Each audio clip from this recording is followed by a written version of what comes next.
Welcome. Hi, I'm Zyra. And I'm Alexis. And I'm Yusuf. We're your hosts for today's festival. We're so excited that you're here. This is a festival dedicated to both adults and youth in hopes of creating a more inclusive and aware society. To kick us off, we are going to watch a video that introduces you to our YCD Student Virtual Board. Enjoy. And have fun. Hi, my name is Sophie Erb. My name is Rohan Gudanti. I'm Layla. My name is Ria Rowan. I use the she, hers pronouns. My name is Katina. Hi, I'm Lily Clark.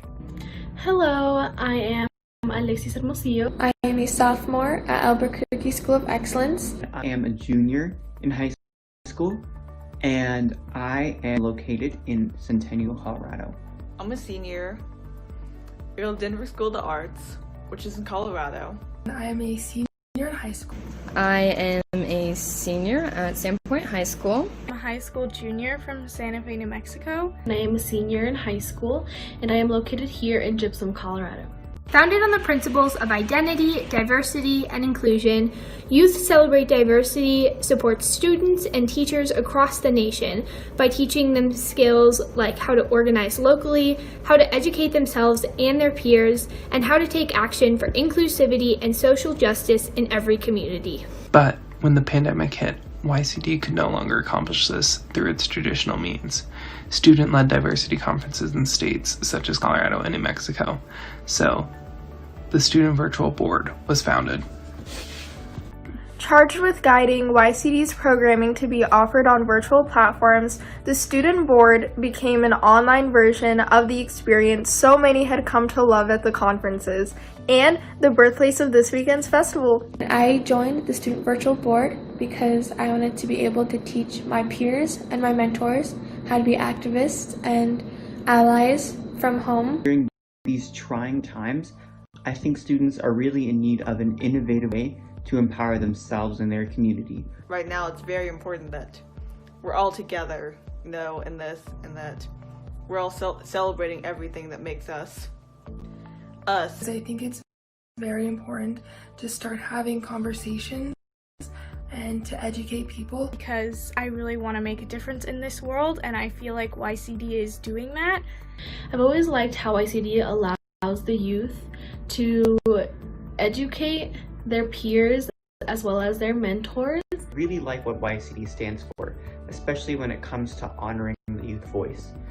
Discussing topics around diversity is extremely important, especially during these times. I think our generation is really great in that we're having those conversations, and I just wanted to be in a space where I could help facilitate that. We created this for you guys to teach and to educate.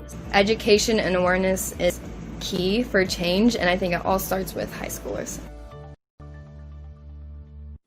This virtual festival has been organized by Youth Celebrate Diversity, and the festival is proudly sponsored by Colorado State University, Homelight, the ACLU Colorado, Rathid Mohammed Bai LLC,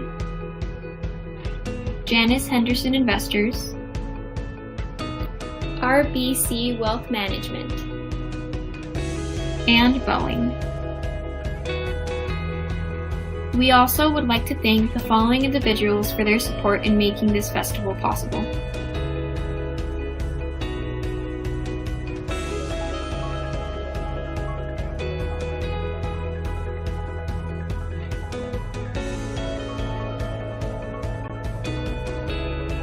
Thank you.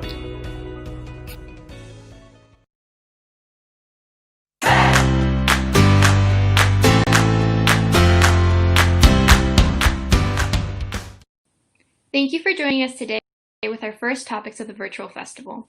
For this next hour, we're going to focus on how to be a youth activist. Being a youth activist is important because we need to help other voices be heard. And you can help us work together to create a better society. I hope you have fun and learn a lot during this next hour. See you soon!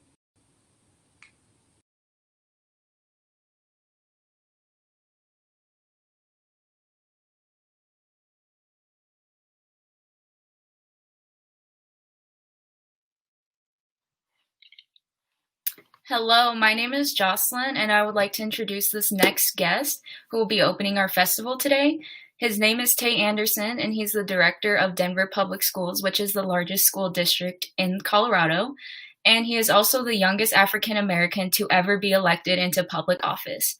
Director Tay Anderson has led and became the face of many of Denver's Black Lives Matter protests, while he has helped many youth promote their student-led ones. I'm pleased to introduce Director Tay Anderson.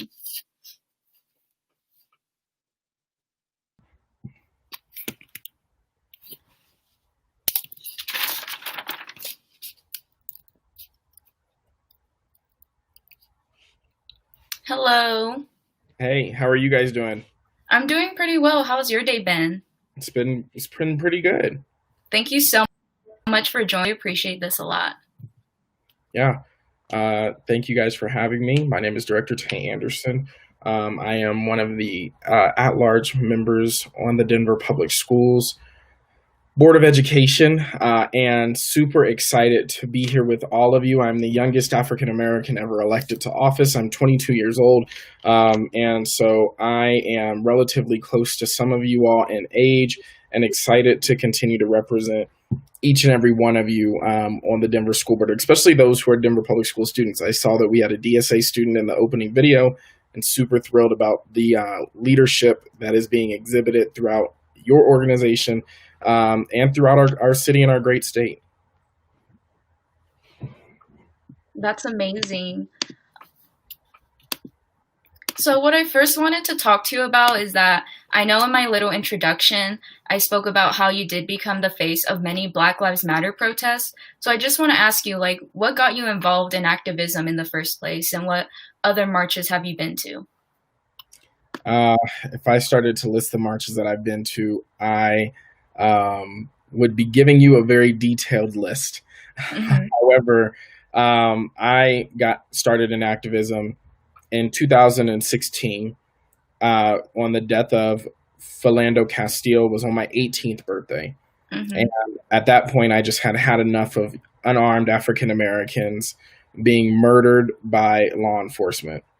And so this was our opportunity to stand up, to say no more. We are going to be able to stand up and to ensure that Black lives do matter. Yeah, I remember that. I was very young because I'm only 17 now. So I remember seeing that on the news, and it makes me very angry is that most of these things aren't heard of unless if there's a video being presented. So it really makes me question, like, how many African Americans who have been killed where there wasn't someone recording. Yeah, and it's like we often talk about the names that we know, and like you said, there's the names that we don't know. And so a lot of folks didn't know about Elijah McClain, who was murdered by police in Aurora, Colorado, until this summer, but he was murdered over a year ago. And so those are the things that are pressing in our community, that we need to be able to ensure that folks understand we're trying to represent their voices, but also we need everybody out there. Black Lives Matter is just not a fancy Twitter hashtag, and it's also not something that you can only do or say because you want an Instagram photo. You need to get out there. If you actually believe Black Lives Matter, then you'll get out in these streets and you'll chant Black Lives Matter, and you'll be doing the work to see policy changing in that way. I completely agree. And just this summer, there was so much performative activism, you know. Like, I saw, like, personally, my friends, they just posted a black square for Black Lives Matter, and that was, like, the end of it. Meanwhile, like, I was marching out there with my friends. I was actually there on May 29th with you, and I was on your Instagram page. And you really did inspire me to, you know, be more involved. I'm honored and excited to see you continue to get out there and get active. Yes, it's really amazing. So I just want to ask, like, what do you think are the best ways for youth to get involved? Because I do know you help promote a lot of student-led protests. Yeah, utilize social media to your advantage. And then also really figure out a cause that you're passionate about. You can't sit here and talk about that you believe Black Lives Matter, and you're going to do that black square and then call it a day. You can't say that you believe that Black Lives Matter, but then you'll put a but and then try to negotiate which Black Lives Matter.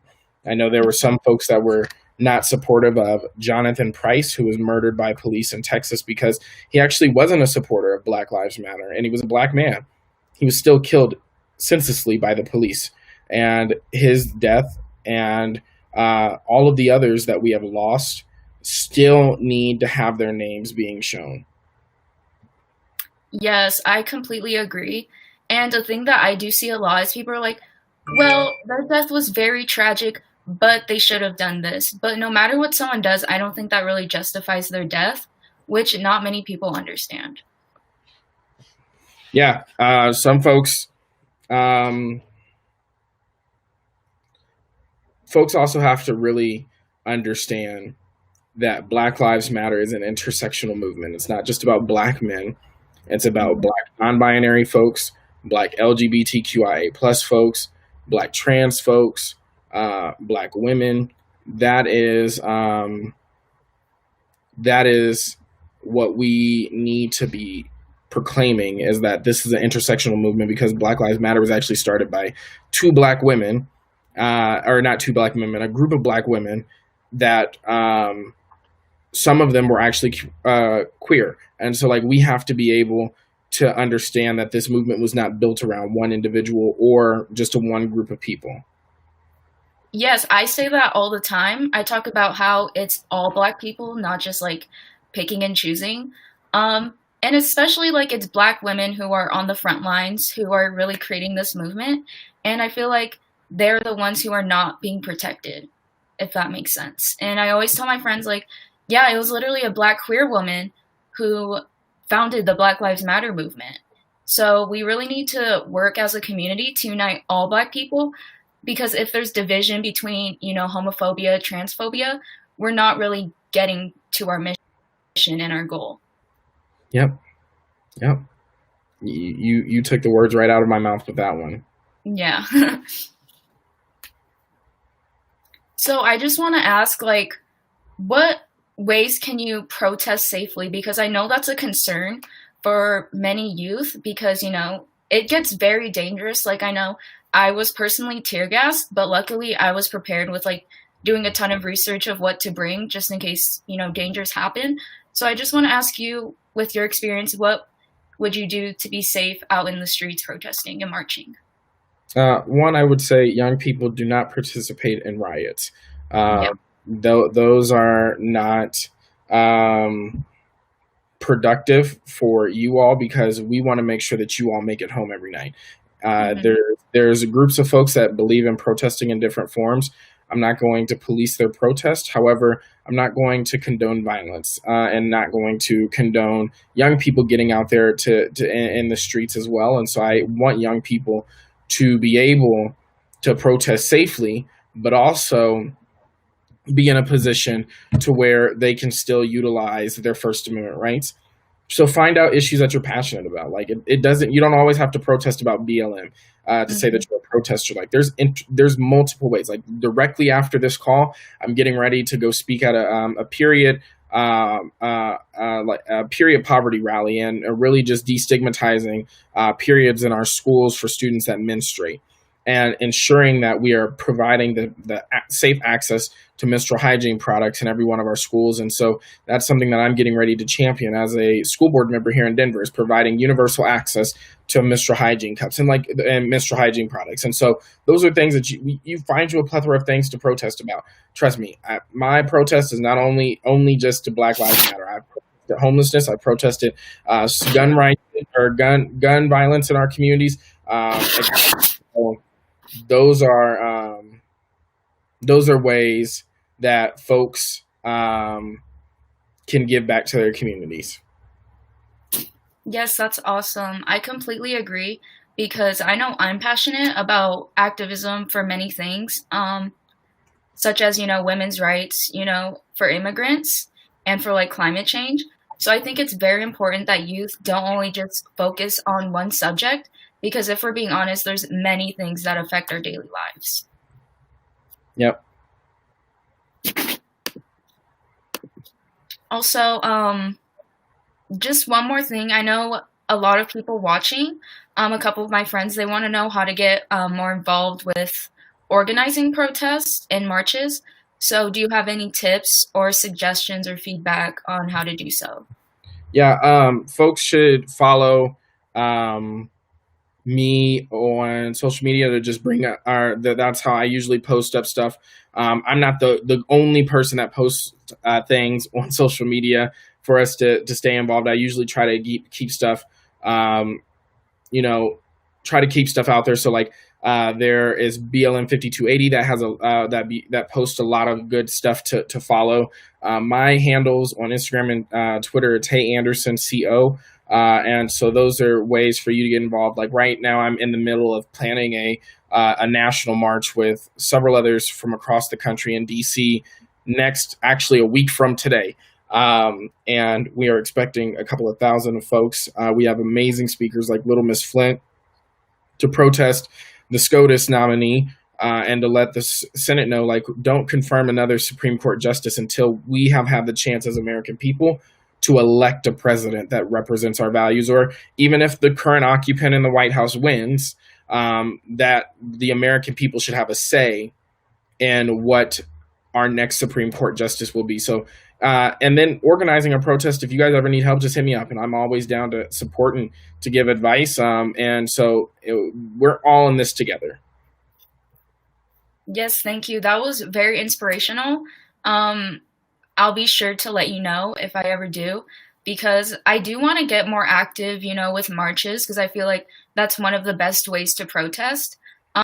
Because really being silent about these issues, it really doesn't help anything. It pretty much gives more power to the oppressors. Yep. Mm-hmm. So what is the national march going to look like? Are you expecting thousands of people to be there? Are there going to be many speakers? Are you personally speaking there? Yeah, so I'll be in DC. I'm bringing about 40 Coloradans out with us to Washington, DC next weekend, where there will be thousands of folks descending on the stairs of the Supreme Court. And we will be protesting and hear amazing speakers like Little Miss Flint from Flint, Michigan, Deja Fox, a reproductive justice advocate. We'll be hearing from several Black women that are in different movements. And then also we're going to be uplifting BLM DC and some of the work that they're doing. And so we have a lot of things planned for that day. It's going to be an amazing experience. We have a Coloradan that's speaking. Her name is Olivia Caudell. She's 13 years old, and she's an LGBTQIA plus rights activist. And she is going to be representing our state on the national level. I'm so excited about welcoming her to DC for the first time to debut in front of a national crowd, of saying, you know what, we need to have our voices heard, because this next Supreme Court nominee will be the person that will be on the courts as long as most of us will live. Yes, that's amazing. So we got a question in the chat. It's, what are other ways that youth can promote change? Yeah, we can promote change by not only just talking about access to protest, but also getting involved in voting. If you're 16 years old, you need to register to vote.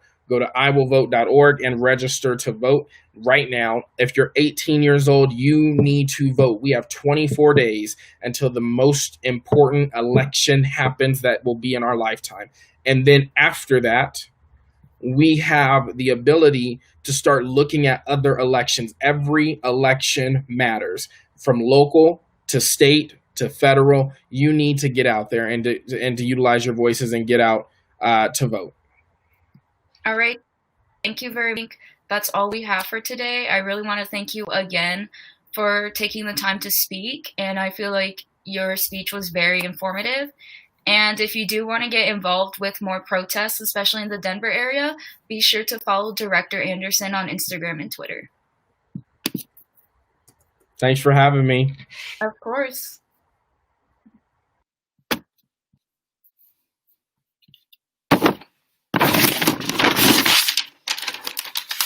All right, so our next guest is one of the co-founders of 5280 Black Lives Matter.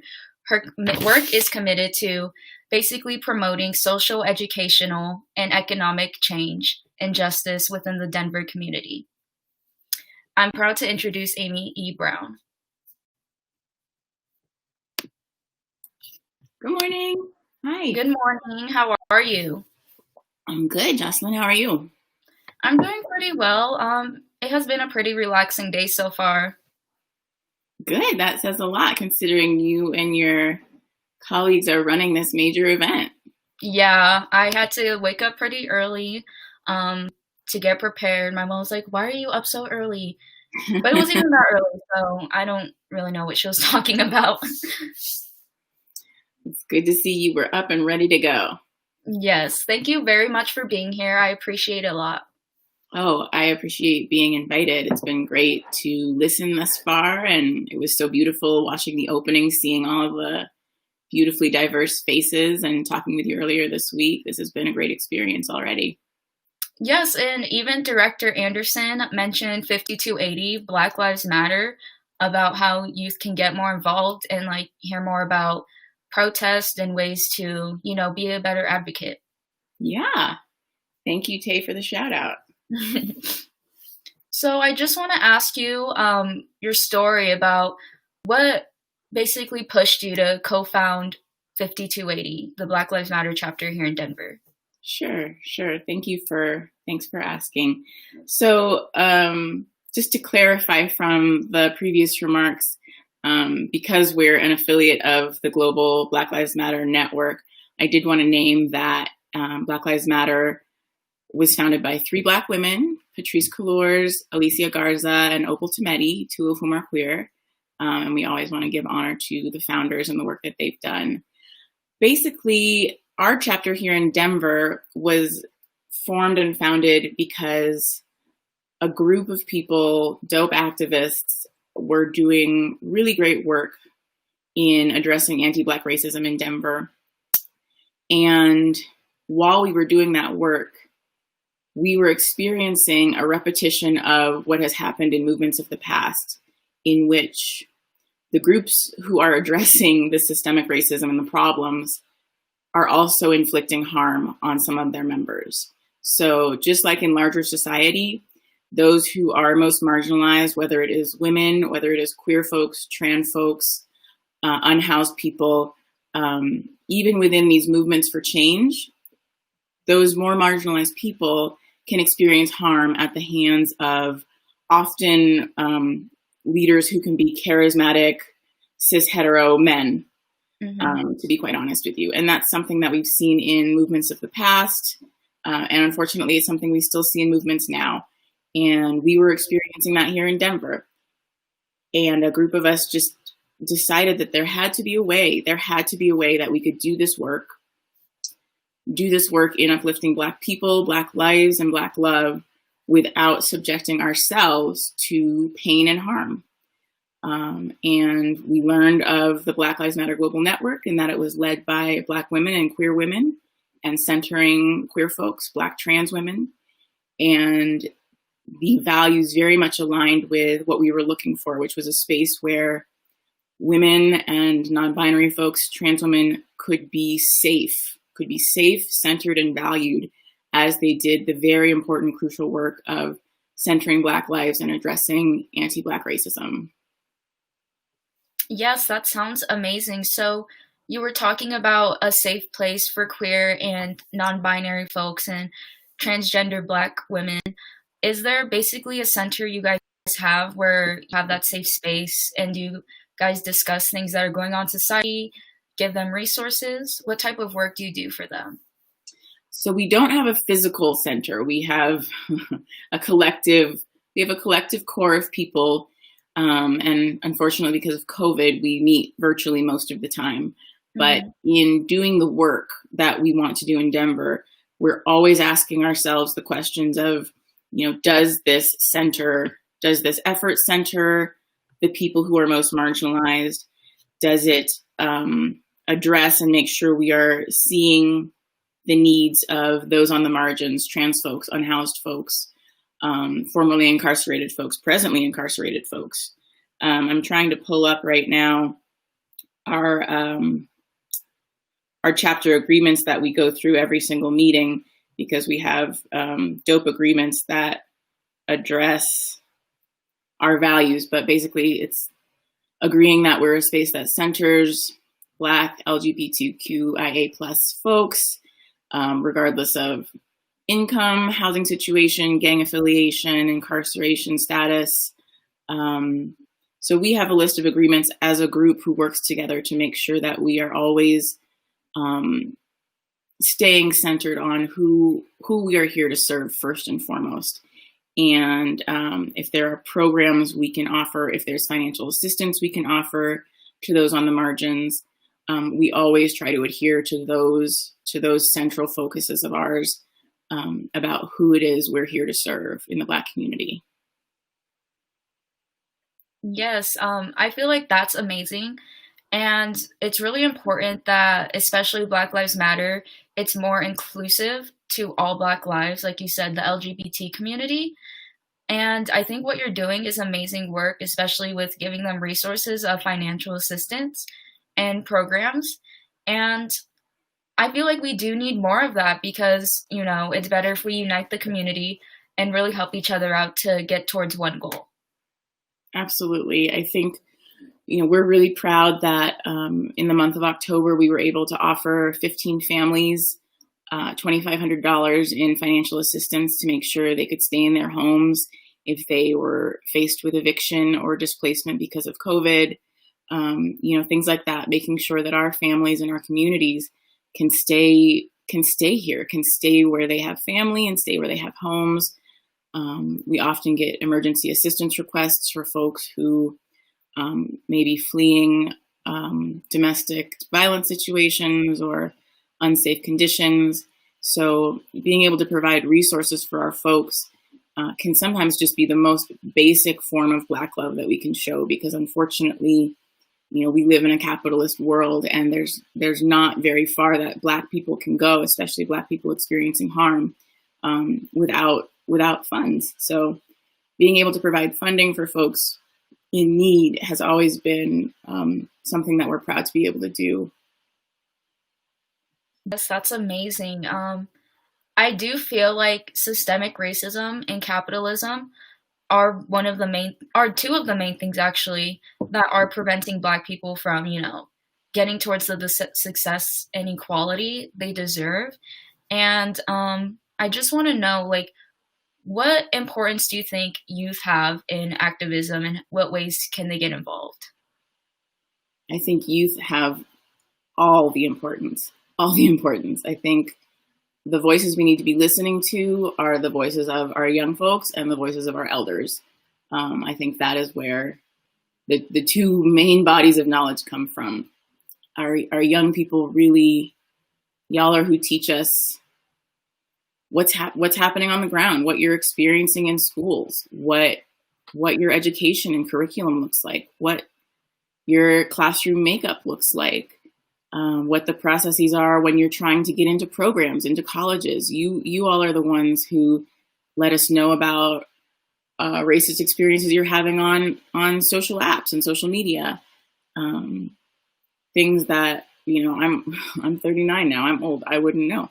So without your voices and without the way that you have used social media, especially to amplify what you're experiencing and make sure the world becomes aware of what you're experiencing, we really would be in the dark about a lot of what's happening. You know, people make jokes about it, but your generation's ability to whip out a camera phone and record things in a split second is the reason we know a lot of what's happening. So I think young people play a huge role in letting us know what is really happening in real time. And I think your varied skill sets, whether it's, you know, technology, whether it's arts, whether it's, you know, the creative arts, you know, all of your different skills and the ways that you're able to use them bring so much promise and possibility to the movement. There's ways that young people have brought art, visual arts, into activist spaces and protest spaces that have been beautiful and powerful. We had in 2017, when we interrupted the parade, a group of young people made an art exhibit of tombstones honoring those lives that had been taken by law enforcement. And so part of this march marched past basically a grave site so that we were reminded, and all the elected officials that were walking past and marching had to be reminded of these lives that had been stolen. And that was an idea that came from young people and was executed 100% by young people. That was so powerful. So I think you all bring so much possibility and new avenues to express these ideas into movement spaces that, you know, I learned so much from, and we all benefit so much from. Yeah, I completely agree. And I didn't even think about the arts and how that really affects the whole movements. And I basically want to ask you, what are the best ways, especially considering this year and the election, do you think people should use their voice and to speak out about what's right? The best ways. You know, I think it's really important to honor the fact that everyone comes to issues of protest, issues of disruption differently. Everyone's different. So you may not be a person who wants to show up to a march or feels comfortable or safe showing up to a march. And that's fine. I think part of the work that we do in Black Lives Matter 5280 is, you know, getting past the idea of, you know, we're trying to build the world we want to see. I think we really try to embrace the idea that that world is here now. We need to live our lives as if that world is here now. A world in which Black people are free to live, love, thrive. It's here. So what does it look like to wake up every day living in that world? Does it look like bringing flowers to the elderly grandma at the end of your block? Does it look like giving selflessly to a Black person in need? Does it look like saying hello to people on the street that you may not normally say hello to? What does it look like to live your life as if the world that we're building is here? I think that question pushes people beyond the getting in the streets and protesting, which is important and crucial and something you've seen me do and all of us do. But in terms of our daily lives, what can we do in our daily lives to make Black Lives Matter, to live our fullest selves and show ourselves the most Black love that we can? And I think that's a way that all young people can get involved. You know, whether it is waking up in the morning and looking in the mirror and like, my curls are popping, like, look at my curls, look at my thick lips. Yes, yes. Like, that's Black love. That's bold. That's activism right there. You walking through the halls and being like, sis, I love it. I love the outfit. I love your braids. Like, that is love. That is living your life as if the world we want is here right now, being unafraid and unapologetic to show Black love to yourself, to your parents, to your teachers, affirming the people in your circle in ways that haven't been done historically, you know, complimenting the things that people used to make fun of, like, yes, I love your wig. Yes, wigs, cotton candy blue wigs all day.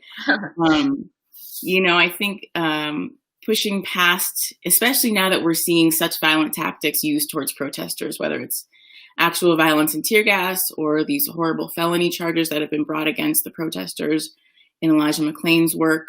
You know, I think we have always wanted to think beyond the streets because that's not accessible for everyone. So what are ways from your own home in your own everyday life that you can make sure you're showing yourself that Black love and that you can make sure you're living your beautiful Black life in an unapologetic, free, beautiful, honest way? I think that's a really good question that young people can ask themselves every day. And it is a radical question and a radical way to live your life.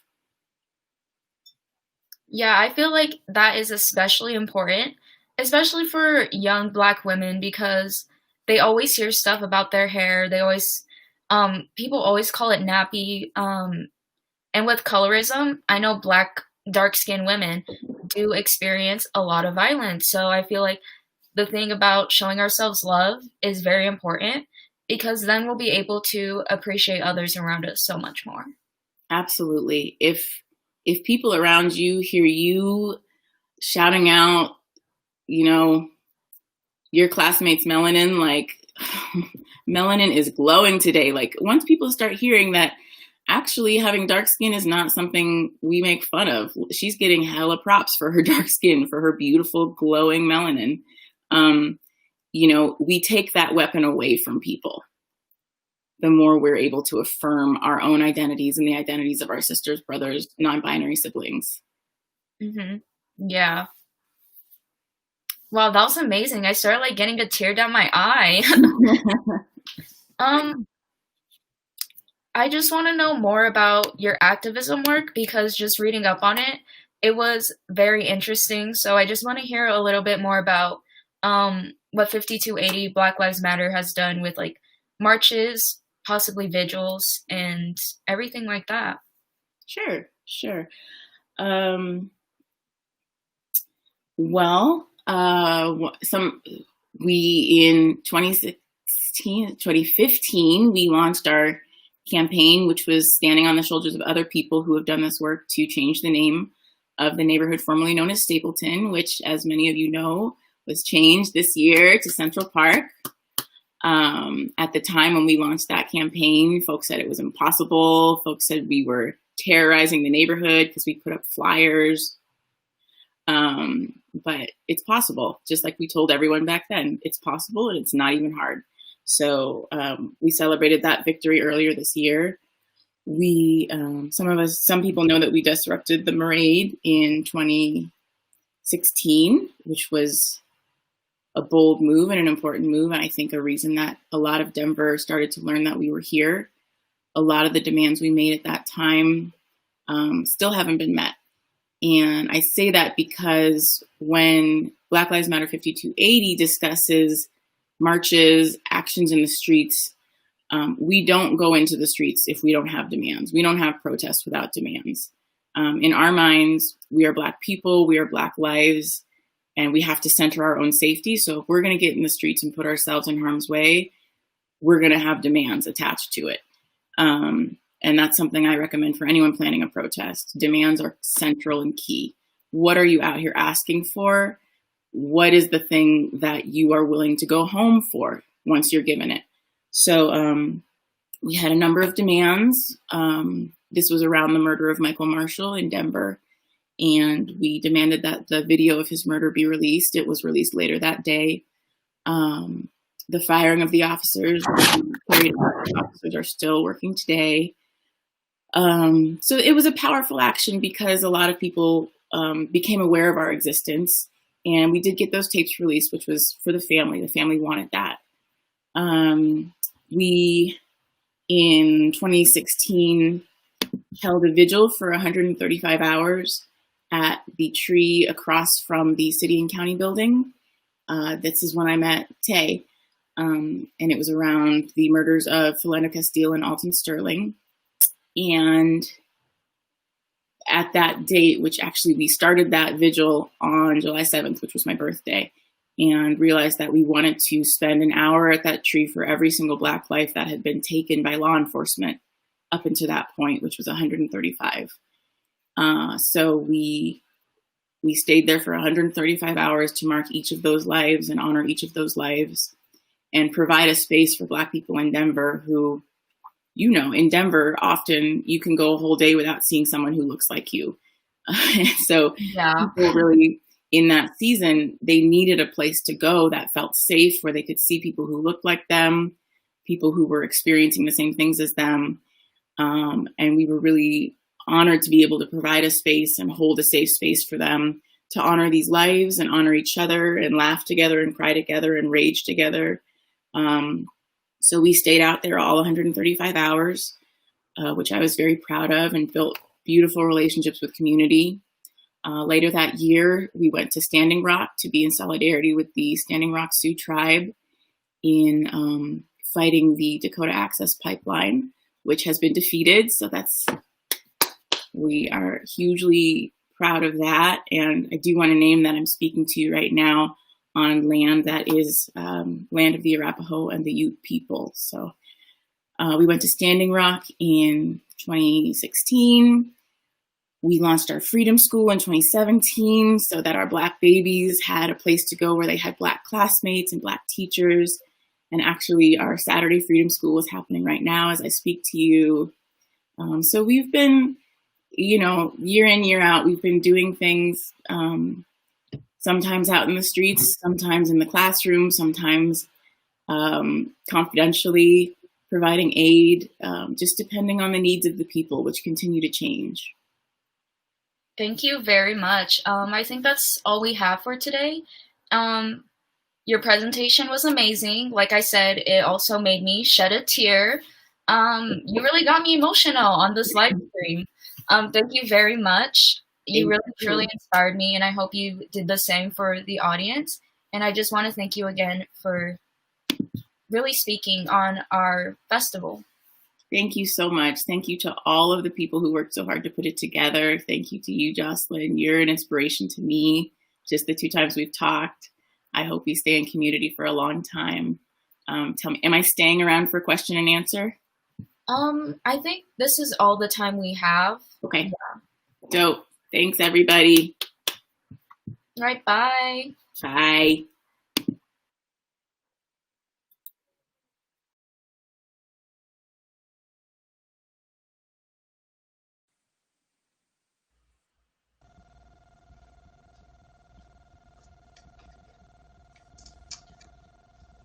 Hi, my name is Maura Kuzma. I'm Lily Clark. And my name is Angelina Moraine, and I'm a senior in Denver, Colorado. Our next speaker is my friend Mary Angela Acosta, a senior from Denver, Colorado, who is a young activist for the deaf community. Today, she will be giving a presentation about her life as a deaf person. I hope you enjoy it.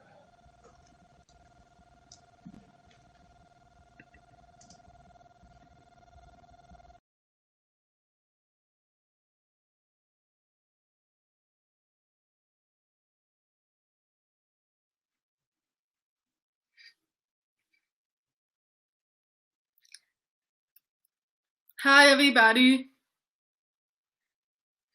Thank you so much for giving me this opportunity. And this presentation is called Living in the Deaf World.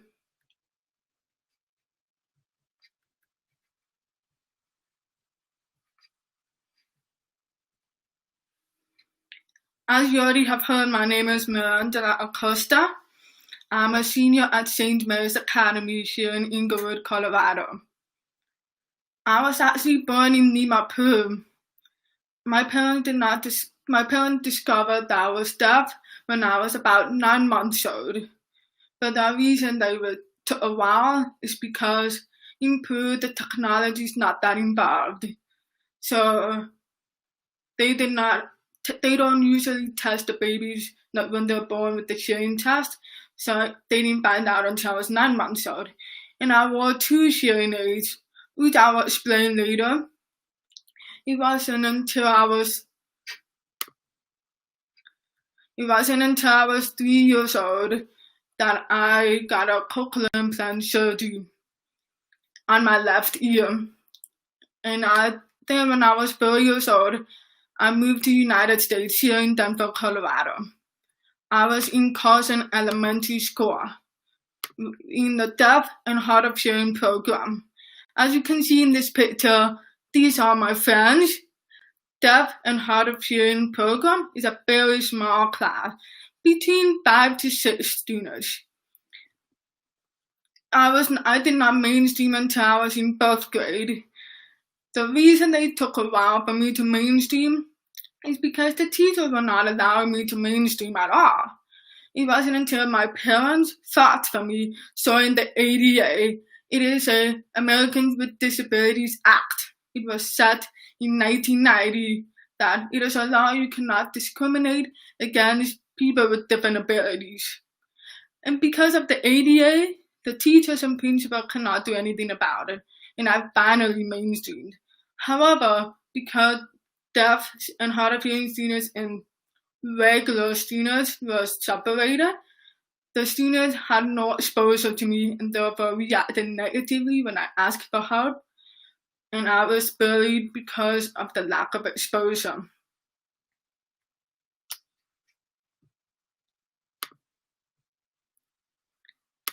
Before we dive into the details of sharing devices in communication, I would like to show you a video of what it's like to lip read.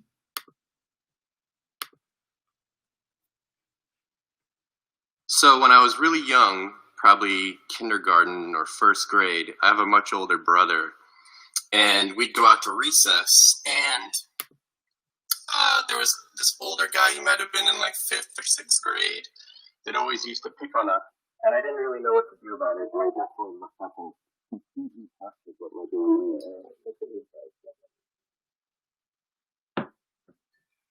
Today we went to a high school and I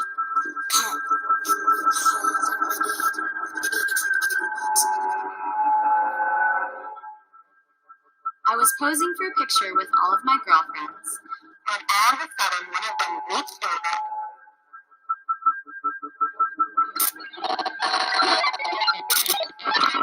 Can you read my lips? Can you read my lips? Can you read? Can you read my lips? Can you read her lips? My God, Clementine loves bread. She stole a loaf off the counter. Can you? One boxer, she's 7.5.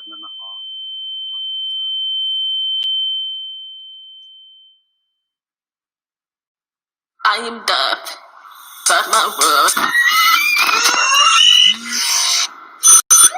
What the is here one? I rely on the visual, not the auditory. The word lip reading implies reading, like reading a book whose text is legible and clear.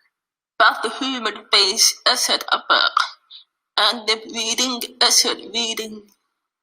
People mumble, people talk fast enough loudly, people have facial hair like porcupines, lips like sphincters, people cover their mouths, people have accents.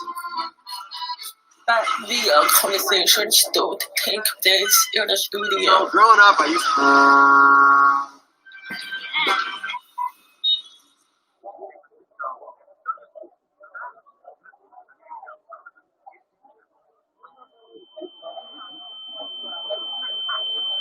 I'm putting together a puzzle without all the pieces. I look in on your mouth and try to grasp with one sense information intended for another. There have been times when I've questioned why I even tried to read. The way through this is wrong, when I could just use sign language. Some deaf people choose to do just that.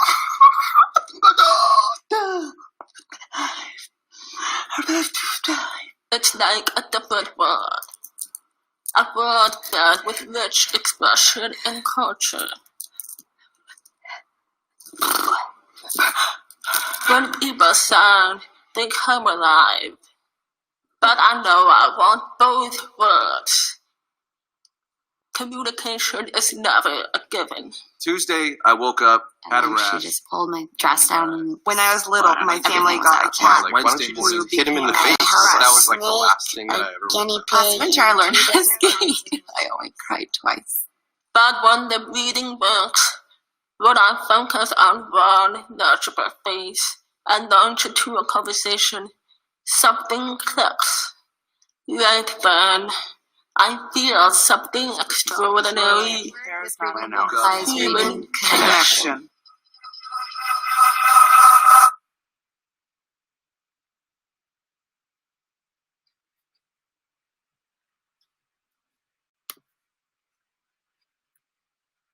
Did anybody catch that last one? She just said, "Can you read my lips?" How do ears work? We all know that we have the noises and sounds have sound waves, and it goes into your ear. And in the ear canal, In the ear canal, the sounds go right here, and there's an eardrum. And what the eardrum does, it changes the waves into vibrations. The vibrations go into the cochlea, and inside the cochlea has those nerve cells that sends the signals to your brain. That's how your ears work, but mine doesn't. The nerve cells in my cochlea don't move at all, and therefore I cannot receive any signals.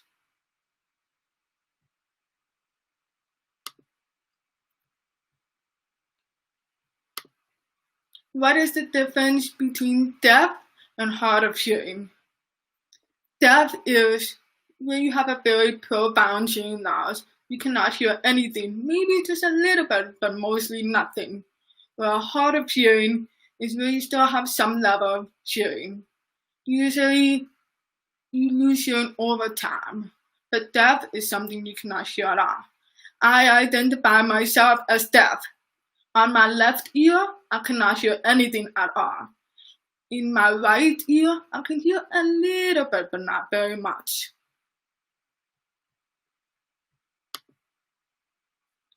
I'm sure a lot of you have heard hearing impaired.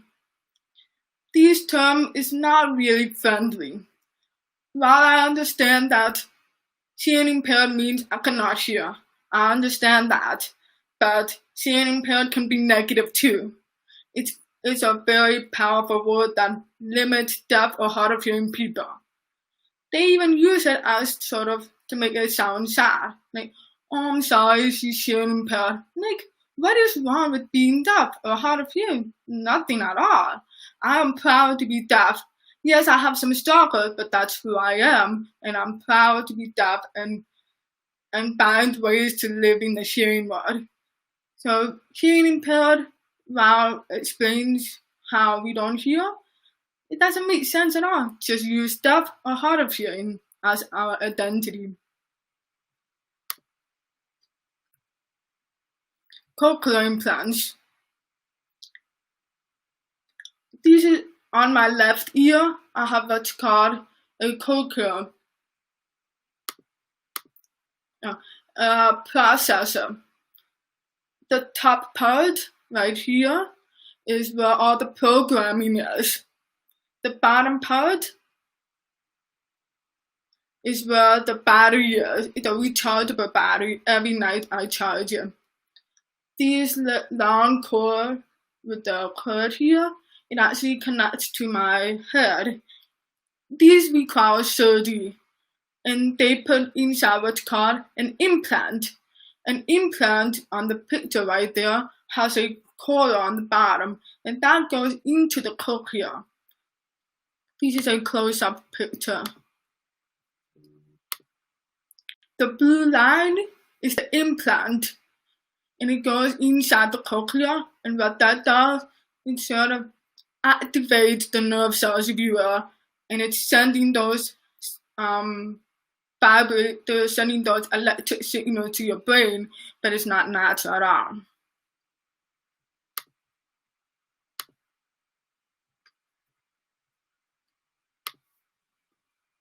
Like I said, my rechargeable batteries on your left, this is what my charger looks like. And I have another rechargeable battery. You just put it in here, and I just charge it every night.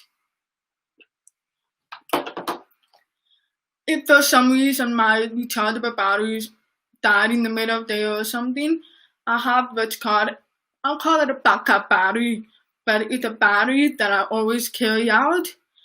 And if you open it up, it houses 2 hearing aid batteries, and I use that as backups just in case my other batteries doesn't work.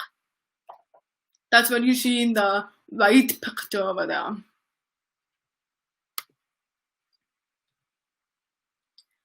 Processors comes in different colors. Mine is tan color in the second picture. But there are also cases too that you can personalize and design how you want it to be. Right now I have just tan, so it's very simple. But you can see right here on the bottom, there are many different colors and designs that you can design it however you like.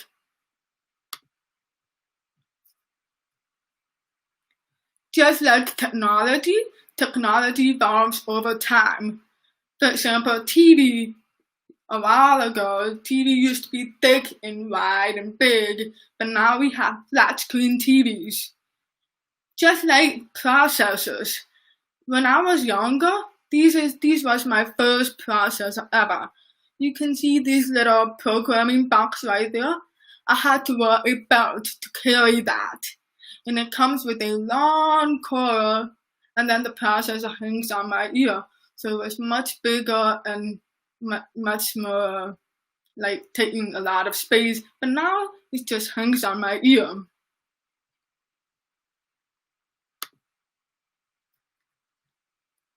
To give you a better idea of what it's like to have a processor, this video shows you what it sounds like.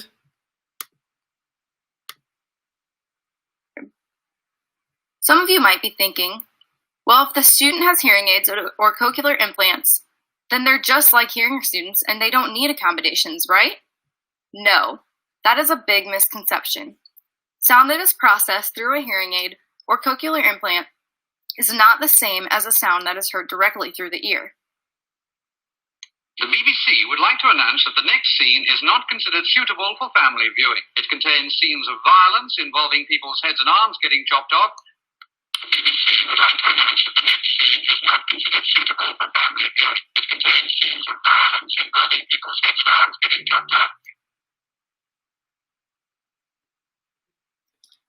As you notice, the processor literally have static sound. It's very robotic, which is pretty cool because I have like a bionic ear and I have a little mini robot hanging on my ear sending the signals. Hearing aids. This is mine right here. The black part right here is where all the programming is. And it has just one battery, the hearing aid battery. It's a 675 battery. And the blue you see right here is the ear mode.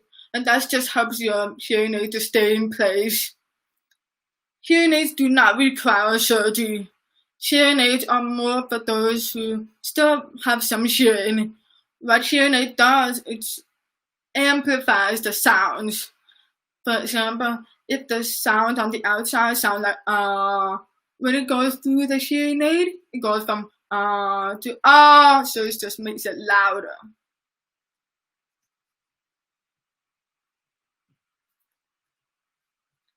Hearing aids comes in different colors. Like you can see, there are many options. I actually had a zebra pattern hearing aid one time. It was pretty loud.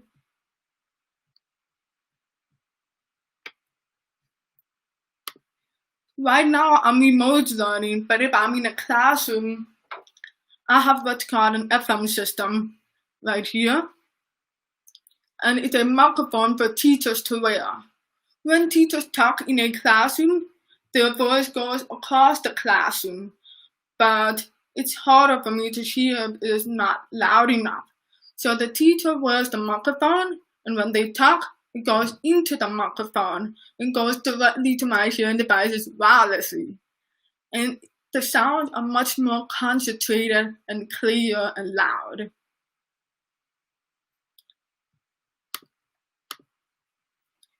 This is the only picture I could find, so please bear with me. But if you can see a little bit, the blue box on my pants, it's actually the FM system that I had to wear when I was younger.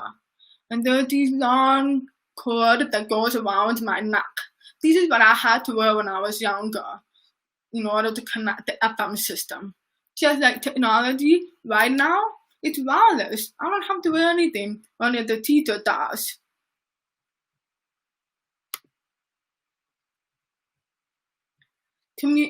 Communication modes. I just want to remind you, these communications are what I'm most familiar with. There are a lot more communication modes out there, but these are what I'm going to talk about for today. ASL is a very visual language for the deaf. I'm not fluent, but I know enough that I can have conversations with my friends. ASL is its own language. It has its own grammar, its own rules, its own expression. For example, English, you say, I like horses, that's English. But in ASL, it's horses I like. So the subject, the verb is all mixed around because it's its own language. It's not like a visual language for English. It's not like that at all. Speaking, here I am talking to all of you, but don't be fooled. I had a hard time speaking. Growing up, I had lots and lots of speech therapies. Listening is not natural for me. I had to learn to listen to different sounds through hearing devices, and I had to practice words and practice pronouncing, practice recognizing different noises. So it took me a long time to get to where I am now, being able to speak with all of you. Lip reading. I depend on lip reading. I cannot live without it. Lip reading helps me to confirm what you're saying. Speaking and lip reading actually complement each other for me. If you are talking and I'm not wearing my hearing devices, some words look the same, like bug, mug. They look exactly the same. So sometimes, if I'm not wearing any hearing devices, they look the same. One time I had an argument with my mom because I wasn't wearing my hearing devices, and she came to me and said, dry your chair, like dry. I was confused if my chair doesn't look wet. And she said it over and over, and I was still confused until she did the sign language letter T, try the chair, because I didn't even realize I got a new chair. And so dry and try looks the same. So sometimes there's a confusion with that. But if I were having my hearing devices on and I close my eyes and you say one long sentence, to me, I cannot hear when each word begins and ends. To me, it sounds like one long blurry word. I cannot hear without lip reading. So I use both. I can't just lip read. I cannot just listen. I do both at the same time. I have many deaf friends that some sign only. They don't talk at all. I have some who hear so well that they don't lip read at all. And I have some who just talks or lip read. I have many variety of deaf people who have their own way of communication. Just like hearing people, there are different deaf people.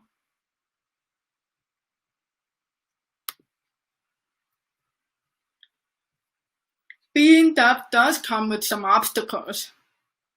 Social interactions is not easy for me at all to be in a group. Not only people are talking at the same time, there are also background noises happening and many different pitches and noises, and it's hard for me to keep up with what's going on around me. That's why I tend to be quiet in group conversation, but I just don't even know what's happening around me. Right now, we cannot go to movie theater, but if you have been in a movie theater, you probably have seen that there are no subtitles at all. So how can even deaf and hard of hearing people enjoy movies? There are two devices that help provide subtitles. One on the top, I'm not really sure what's the technical name of it, but it is a stick that goes on your cup holder. It has these bendable sticks and has a little box that shows the subtitles. I'm not a fan of that really. It's very close to you while the movie's back there, so that perspective is off. It's like if you're looking at the map and you look up where you are and back about that perspective. But there is another device called caption glasses. Underneath that, the caption glasses have little projectors on the side that sort of projects the subtitles to the screen. It's pretty cool. I like it a lot. It looks like subtitles on the movie. And if you're not familiar with subtitles, these pictures with yellow subtitles, that's what they look like. And they usually provide information of what actors are saying or what background musical noises are playing. being on top of what is going on around me is such a huge challenge. Like on social media with Facebook, Instagram, Twitter, etc. Most of the time videos have no subtitles, so I often don't understand what is happening because if there are no subtitles, I'm not watching it, I'm not bothering to try to even understand it. So sometimes I struggle to understand conversations with my friend as I'm behind because of the lack of accessibility to the videos. So it looks like we're actually out of... I'm sorry? Oh, okay. Okay. Yes. I'm sorry, would you say that again, please? So it looks like we're out of time for our segment. There was a timing issue, but I want to thank you so much for sharing your presentation with us. Oh, no problem. Thank you. Thank you.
Hi, my name is Aaron Abai.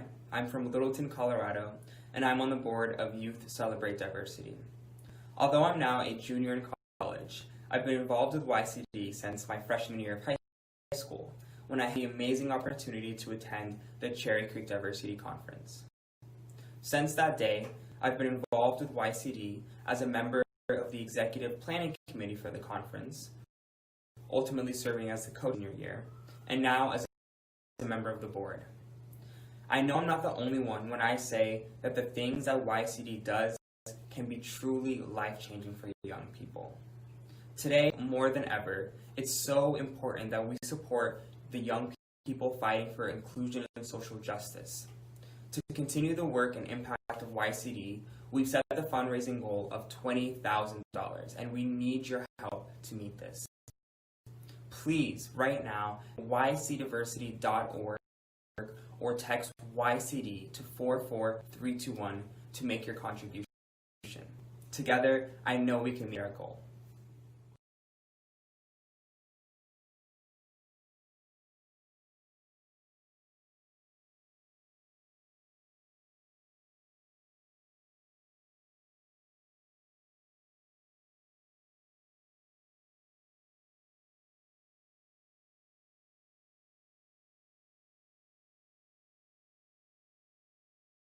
Hi, my name is Maura Kuzma. Hi everyone, my name is Angelina Moraine. Hi, my name is Anika. My name is Jocelyn. My name is Mackenzie Wagner, and I use the pronouns she, her. My name is Zachariah Gibbons. My name is Jaden Adeyemi. And I'm a sophomore at East Mountain High School in Sandy Park, New Mexico. And I'm a senior in Colorado. I'm a junior in Albuquerque Academy in Albuquerque, New Mexico.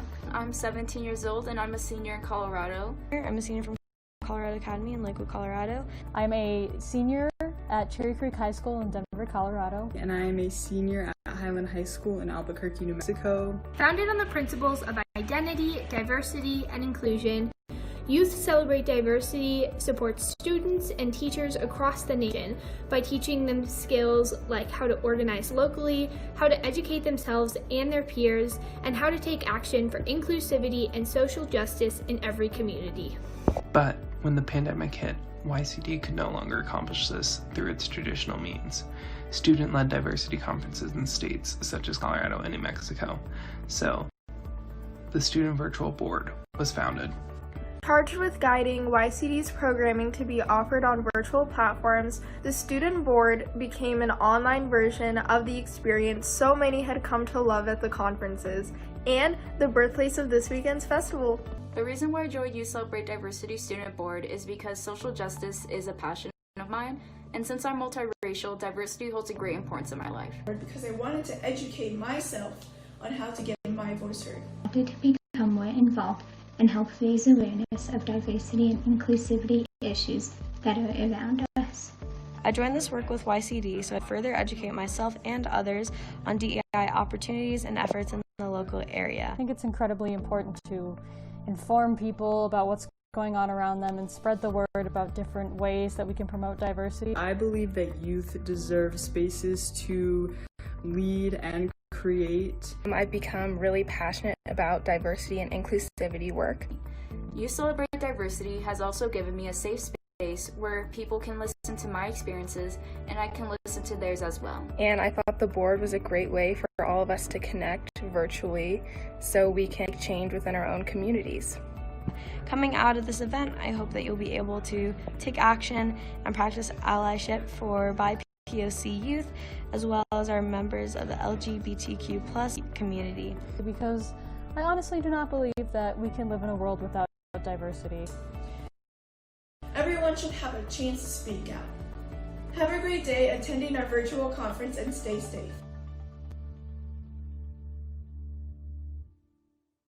If you're a high school student and interested in joining the YCD Student Virtual Board, which is the group that helped organize this virtual festival, applications are now open for the spring semester.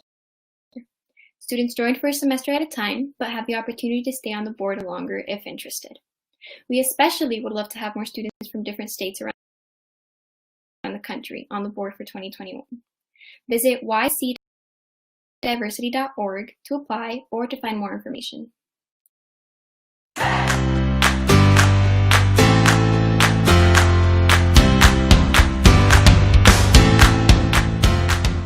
If you joined last hour for the How to Be a Youth Activist, hi again. For this next hour, we're going to be talking about Native communities. It's a topic that isn't commonly spoken about, but we feel we should be. In this segment, we will hear from leaders of Native communities, as well as how to be an ally to Native communities. We hope you have a great time. Thank you.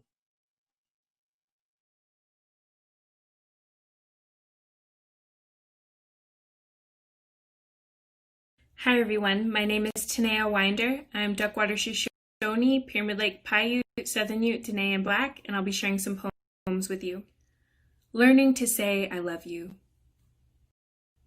My favorite conversations are with my grandmother while she teaches me words in Indian as she says, I ask, how do you say, where did you go?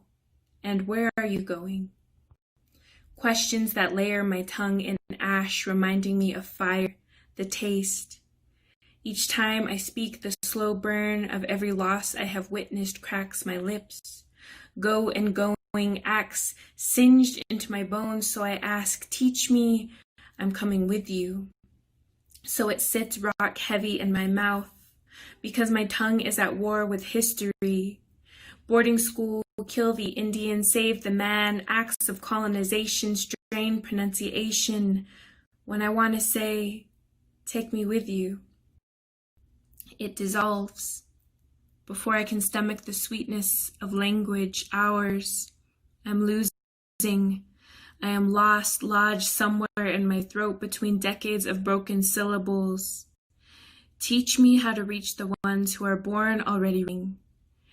Teach me how to talk to the ones who need it most. Dear universe, gift me words that linger softly like dusk. There must be a phrase to contain wherever you go, whether or not you know where you've been or where you are going. This next poem I'm going to read is called The Milky Way Escapes My Mouth. Whenever two lips begin to form your name, I cough stars lodged deep within my lungs.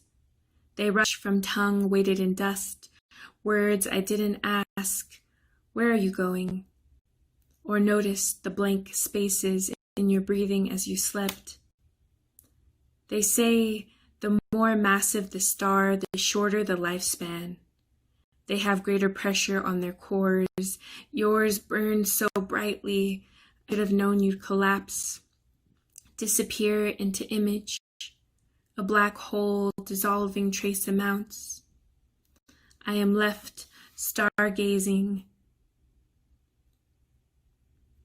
I am left stargazing 5 times a day for years, catalog phrases, chart each word, label every facial expression. Telescope until my eyes bleed, constellations, even then I can't navigate my way into understanding light years, how we let darkness slip in. Is it madness to wonder if it ever really happened?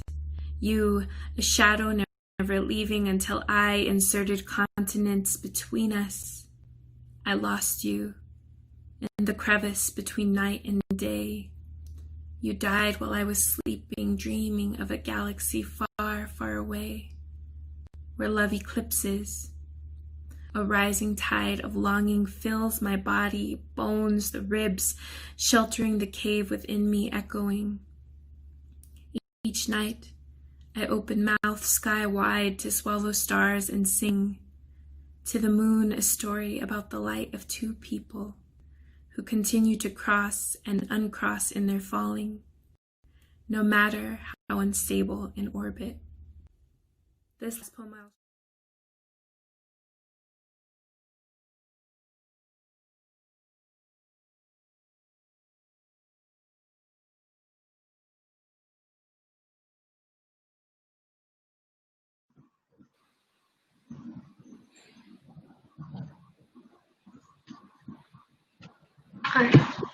Hi everyone, I'm Sophie Earp. I'm a sophomore at Albuquerque School of Excellence in Albuquerque, New Mexico. Hi, I'm Rohan Giganti, and I am a junior at Smoky Hill High School in Aurora, Colorado. Our segment for the day is Native American women leading in politics. And with us, we have the influential and inspiring Ruth Buffalo. We heard a lot about how Ruth Buffalo has broken the glass ceiling as an Indigenous woman in American politics, and we hope her words today will inspire you to become an ally for the Indigenous community if you aren't already. She has prepared a speech and will possibly answer some questions at the end of the segment. Hi, everybody. G'day, Sigids, Nido Shadzao, Madashi, Nido Shadzi, Nakbaga O, Madashi, Mia Adeshheads, Mabe Sigids, Madzigidads, Nakbaga O. It's such an honor to be in this virtual space with you, and I just want to say thank you so much for the invitation, and thank you for your good work. I'm so inspired by Youth Celebrate Diversity, and it's so needed now more than ever throughout our country. As a mom of 4 children, with a high school senior, 8th grade son, and 2 6-year-old kindergartners, we really appreciate the work that you're doing. And actually, one of my first community organizing events really came from being a mom. I was in grad school here in Fargo at NDSU, studying in the Master Public Health program, and one of my classmates and I, through conversation, decided that we were going to organize a peaceful demonstration to counter a very unkind entertainer that was coming to our community. And his platform was solely based on derogatory messages towards Native American people. And as moms, we felt that we needed to do something.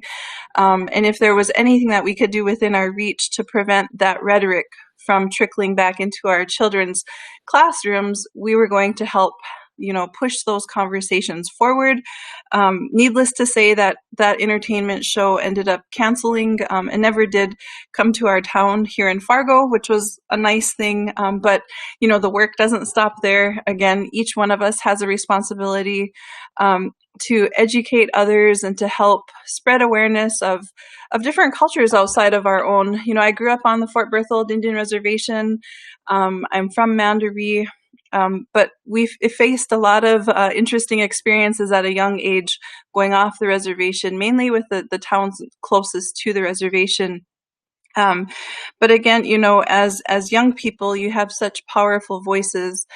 And at the young age of 10, there again, I experienced something firsthand. You know, my younger sister, I'm the big sister of 3 younger sisters, and the sister closest to me in age was misdiagnosed with a health condition. And from that moment forward, I was committed to becoming a medical doctor back then. You know, I wanted to fix our broken healthcare system, and I wanted to make sure that no other person had to experience what our family did, because we almost lost my baby sister.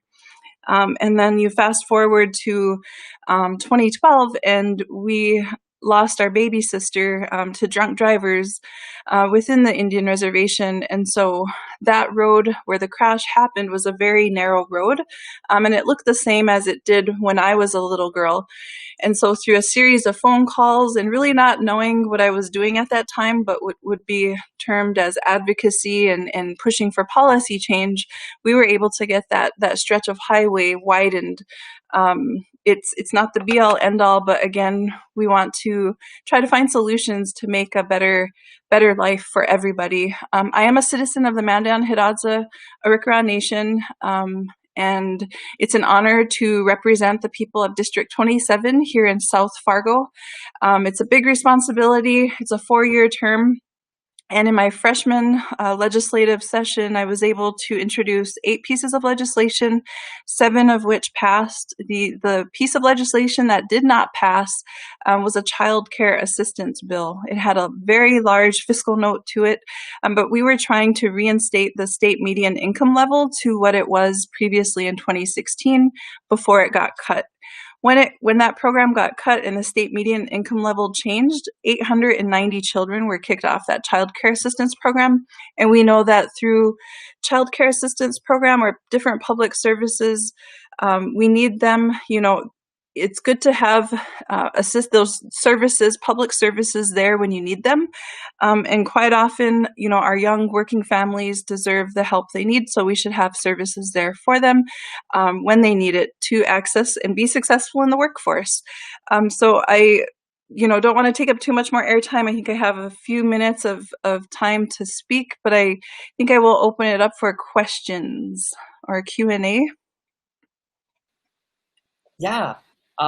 So Sophie is having a little bit of technical difficulties, but I do have some questions here that we can talk about. So the first question is, how are you advocating for MMIW, which stands for Missing Murdered Indigenous Women, families in the midst of the oil and gas production in North Dakota? And could you also explain what is so significant about oil and gas production in North Dakota?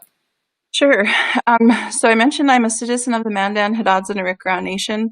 My home community, it's not a town or a township, it's a community of about 790 people-ish. We had, significant amount of population growth from the second oil boom. So my home community of Mandaree is now referred to as the heart of the Bakken oil formation. So we see a lot of my entire family still lives in Mandaree, so with the pandemic, I'm not able to go back as often as I would like to visit.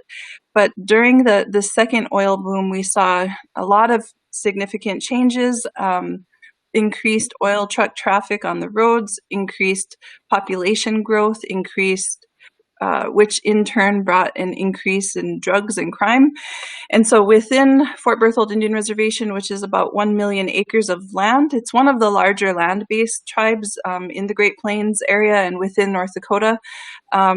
Oftentimes we face challenges with a shortage of law enforcement.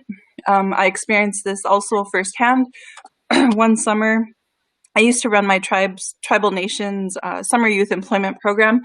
And so one summer we noticed a suspicious vehicle parked up on the hill by my mom's house. And so we called the main switchboard number, but we were told, sorry, all of our units are impartial on the other side of the reservation because there's a powwow there, or a celebration, as we call them. And so it was basically being left to fend for ourselves. So there's a lot of work being done to make sure that we have proper, ample coverage of law enforcement across the entire reservation, but that has been an ongoing issue. And so I'm just kind of giving you some background information of what I witnessed during this last what is termed as the second oil boom. as someone who ran a summer youth employment program, we saw or had one of our youth workers escape an abduction in broad daylight during the Mandaree powwow.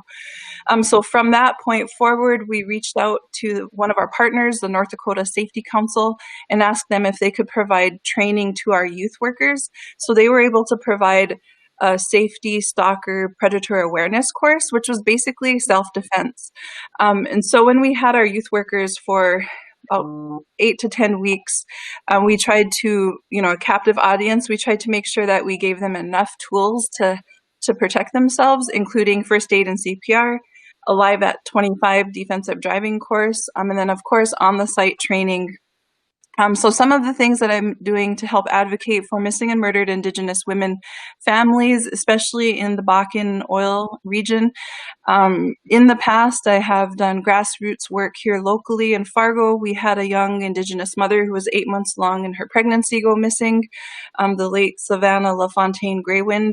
So we formed a local task force, and from this local task force, they gave me their wish list of legislative bills that they wanted to see introduced in the last legislative session. So I took those with me to Bismarck, the state capital, all of which those bills passed. So it was a package of bills, one focusing on data collection and also increased communication across different jurisdictions, so tribal, state, federal, a database that collects information on missing people, period, because what we found out in North Dakota was that we don't even collect data on missing people, period.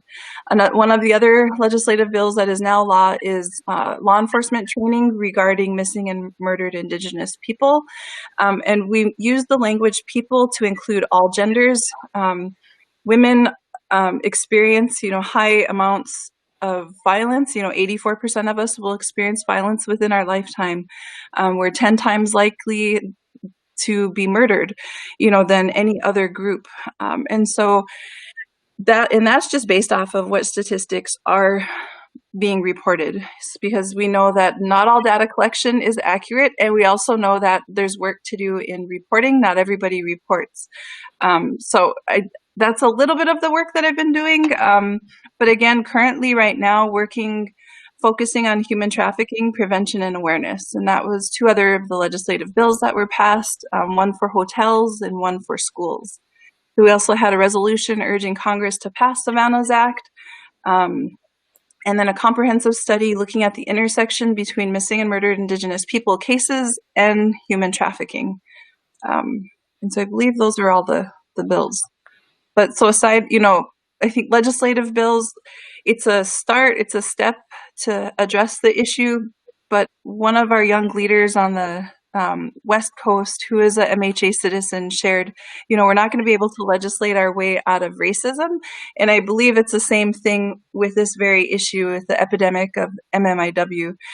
Putting laws in place for prosecution, holding people accountable, seeking justice is one means, but there's so many different areas that we need to focus on, which includes strengthening our communities, families, and individuals.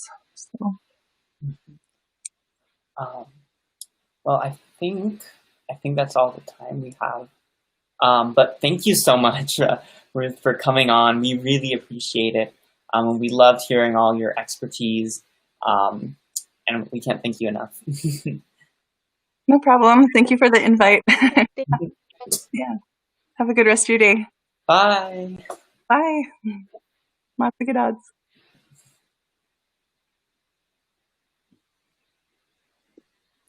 Okay.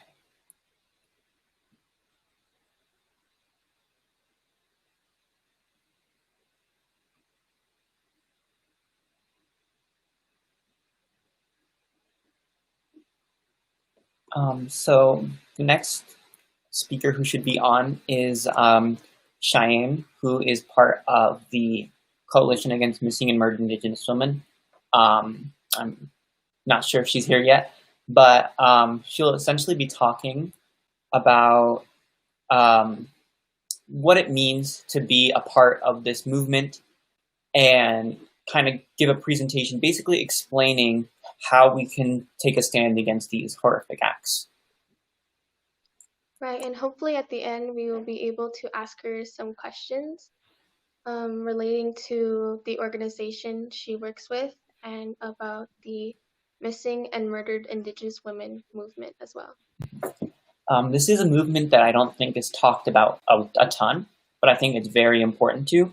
As Ruth so eloquently put it, Indigenous women are so much more disproportionately likely to be murdered or to experience some sort of violence. And I think it's very important that we as a nation work towards ending that. Right, and with the Coalition to Stop Violence Against Native Women, they're based up here in Albuquerque, New Mexico, and they talk about teen dating violence, the missing and murdered Indigenous women, and so forth. Hi, Cheyenne. And All right. now, Miss. We'll let her take it away then. Hi, y'all. Can y'all see me? We can see you. Oh, no. Can y'all hear me? We can also hear you, yes. Okay, sorry. My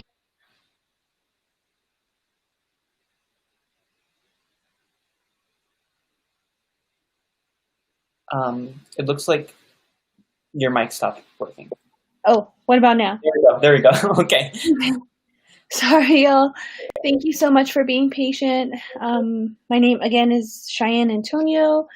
I am Dene from Eastern Navajo Nation, and I'm the Sex Trafficking Project Coordinator for the Coalition to Stop Violence Against Native Women. And I am very honored to be here today, just knowing that young people are taking on and learning more and politically growing and knowing about this and wanting to seek more information about missing and murdered Indigenous women is just very, it means a lot in wanting to learn about this movement and ways to move forward. I did share my presentation. Let's see. And so about MMIW, the way, that we've tried our best in assisting families.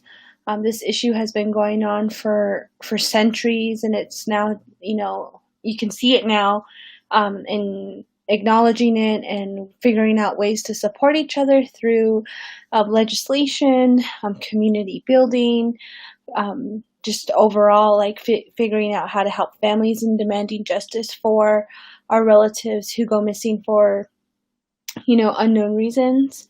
Would it be okay to share my presentation? Hello? It looks like you can share your screen. You have that ability, so if that's what you were talking about. Oh, okay. Sorry. Thank you. Don't worry about it. This is so new and we're really in uncharted waters. Okay, share screen. Oh my god.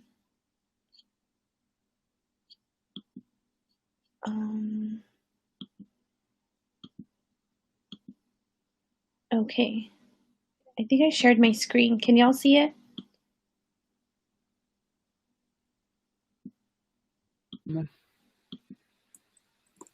It does not. I can see it, but yeah, I can't see it yet.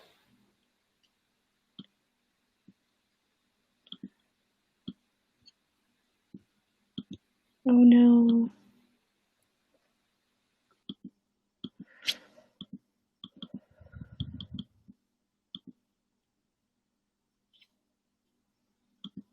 Okay, let's see.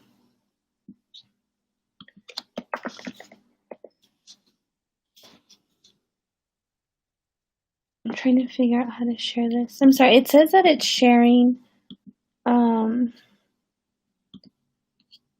it's not going to it. Hold on.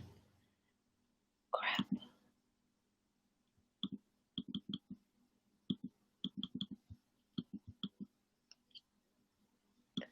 Okay, I might just have to do it without it. So, MMIW in looking at this movement more in depth. It's a long-going issue. It's a long-going struggle, in looking at it through, the foundations of this country and the ongoing battle of colonization and settler colonialism. And so every day, it's an everyday battle of having, for all of us, I think we feel it even more when it comes to surviving and having to,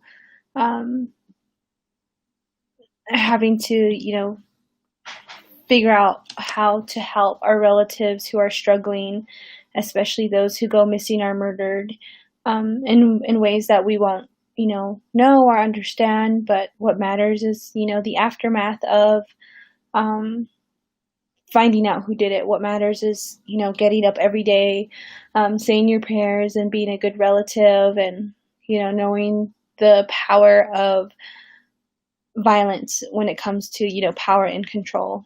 And so that's a little about my presentation. I really wish I could share it. For some reason, it's not working for me. I'm so sorry. But a little about the coalition. We're based here in Albuquerque, and so we focus on 4 main areas, and that's policy advocacy, training, technical assistance, and support. And so when we discuss violence, we try to find ways to talk about it, because, having this job and studying about violence and impacting our people every day, it does get draining.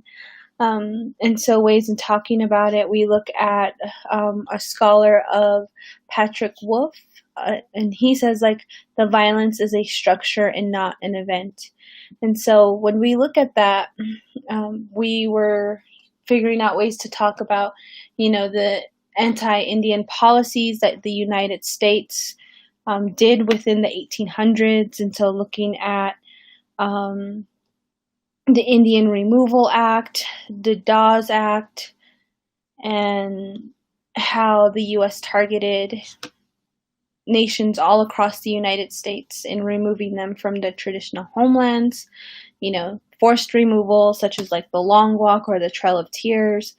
This violence has always existed towards Indigenous people of the United States. And so, this is a structure, that event has happened, and that event has happened, and the violence has happened, and it will continue to happen, if we figure out ways to acknowledge Indigenous sovereignty. And so just looking at that, and forced removals from our traditional homeland, and the consistent violence that exists today through, losing our sisters, to the amount of violence, or losing our people in general, to the amount of violence that we experience every day through ripping, tribal nations out from their sovereignty, because all nations should have the ability to have, healthcare systems, should be able, especially now with COVID, a lot of our communities were hit hard, and it sort of put a microscope over us, and how our nations aren't, they don't have that trust relationship with the federal government. And so you see that even more so with COVID. And also in 2016, with the rise of Standing Rock Lakota Nation and demanding rights over their water, with the resistance of the North Dakota Access Pipeline. And so it's, the violence and the ongoing violence continues to exist. And so with that, within my presentation, I'd have a border town violence, and what does that mean? So border town violence is, when I first heard it, I actually heard it from the Red Nation, which is based out and also in all across the country.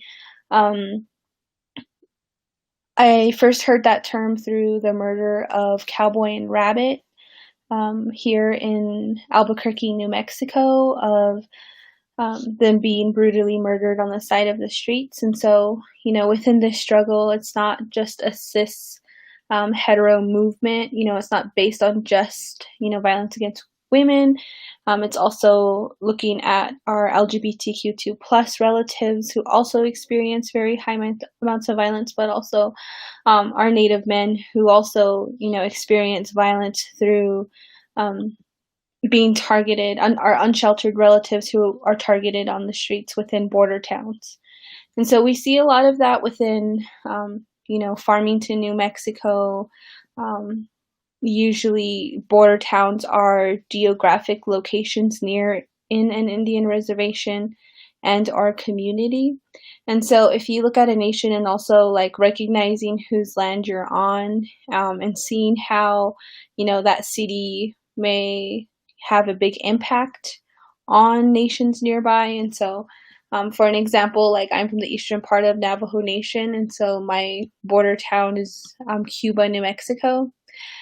And so, so a border town is dependent on native resources such as land, cheap labor, water, mineral resources, and economies. Oftentimes within border towns, there are disproportionate rates of violence against Native women and children and LGBTQ2+, disproportionate rates of criminal convictions, rates towards Native people when compared to non-Native people.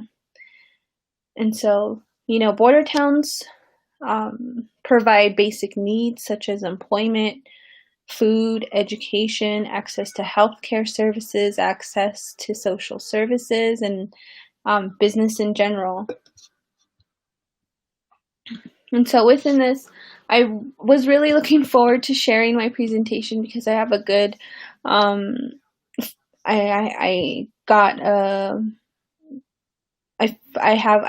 found I wanted to share a case, one of the earlier cases of what happens to our bodies happens to our land, and sort of going back to violence as a structure, not an event. Our relatives, and just a relation to land and body violence of what happens to our lands happens to our bodies. In looking at the killers of the Flower Moon, the Osage murders, and the birth of the FBI. This book was actually written, and you can find it. Again, it's called The Killers of the Flower Moon. So what this book was about was in the 1920s, the Osage Nation were relocated, and they owned land within, they owned their homelands, and during the Dawes Act, so the Dawes Act stripped land away from nations and privatized it, and so that's how there are private owners, private allotments, and so within that, the Osage actually were sitting on oil and were paid out. Or they were one of the first wealthiest tribes in the United States in the 1920s, and so they were actually targeted and murdered and killed. And actually were one of the very first cases that the FBI that's where the FBI grew out of, is to go and look at these cases and figuring out who murdered these families, these Osage families, and what does it look like, and bringing them to justice. And so just to put it out there, this is one of the first cases, and who knows how far these cases go back, in looking at missing and murdered Indigenous people. And so it's a long time going, and it's a continued struggle of oil and crime, and knowing that some of our nations depend on oil and gas revenues, but also looking at how do we hold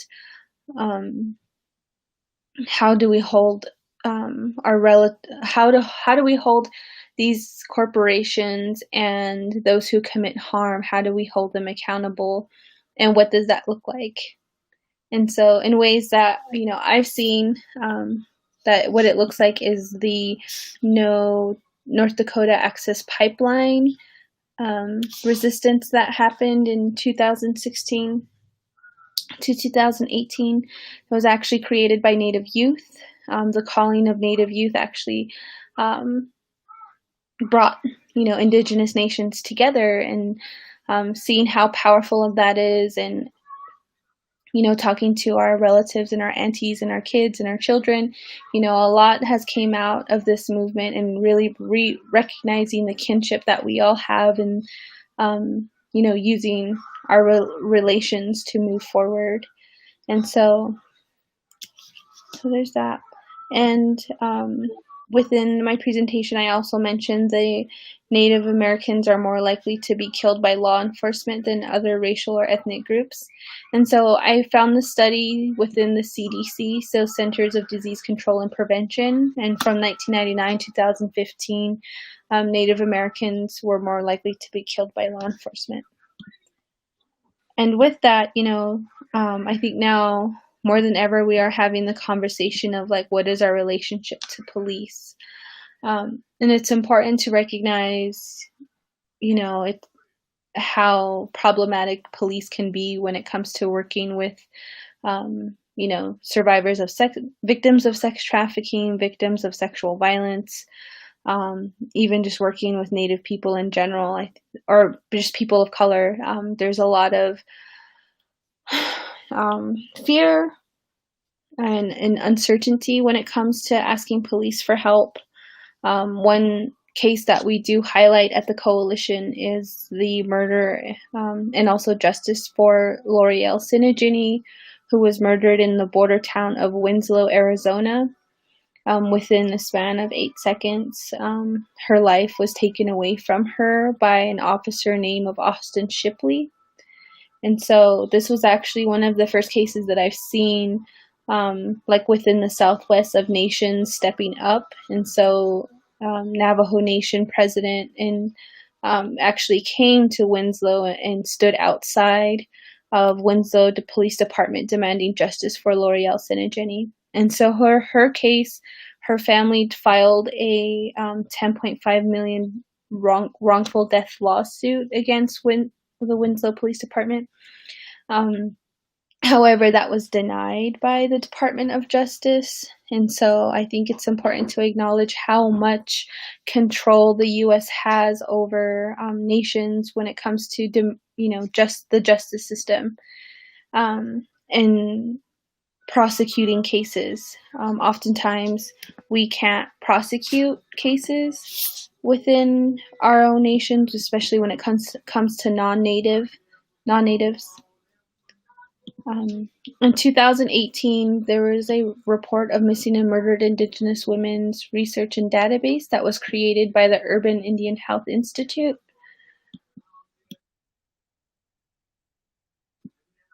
And within that, the city sought to obtain data and tracking and responding to missing and murdered Indigenous women. Murder is the third lead cause of death among American Indian and Alaska Natives. In 2016, 5,712 cases were reported, and only 116 of them were logged into the Department of Justice database. And so if you go onto our website at csvanw.org, we actually have this study from Urban Indian Health Institute under our MMIW tab. And so within that study, they found that New Mexico is one of the top 10 of the highest number cases of MMIWG cases. So there's New Mexico following 78 cases, Washington following 71, and then Arizona at 54. And so there's 10 states on there that focus on MMIWG and looking for cases with the highest amounts. And so within that study, they did geographically locate where these cases are. And so, yes, within that study, they locate these cases within Farmington, Santa Fe, and Albuquerque. And it's just, it's good to see a visual part of how many cases there are. But also putting a name to the mapping. Thank you so much, Cheyenne. We really appreciate this really in-depth presentation you gave us, especially with all the technical difficulties. We really appreciate that you worked through that. We are out of time, unfortunately, but we really appreciate your time. And so where can people go to find information on this coalition, on this organization? Yeah, we are at csvnw.org, and then we are also on all forms of social media. All right. Thank you so much. Thank you so much. All right. Bye. Okay. Up next, we have Hamis Johnston, who is going to be performing a native hoop dance and a fancy shell dance. We think it is so important to let Native communities express their culture through personal expression, especially when they're often mocked for doing so or even told not to. We hope you can celebrate these beautiful dance styles with us. Yeah, of course. So I'm Camus Johnston. I am enrolled in the Bad River Band of Lake Superior, Chippewa, and I'm going to be doing the a Native American hoop dance and fancy shawl dance. Can you tell them quickly about the hoop dance? The hoop dance represents the circle of life. Like life, we all journey through that circle. We each carry one hoop, and it represents us. But life doesn't truly begin until we open ourselves to a family and friends, each adding a hoop. The hoop dance tells the story of creation, representing many different elements, animals, and people. Ready? I don't know if they can see me. We can see you. You can see me? Okay. Yep. Can you get my song going, Mom?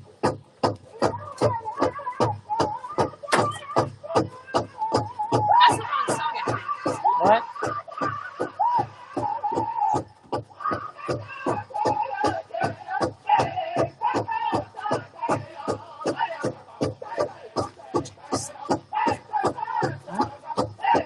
Turn it up to her.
I can't see.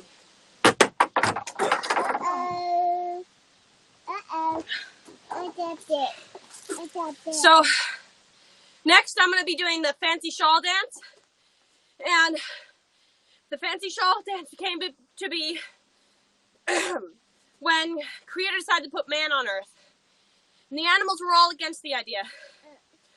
But then Kyle came up and said, I'm not excited about the idea of a grown-up person, but if you bring a baby, we'll care for him and treat him the way everyone should and teach him how to respect the land. So Creator put man on Earth. And the animals took such good care of him that they took such good care of him that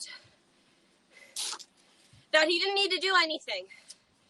He was changed, he was fed, he was entertained. Creators looked down on this and thought, this is not what I had in mind. This is not how I saw this going. So he sent down the butterfly. The butterfly came down and hovered above the baby's nose.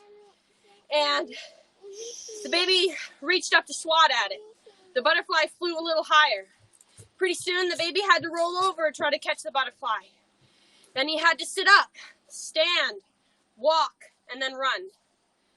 So the fancy shawl dance tells you how man learned to walk. I'm going to be doing that next.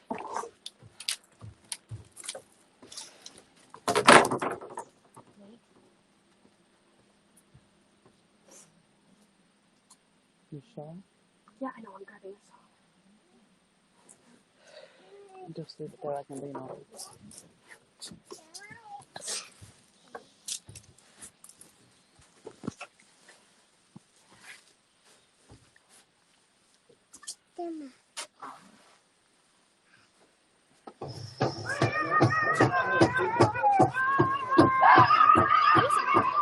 That's the one you gave me. You need there, got it.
I want to see him.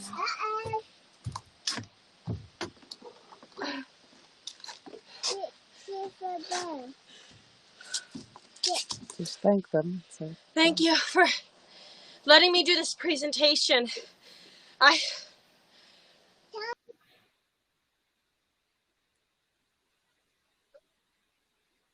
Well, thank you so much for being here, Kamas. I think she was unable to stay, but that was a beautiful performance. And thank you everyone for coming to our segment. No, don't get rid of it. Oh, sorry, my grandma called. It's okay. I really thank you guys for letting me do this presentation. I've really missed doing Native American dancing over quarantine. And I really had a lot of fun. We loved watching you perform. It was absolutely beautiful. Especially making it back over the virtual space. Really good job. Yeah. And that's about all the time we have for this segment. Thank you so much for joining us. Bye. Thank you. Bye. Miigwech.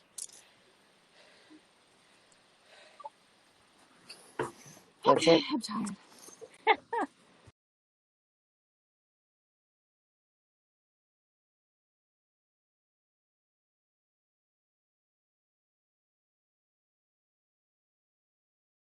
Hi, my name's Tanea Winder. I'm from the Southern Ute Reservation in Ignacio, Colorado, and I'm on the board of YCD. My relationship with YCD began a few years ago when I was invited to be the keynote for the inaugural New Mexico conference, which happened in Albuquerque, New Mexico.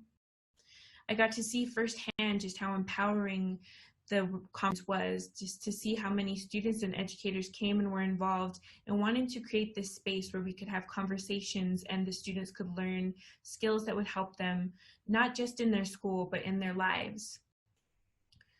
YCD to me means hope, it means inspiration, it means possibility for students, the next generation, to build a better world where it is safer to be who they are, and it is safer to love and be who they want to be in this world.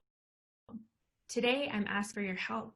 Now more than ever, it is crucial and critical to help young people, the future generations, be able to build a better world so that they can learn from our mistakes, so that they can help make sure that everybody is accepted, everybody is loved, everybody is uplifted, and inclusion and social justice and keys to that. So donate today by texting YCD to 44321 or by visiting ycdiversity.org.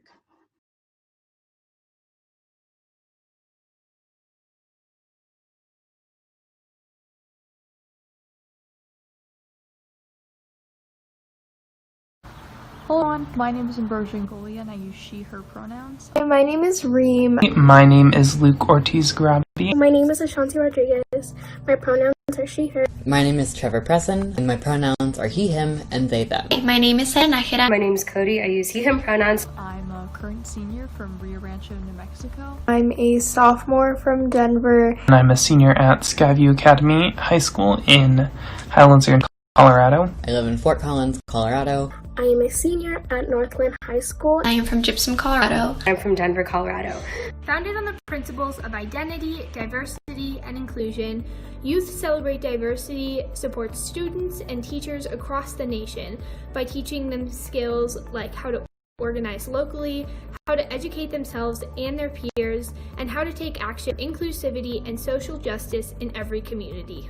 But when the pandemic hit, YCD could no longer accomplish this through its traditional means. Student-led diversity conferences in states such as Colorado and New Mexico. So, the Student Virtual Board was founded.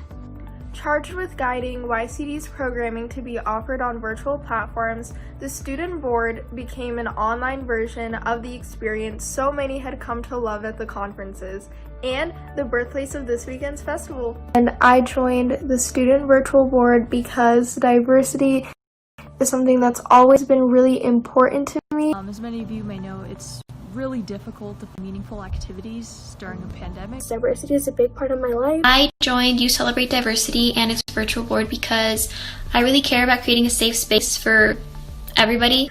And I wanted to become a better ally and know how to become a better ally to other communities.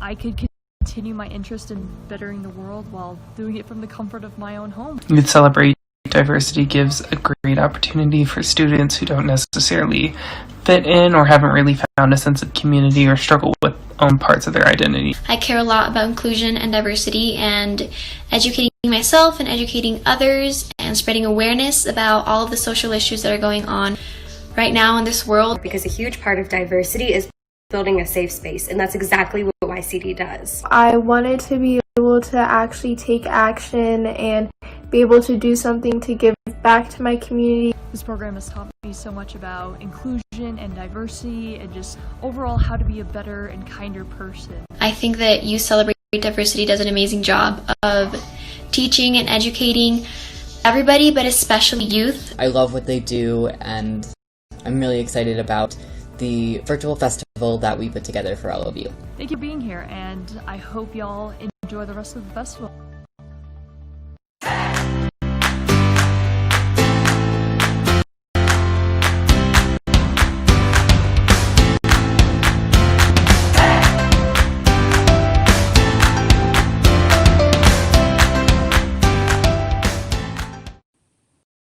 Hi, we are your hosts, Zyra and Alexis.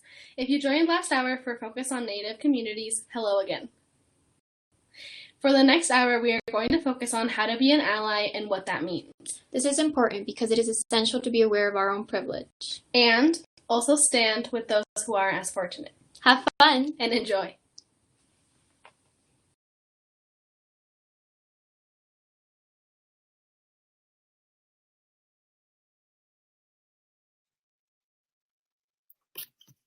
Hello, my name is Jocelyn, and I'd like to welcome you to the Psychology Behind Microaggressions.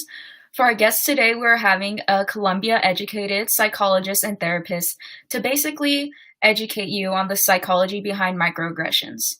Her work helps communities heal from the trauma of intergenerational chains. I'd like to introduce Mariel Bouquet. Hi, everybody. Hello. Hello. Hi, Jocelyn. Hello. How are you doing today? I'm doing well, thank you. It's World Mental Health Day, so it's a good time to be talking about psychology. Yes, of course. Yeah. I just want to thank you for taking the time to be part of this. I appreciate it a lot. Yeah, it's my pleasure to be here. All right, so I just basically want to ask you what microaggressions are. Can you just tell the audience and just give examples about that? Yeah, absolutely. So microaggressions are the everyday slights that people of color experience. And that's racial microaggressions, but it can be microaggressions across identities that actually relay a message of inferiority or a message about the denigration of the people that are marginalized.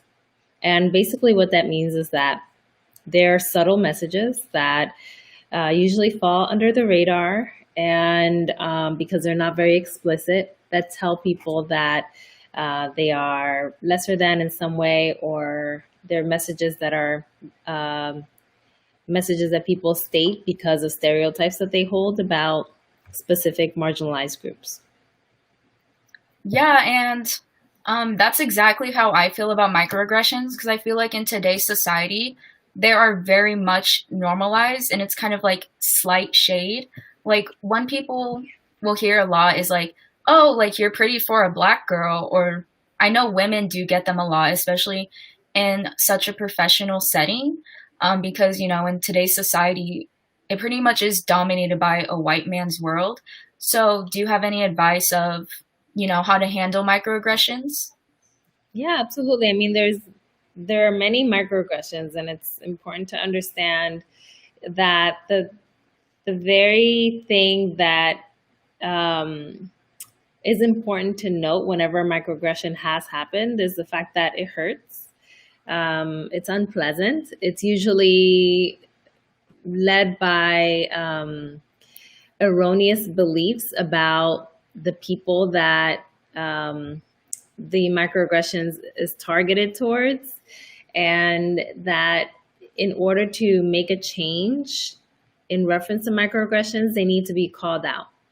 So the calling out of the microaggressions can be something as simple as, ouch, that really hurt. Or it can be something like, well, that was a microaggression, and that was something that is basically not a part of my truth. And, you know, I hope that you can understand or seek to understand the reasons why you're wrong in saying this, right? Mm-hmm. We don't want the persons that are victimized by microaggressions to then take on an educator role of saying like, okay, so let me teach you why this is wrong, right?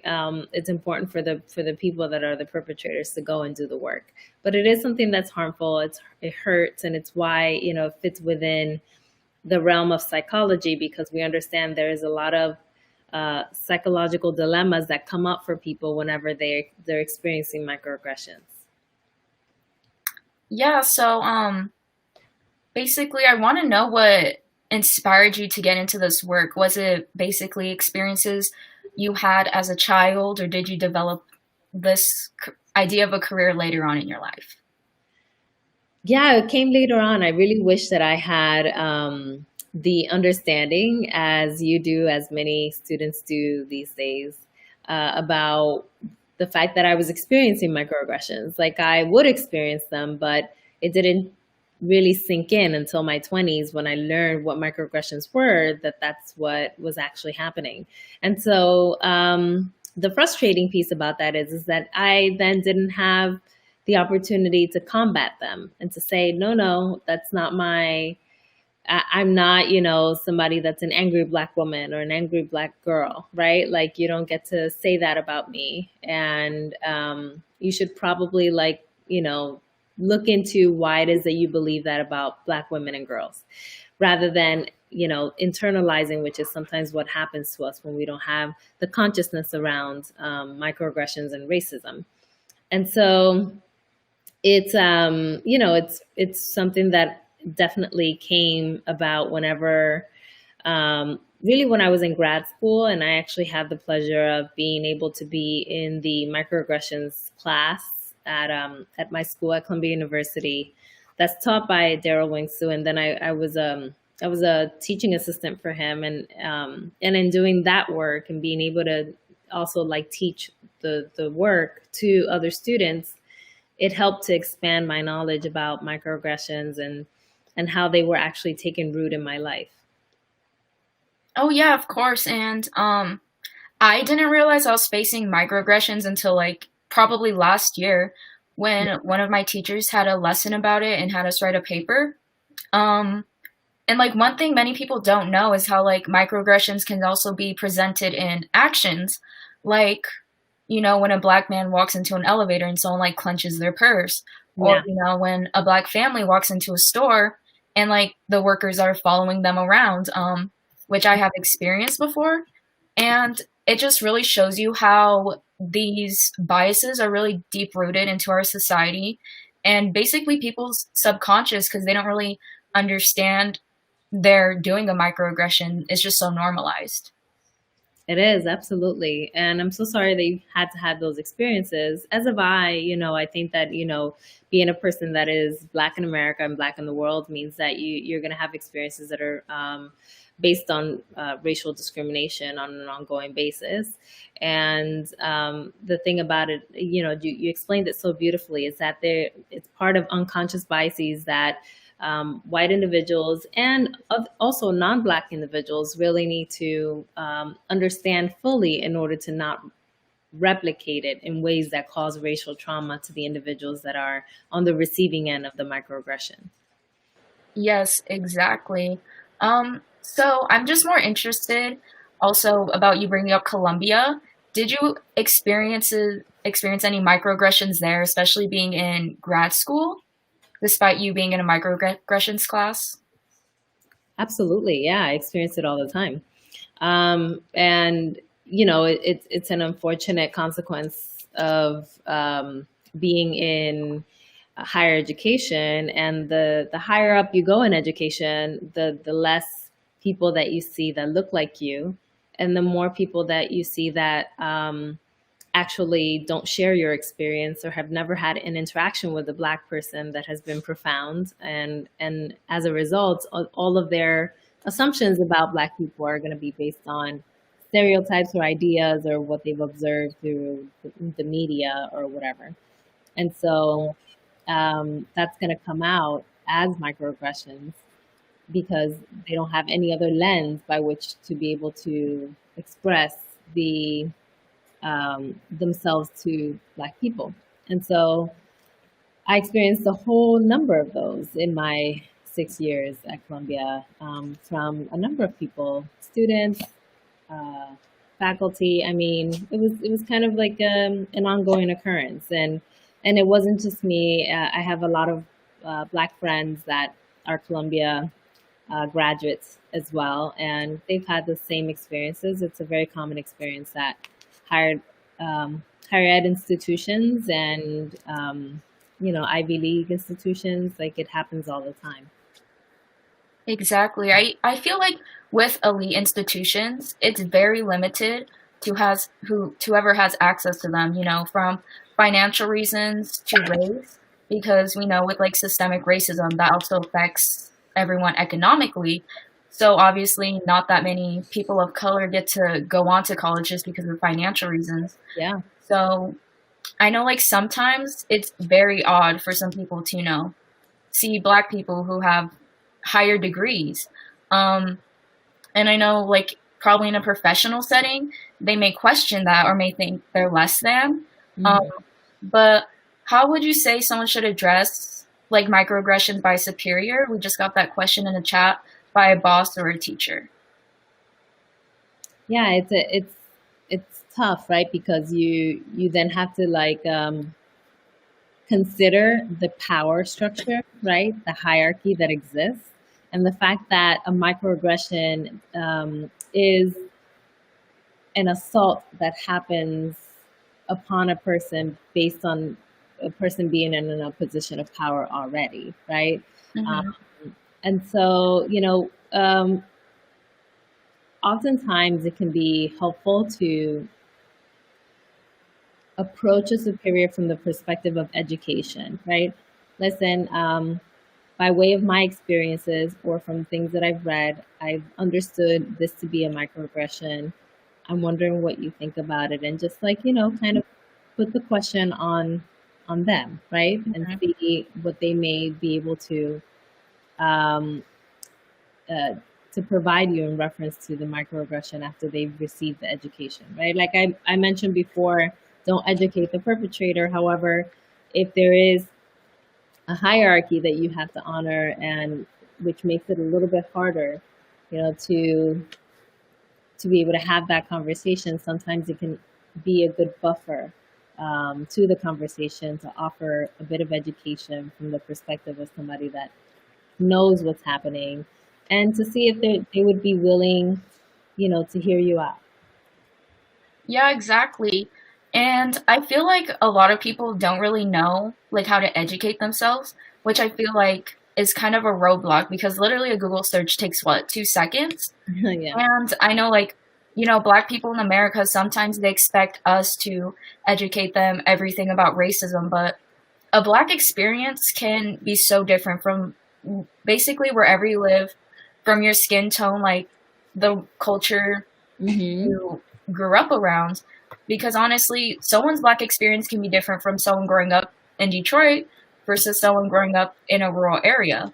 And I feel like that's what's really tough about people putting the task on us to educate them, because there's only so much we can do about talk our experiences. Yeah. And it's pretty much with them to really work it out with themselves. Absolutely, yeah. It's not fair to be somebody that's receiving the microaggression, having to experience distress around receiving a microaggression, having to experience distress around wondering whether or not you actually should take action, to educate the person around the microaggression, and then also have to take on the extra role and burden of educating. It's a lot. And it's very unfair because it puts all of the weight on the person that has been perpetrated against. Yeah, exactly. And I know this can take like a mental health toll. So Yeah. what would you tell for those people who are experiencing microaggressions, like how to help themselves out mentally? The very first thing that's incredibly important is make sure that you find community. Community of people that understand your experiences, can validate you, can, hear you out, can tell you stories that are similar in quality so that you can understand that you're not alone. And also understand that the common experience in quotes of what people tend to say is, I felt crazy, like I was going crazy, right? Because you oftentimes think like, did this really happen? Did they really mean it that way, right? And so you start going into that line of questioning. And so you need people around you to be like, you're not crazy. You are actually seeing things as they are. And it's unfortunate that this happened to you. And so they can offer that validation. So community is incredibly important. The second thing is to really do some self-care, right? Really, like whatever it is that fuels you and makes you feel well, bring that into your day in order to offset the weight and the distress that is caused by a microaggression.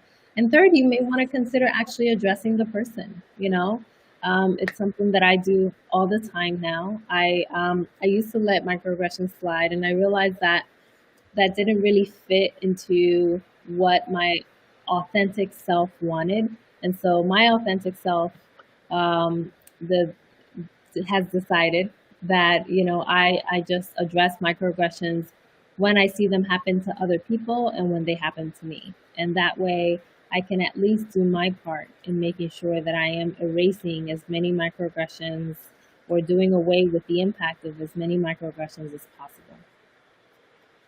Yeah, I think that's amazing because, that's more people who are going to stop contributing to that. And I feel like it's also very powerful just, telling people why it's wrong. And I feel like it can sometimes bring closure and healing to you once you realize you did make a step to try to stop it.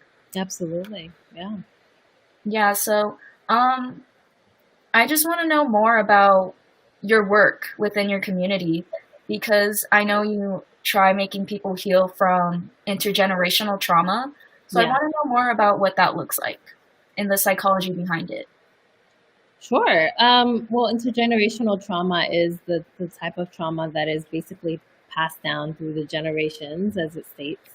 And it's, we have, especially in the Black community, a lineage of not only great resilience and joy and creativity, but we also have a long history of trauma that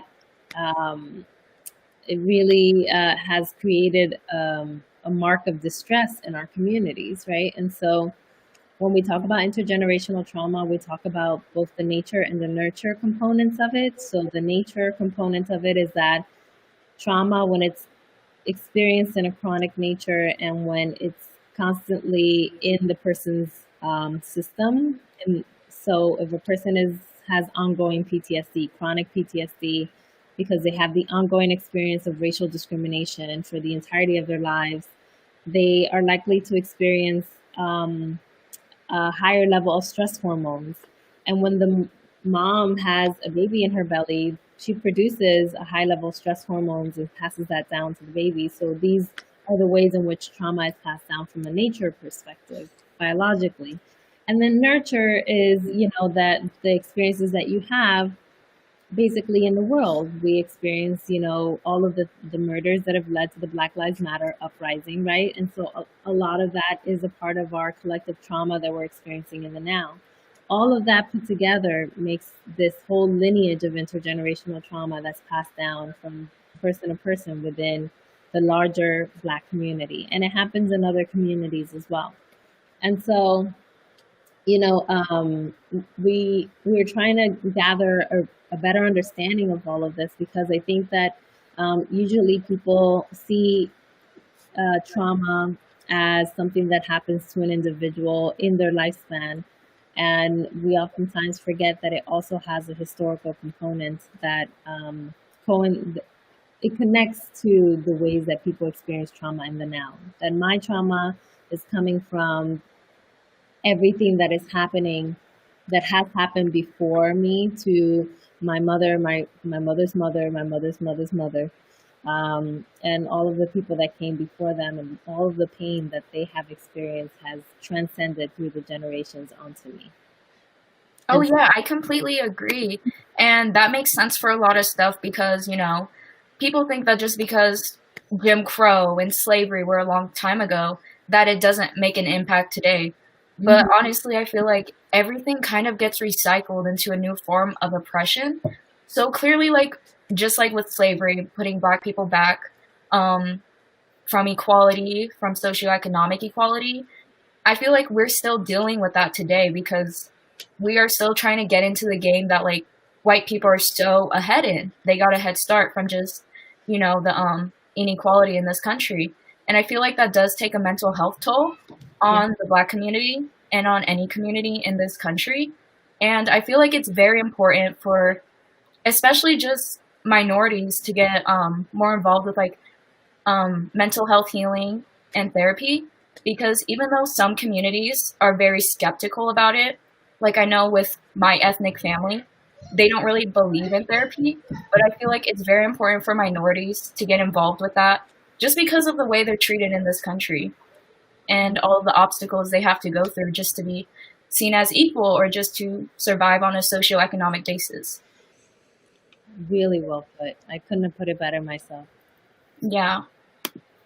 So how do you feel about, what would you say to minorities, how to get more involved with therapy and just stuff they can do at home to help them out?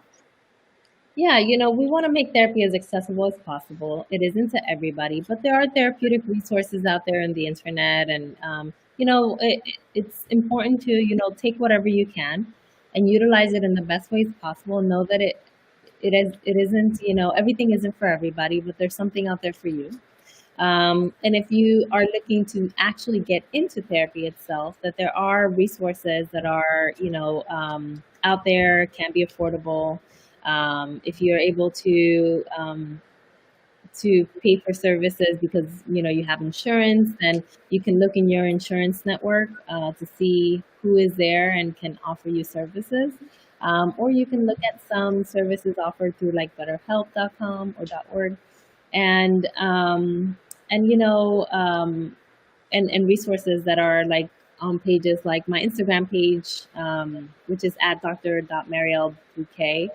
There's a ton of resources that I put out there for people if they ever, need to learn a little bit more about intergenerational trauma and just dynamics related to race-based traumatic stress. So I think it's all about a combination of things, just having a flow of multiple things that you include into your week that can help you to, have your mental health toolbox always filled, including. Yeah, I feel like that's amazing. I feel like you said, today is World Mental Health Day, and just with this whole quarantine and pandemic, not everyone, but so many people being unemployed, evicted, not being able to see their family members, or who are just at risk for health reasons. I feel it is very important that people do reach out to certain resources just to learn how to better themselves, and overall they'll become stronger people. Because I feel like not that many people in society realize that sometimes we are stronger mentally than we actually believe, but it's also good to take care of ourselves mentally as well. Absolutely. Yeah. And I just want to ask you one last thing about microaggressions. It'll just be our last topic for the day. Basically, what impact do you think it has on society and how we can work to control it as youth? Because I feel like youth are the future, and we can make so much change just by how young we are. Yeah. 100%. I think that your generation is just remarkable and will be able to make so many changes to the racial landscape that we are existing in, and I have a lot of faith in that. And so I love this question so much. I think the very first thing that is really, really important is educating yourselves about microaggressions, really reading the material that's out there, the books that are out there, because if you have the language, you're equipping yourself with power. And so the more that you can equip yourself with that information, the more that you can go out into the world and understand what is the microaggression, how is it happening around you, how is it happening systemically, and how to eradicate it. So information is incredibly important. As they say, knowledge is power. And so that's the first thing. And then secondly, find ways to understand within yourself how microaggressions come out in you, right? Or in your life, or how they have impacted you if you've been the recipient of microaggressions, and try to understand it from that perspective and find ways and avenues for healing for yourself. So all of that, I think, is, going to be a part of the larger scope of, how we address microaggressions through the youth in the future. And remember that you're all in this together. You're a generation together. So don't forget that it's not just on you. It's the whole community is in on this effort to dismantle microaggressions. Yeah, that was an amazing answer. Be sure to follow her Instagram. I know I'll be sure to follow it right after, because I feel like you do have amazing resources. They're pretty accessible since Instagram is free. And I think it's really important for people to educate themselves more about it, just to better their life and their community's life. And I just want to thank you again for taking the time out of your day to speak to us. It was very informative, and I just appreciate it a lot, and it was very inspirational. Thank you so much. Thank you for having me. I hope you have a great rest of your day. Thank you. You too. Bye-bye.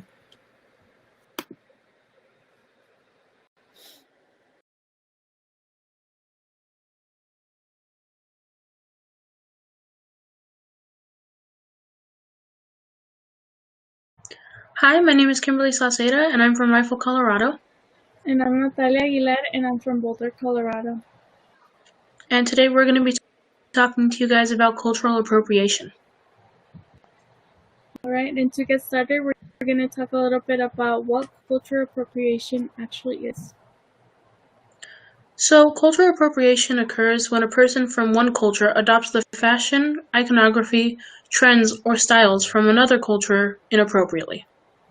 Often more than harmful, when the culture begins appropriating is when it's historically oppressed by a group. And then these are some examples of like how it's been misplaced, etc.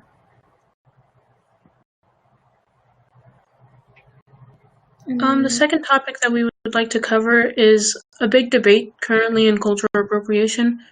It's cultural appropriation versus cultural appreciation. And these debates kind of range, as some people think that cultural appropriation doesn't exist because no culture is completely original and uninfluenced, while others believe that musicians, designers, and artists get a pass because they create art that's open to discussion and interpretation. The key to expressing appreciation rather than appropriation is to understand the culture you're borrowing it from, including its historic of oppression and marginalization. And then these are some examples. Do you want to talk a little bit more about that, Kim? Right. Yep. Okay, so on the left you see these people dressing up with fashion from cultures that they don't have, that they aren't a part of, or using hairstyles and really just taking parts of those culture and claiming it as their own without any kind of credit and in an inappropriate manner. And then on the right with the picture, you see people from actual culture and people that may not be from that culture but are showing appreciation for that culture, versus people like designers using fashion from certain cultures for their own benefit. Alright. Now we're going to talk a little bit about iconography.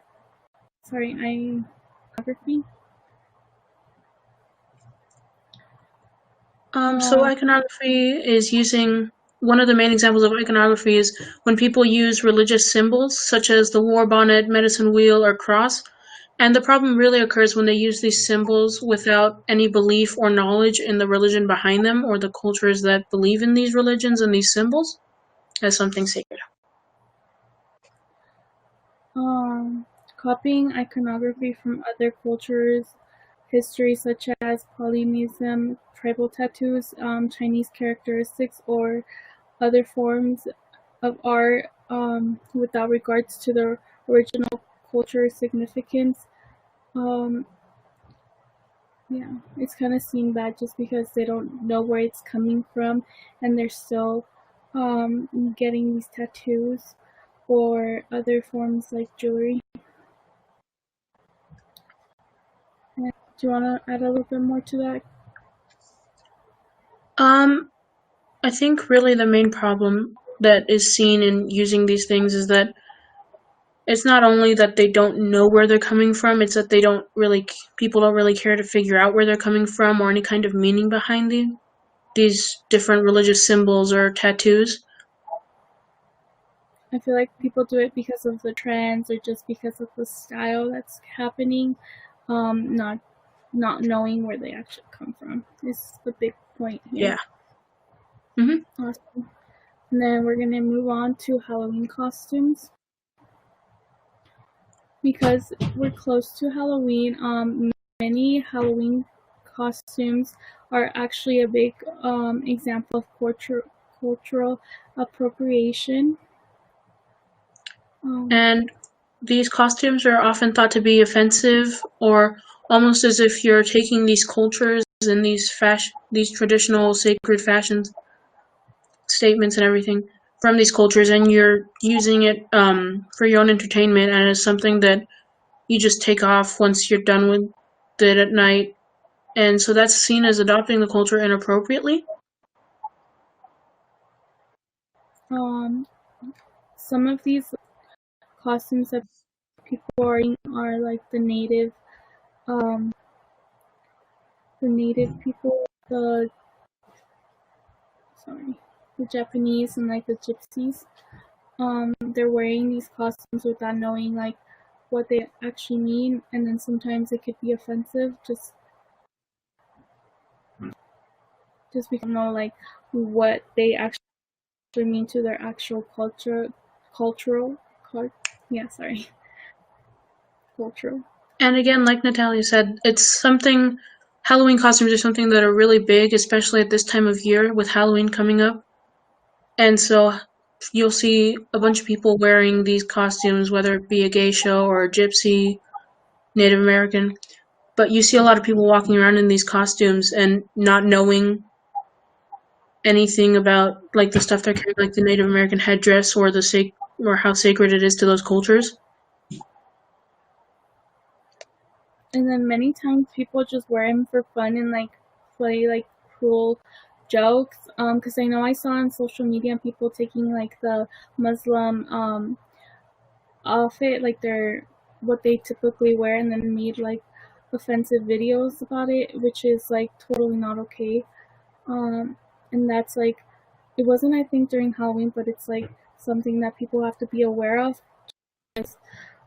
These costumes exist like in Halloween stores doesn't mean you should buy them or stuff like that. And then this is like how to avoid cultural appropriation. Do you want to talk a little bit about that? Yeah, so really the main idea of this whole thing is that researching a culture doesn't necessarily give you a free pass to just use that culture however you want. You always want to make sure that if for any reason you're gonna use something that isn't from your culture, to ask yourself a few questions. Do you wanna talk about the questions? Yeah, some questions include like, am I using something scared to other cultures? And then ask yourself, am I engaging with a piece of ancient culture as if it's new? Am I forgetting to credit the source of the inspiration? And many more questions. And if you can safely answer with a no to any of these questions, you should probably be able to avoid cultural appropriation. Still, proceed with caution when choosing your costumes this upcoming Halloween. Yes.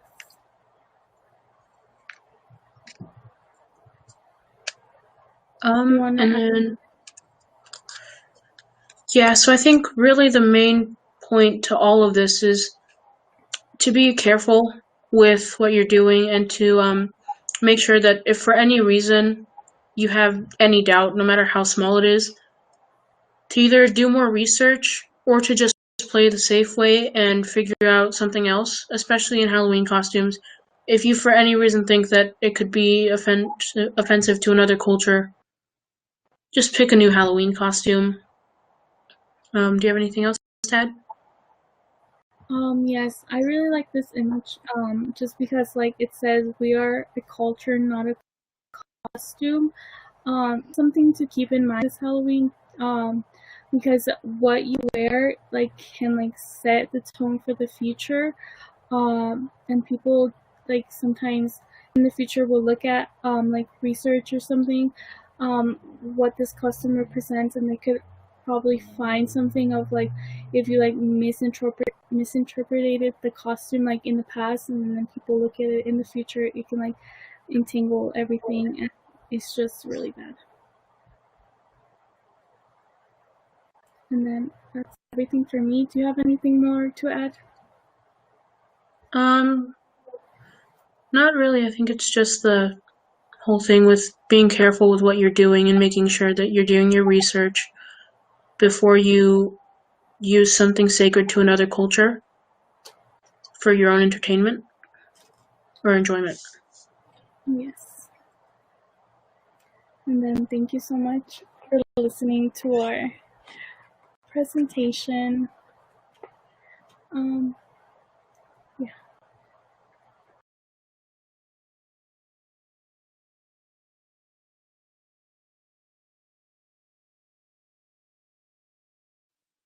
We are so thankful to Boeing for being the presenting sponsor of this festival.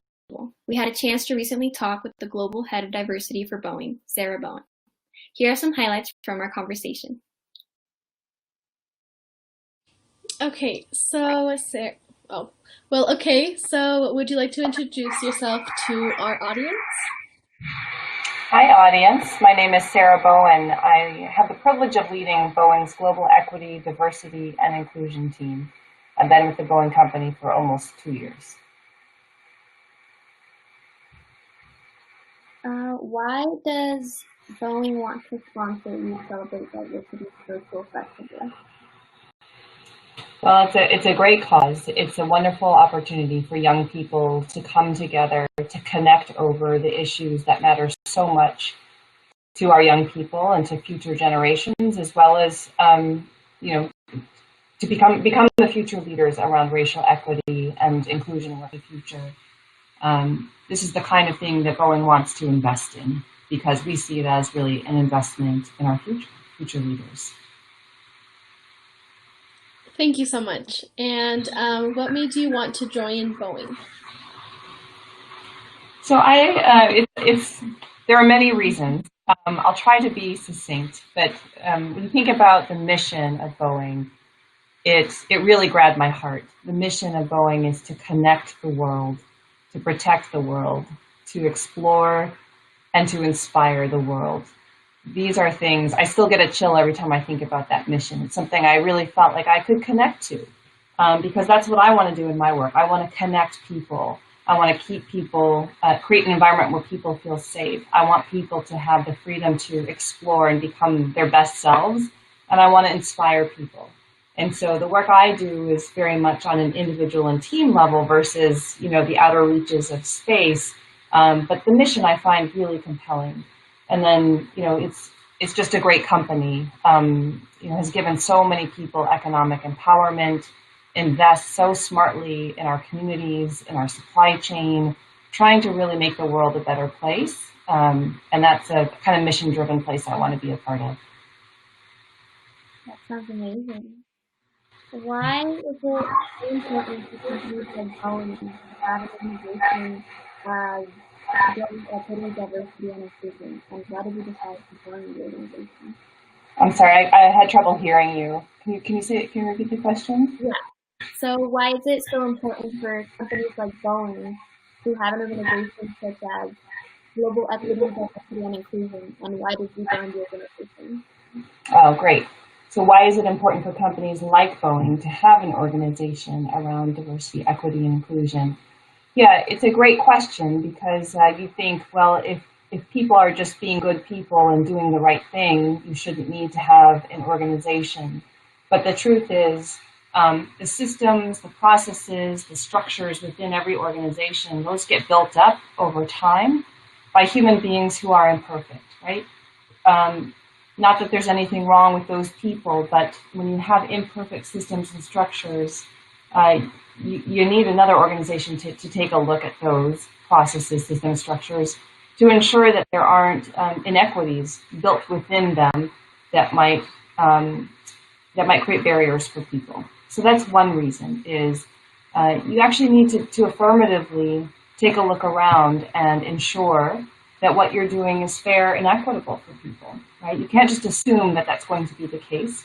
And I think we all know that just from looking at our society, right? We know that there are things that are flawed in our society, not because people are bad, but because that just happens, and due to a variety of factors. So that's one reason I think companies really need it. Another reason is you need a group that is dedicated to creating the kind of inspiration and connection that no other team really squarely has responsibility for, right? Lots of teams within HR and within business, they do that informally, but you do need a team, especially in large organizations, to really focus on how do we bring people together, how do we create a sense of inclusion, how do we create that connection for people who might come from completely different backgrounds, and inspire people to want to work together and want to learn from each other. And that's part of what we do too. Yeah, of course. Thank you so much for that. And what, in your opinion, is the most prevalent issue in society today and why? Oh gosh, that's a great question. Today there are so many prevalent issues and so many things that we should all care about, that I know we all do care about. The environment, racial equity, social justice. These are all things that are really important to me, and I know to so many young people. And I think it really comes down to, if I could boil it down to one word, it's unity and connection. I think people are, some of the racial injustice and social injustice we see in our country and in the world, that's because of a lack of connection, a lack of empathy between people, between cultures. Even the way we interact with our environment sometimes, I think, is a lack of connection to the environment, to realizing our impact, our footprint. And I think the more we can educate ourselves and build empathy and connection between each other and between the environments where we live and work, I think the better we will be as individuals and as a people, as a culture. So then what steps can people, especially youth, take to tackle issues like environmental issues or social justice issues? What steps can youth take to tackle some of these issues is the question. One thing I've learned is that the youth of today are so smart and so motivated and so creative. And it's when I spend time with young people that I have my sense of hope really, truly restored. So I would look to youth and say, teach me, tell me what we, the older generations, can and should be doing. But if I were to offer some advice or guidance, I would say, keep educating yourselves on the issues that matter, and try to have an open mind, right? in order to really make advancements, we have to be able to look at an issue from every single angle, because we have to anticipate what the detractors will say. We've got to be able to anticipate that and be able to understand it, understand what motivates the detractors, so that we can make it better together. So I would say continue to educate yourself on the full scope of every issue that you care about. Work on building allies, right? Create a movement. The way to create a movement is to build allies and bring people along in your mission. And those are really important skills. And then always work on empathy, right? It's, I know for a long time, empathy has been kind of called a soft skill. There's nothing soft about it. This is a survival skill. It's a human leadership skill that everyone needs to be successful and effective in the future. So those are the three things I would say is, really rigorous education, a strong sense of being able to build allies, and then thirdly, continuing to build empathy and connection. Thank you. And in your opinion, what difference have you noticed or seen Boeing make in your community? Yeah, well, Boeing, I've been so impressed with the way Boeing invests in communities. Over the past 5 years, Boeing has invested more than $120 million in organizations and institutions to help advance equity, diversity in STEM, and causes that are so important to us and to the communities where we live and work. So many of those investments are really at a local level. It's, in Huntsville, Alabama, there's a Girls Inc. program there that is going to impact 700 girls in developing their STEM education. It's investments in historically Black colleges and universities to increase that pipeline and strengthen the technology of those institutions. It's investing in Chicago public schools. It's investing in advanced minorities in engineering, because engineering, we need more people of color in engineering. We need that talent pipeline for the future of engineering to truly be bright. National Black Child Development Institute, right? We've got to make sure that there's health care, there's proper nourishment, that the communities are safe for our young people growing up, because they are our future. So I've seen a lot of impact that the company has made through local investments that are very targeted and thoughtful to create the kind of safety and inspiration and education that we need for the future. Awesome. Thank you so much, Sarah. Those are all of our questions for today. We really appreciate you taking the time to talk to us. Fantastic. Well, it was lovely to meet you both, and best of luck with the Youth Diversity Initiative. And I can't wait to hear more about you and from you, and I can't wait to hear where this goes next. Thank you so much. Thank you. Take care. You too.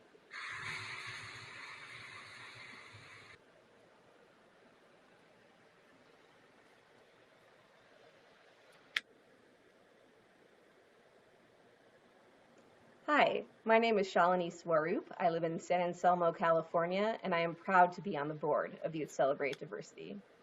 I first became involved with the organization that would become Youth Celebrate Diversity in 1999, shortly after the shootings at Columbine High School. Even as a 15-year-old, I began to realize that every student needs and deserves a safe space to learn, regardless of race, gender, religion, sexual orientation, or ability. With YCD, I learned not only about the people and the world around me, but I also gained valuable leadership skills, such as facilitating conversations, mediating disagreements, but most importantly, in building empathy. I continued my work in diversity throughout college at the University of Colorado at Boulder, and also in graduate school at Berkeley Law School. I utilize the lessons learned with Youth Celebrate Diversity every day in my career as an attorney working on environmental and social justice issues in the Bay Area. Working with YCD as a teenager has made me into the woman I am today. In 2020, now more than ever, as the students say, we need to focus on what unites us and build bridges instead of focusing on what divides us.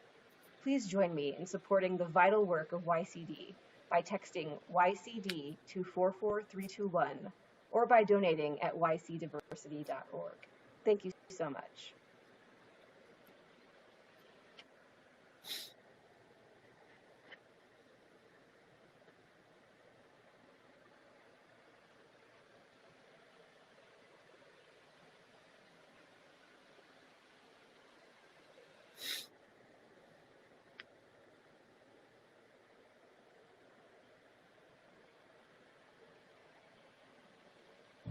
Hi, my name is Sophie Erb. My name is Rohan Ganati. I'm Layla. My name is Rhea Rowan. I use the she, hers pronouns. My name is Katina. Hi, I'm Lily Clark. Hello, I am Alexis Hermosillo. I am a sophomore at Albuquerque School of Excellence. I am a junior in high school, and I am located in Centennial, Colorado. I'm a senior at Denver School of the Arts, which is in Colorado. I am a senior in high school. I am a senior at Sandpoint High School. I am a high school junior from Santa Fe, New Mexico. And I am a senior in high school, and I am located here in Gypsum, Colorado. Founded on the principles of identity, diversity, and inclusion, Youth Celebrate Diversity supports students and teachers across the nation by teaching them skills like how to organize locally, how to educate themselves and their peers, and how to take action for inclusivity and social justice in every community. But when the pandemic hit, YCD could no longer accomplish this through its traditional means. Student-led diversity conferences in states such as Colorado and New Mexico. So, the Student Virtual Board was founded. Charged with guiding YCD's programming to be offered on virtual platforms, the Student Board became an online version of the experience so many had come to love at the conferences, and the birthplace of this weekend's festival. I joined the Student Virtual Board because I wanted to be able to teach my peers and my mentors how to be activists and allies from home. During these trying times, I think students are really in need of an innovative way to empower themselves and their community. Right now, it's very important that we're all together, in this, and that we're all celebrating everything that makes us us. I think it's very important to start having conversations and to educate people. Because I really want to make a difference in this world, and I feel like YCD is doing that. I've always liked how YCD allows the youth to educate their peers as well as their mentors. I really like what YCD stands for, especially when it comes to honoring the youth voice. Discussing topics around diversity is extremely important, especially during these times. I think our generation is really great in that we're having those conversations, and I just wanted to be in a space where I could help facilitate that. We created this for you guys to teach and to educate. Education and awareness is key for change, and I think it all starts with high schoolers. If you're a high school student and interested in joining the YCD Student Virtual Board, which is the group that helped organize this virtual festival, applications are now open for the spring semester. Students join for a semester at a time, but have the opportunity to stay on the board longer if interested. We especially would love to have more students from different states around the country on the board for 2021. Visit ycdiversity.org to apply or to find more information.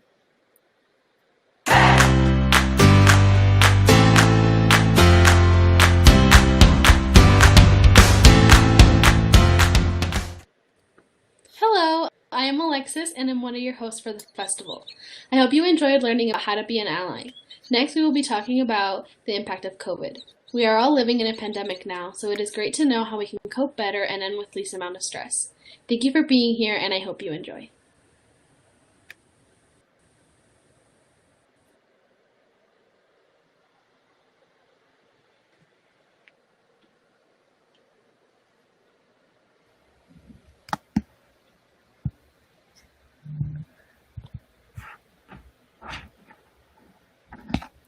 Hello everyone. So this segment will begin shortly.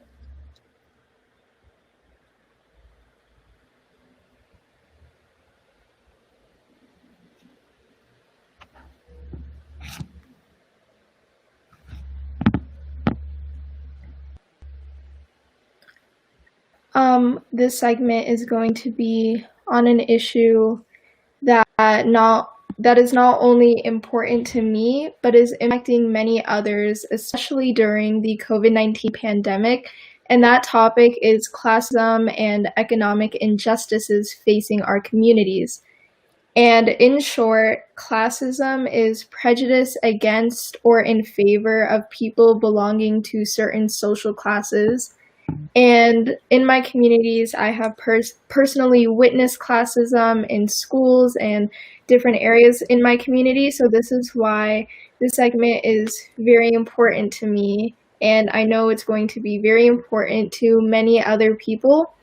And especially during the pandemic, classism and economic injustices is affecting a lot more people than it has been before due to things like unemployment rates rising and so on. So I'm very glad that I had the opportunity to lead this panel with some amazing people. Hopefully another person will be joining shortly. So yeah.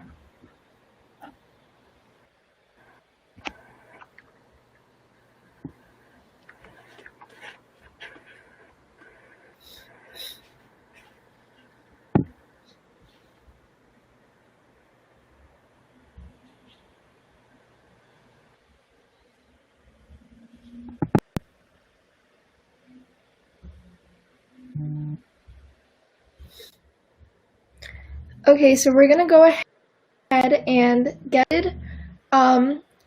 This is the next segment of the amazing YCD Virtual Festival. A very exciting segment where some panelists will discuss classist economic injustices, specifically during COVID-19 pandemic.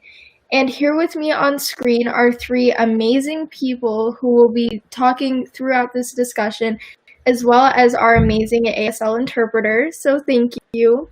So first up, we have Liz McCowie, and she is a student activist and outspoken member of her community as a junior at Oberlin High School. We also have Anna Cornelius, who is a core member of Denver Homeless Out Loud, which is an outstanding organization working with and for people experiencing homelessness to advocate for their rights, choices, and dignity. And last but certainly not least, we have Representative Leslie Herod, who, among many other accomplishments, is the chair of the House Finance Committee, vice chair of the House Judiciary Committee, and chair of the Committee on Legal Services here in Colorado. And I am Reem Saeed. I am a sophomore at Oberlin High School, and I will be leading this discussion today. So we have 4 questions prepared for the speakers to answer within our time right now. So I'll go ahead and start with the first question. So first, what were some personal experiences you have had or witnessed that made you realize that economic injustices is a big issue, especially during the pandemic? And anyone can start. Hi, everyone. I'm State Representative Leslie Herod. I represent House District 8, which is in Central and Northeast Denver. Thank you so much for having me. I love seeing youth who are fighting for change. I am the first African-American LGBTQ person to hold elected office in Colorado, and I started as a youth activist, so keep fighting. I also, as you said, chair the Finance Committee, and I got to tell you, COVID has not created economic inequality, but it exacerbated what already exists. And I know that firsthand because, one, I've seen it happen as a legislature, but also, my own family. We don't come from wealth. And quite frankly, with so many people who are struggling to figure out paycheck to paycheck, how they're going to pay for their rent and their mortgages and things like that, COVID came as a gut punch that, quite frankly, some folks were not able to survive. And other folks are thriving. There are some folks who are making money during this time period where other folks are not. And so the economic injustices are real, and they are being exacerbated by COVID. And I can't tell you how important it is for people to activate around this issue, because right now we are having conversations at the Capitol and throughout the country about what recovery looks like. And if recovery continues on with a system that leaves people like me and you behind, it's not true recovery. We have an obligation to use this opportunity in this time period to make sure that everyone has the same opportunities to thrive as their neighbors. And that's something that we need to put in place. That means helping small businesses. That means ensuring that all kids, go to school and have access to internet. That means that there are jobs for all of us. Those are things that we need to work on. And yes, we also need a robust recovery package that includes cash payments for those who need it.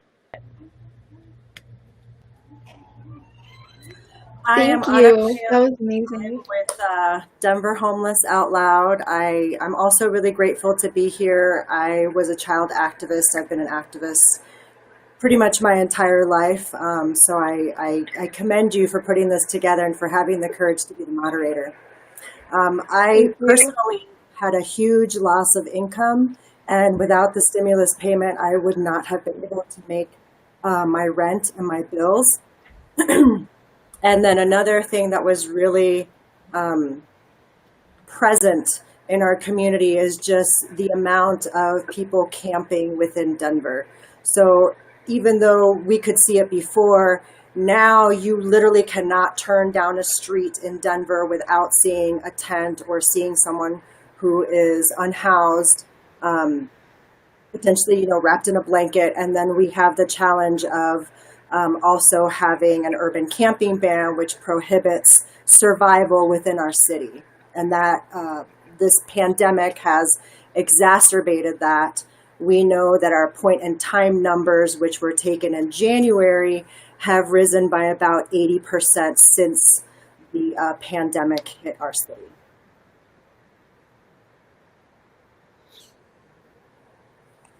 Hi, I'm Lamise. I was, like you said, a junior at Oakland High School. And, I have always, in my own way, kind of been like an activist and a student activist. And my parents taught me at a young age to always, fight for the underdog, and I think COVID has I've definitely seen COVID impact many students and many lower income students and people like myself who don't come from wealth. My parents, they didn't just get to stop work, or they don't, work jobs that you can just, do from home or work from home. I've seen so many people who I know who are a little, higher income, and a lot of their parents were able to kind of sit at a computer and get their job done. But my parents, and my mom specifically, who worked in childcare, had to physically go to her job every day, constantly risking her life and those around her. And it definitely scared me because I wasn't sure if she was going to contract COVID, if she was going to, it was definitely risk. And for those of us who don't have something to fall back on just in case things get rough, it's definitely a fear and something that I have seen very prevalent in my community as well. And, I understand the economy is at its worst than it's ever been, and I understand that you can't just stop jobs, but it is definitely scary to have to see people who work those low-income jobs and those low-wage jobs to have to risk their lives out every day on the front lines, just trying to get by, honestly, and to trying to provide and serve for those who, need it. And so I definitely think it's something we need to take into consideration and remember that not everybody has the privilege of being able to either work from home or even stop work and take a break during the pandemic. And yeah. Thank you all so much. You guys answered that question perfectly. The second question we have is, as the economy has fallen into a recession, do you guys think that politicians and people who have the economy practically in their hands have handled the issue with low-income Americans in mind? And how do you think they could do better if not? So this is what I'm going to listen to and then happy to respond afterwards. But tell me like it is.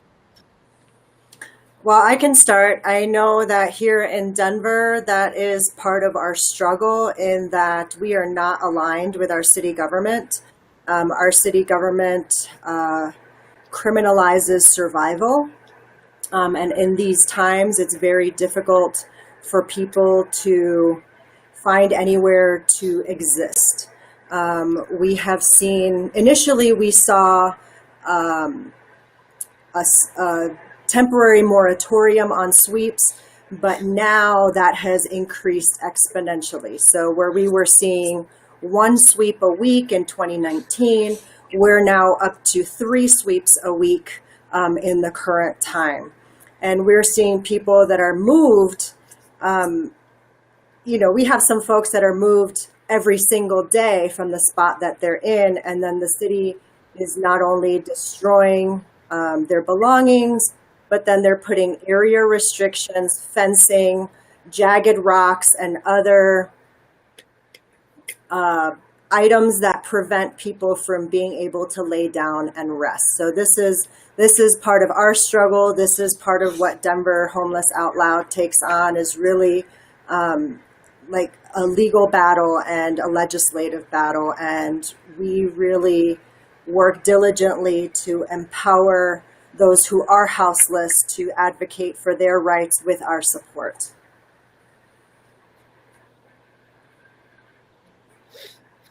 I think from a student's perspective, it's personally, I do think things like school should be shut down, honestly. But I also understand it's not, possible. Like you said, the economy is kind of in one of the worst places it's ever been, and I understand jobs are on the line. But let's, for example, even talk about our own president. He didn't take COVID seriously for the longest time and would constantly try to downplay it and put people's lives at risk, and not even thinking about low-income people who are going to have the luxury. He, first of all, when he got COVID, got access to amazing care, as well as has something to fall back on in case he gets it. Some of us are parents. If they get it and they can't work, what are we going to do? You know what I mean? Like, we don't have these things to fall back on. We don't have access to amazing healthcare, not to mention how much it would cost. And I just feel like, I don't really feel like it's been taken seriously. I understand we have, the Colorado mandate of you have to wear a mask, but I think more should be done, and I think more services should be provided. It shouldn't just be as if every man for himself, because this is simply not one of those kind of cases where everybody can just provide for themselves. And so I definitely think it should be taken more seriously, because right now I don't feel as supported, and I don't feel safe, and I don't feel like everything will be okay. Because quite frankly, it's pretty terrifying. My bad. It's pretty terrifying. So yeah, I definitely think the government officials and a lot of the things you see, even just like I said, from a student's perspective, it's nothing's really reassured, I guess is what I'm trying to say. And I think it should be taken more seriously, and there should be more, more mandates, more rules, more restrictions being put in place to make sure everybody is safe and everybody has a chance to make sure they're healthy. Amen. I mean, I agree with what's been said. Let me just say how I feel about things too. So I'm just one state elected official. I need the support of my colleagues to get anything done. And we had a very short session once COVID hit, 3 weeks afterwards, to do things. And I focus a lot of my time on passing police reform, as some of you all know. We didn't even know where we were going to be with COVID, right? We all thinking it's much shorter. But in this time period, we have allowed the homelessness crisis to grow in Denver exponentially before COVID hit. So again, once COVID hit, our interventions were not nearly enough to address the need. I love the city. I love Denver. I come into town, I'm always like, come to Denver because this is where it's at. I'm not going to California or New Jersey or where. You come to me. They come. And then the conversation started to change, like, why aren't you doing more to address homelessness? I'm staying at this hotel and there's homeless folks outside and we're progressives. Why can't we do more to take care of this? We should. We haven't been. And so I believe that there's been a lack of leadership on this issue that has led us to this point today, which means now we need leadership to step up, and maybe that's more citizen-led, to step up and make the changes that we need. So at the federal government, F. I think they're an F. I think the state with Polis, I think he's doing a good job. I think he stepped in and said, we have mask mandates. We are watching the data. We are watching the numbers to see when we can open schools, open bars, shut them down, whatever. But as a state government around homelessness issues and a legislature, so including myself around issues, we've not done near enough. We got to step up our game. And when we go back into session, we need to do more to bring down the income inequality that's going on right now. That's our jobs, and we better do it. And I think people's lives are at stake, quite frankly. And then at the city level, I told you how I feel about what we're doing and what we're not doing. need to focus on this issue. It needs to be just as important as building a new building. We need to make sure that we're building for the city and ensuring that people who already live here get benefit from the growth. And we are still growing as Denver. Median housing cost is $600,000. That is insane. Meanwhile, we have people who are sleeping in tents, right? Who are camping in the city, who have to be swept away just to move to another neighborhood. Why not provide supportive, sustainable housing? Why don't we support people and make sure that there is an economic safety net in case someone does get sick? These are things that we can do. Some of them are on the ballot this year that we can actually vote on in November. But other things we need you all as young people to push us to do. And you can reach out to me. I know I'm gonna have to get off, unfortunately, the Zoom soon. But I want you to know that you can reach out to me on social media at Leslie Herod on Instagram and Twitter, and Leslie for Colorado at Facebook. I will be your voice. But not only that, I would want you to come to my committee and be your voice and advocate for what you believe in and what you think needs to change, and then hold us accountable to that change. So I got to go on this question. I think it's important, though. I don't think that I've done enough, but I'm only one person. I need your help to do more. So join me in this fight to make sure that we actually have a Denver and a Colorado where everyone is thriving and that we can all believe in and we can move forward together. So thank you all so much for your advocacy. Thanks for all that you're doing. I look forward to checking y'all out on Instagram and seeing the other great conversations. Thank you.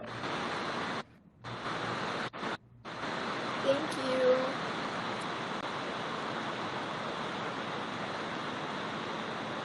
Thank you.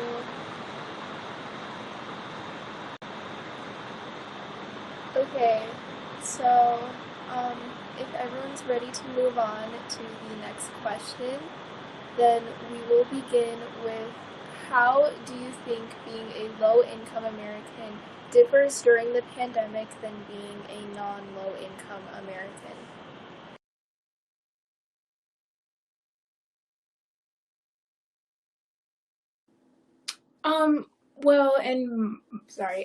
In my opinion and my perspective, I think there's a huge disparity between low income and high income Americans. One being, like I said before multiple times, the fact that one is able to possibly take a break from work or work from home, and the other can't possibly do that.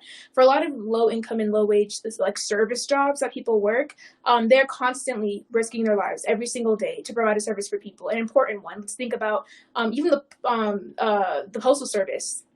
We're trying to even figure out if we could even say the postal service, and people who go out and help people like physically, like not just I've seen so many jobs where they have to constantly be in close contact with people, and I just think one thing as well, like I said, is the fact that one has something to fall back on, that being those being the high income Americans, and then the others don't, is honestly such a disservice to me. Like, it's as if one group gets to feel comfort, feel reassurance, like I said before, about how they are gonna be okay. Worst comes to worst, when the caretaker of the home gets COVID, they can either be in great care, or they have money, they have something to fall back on, they have the ability to provide for those they need to take care of. Then the others, they don't have that. They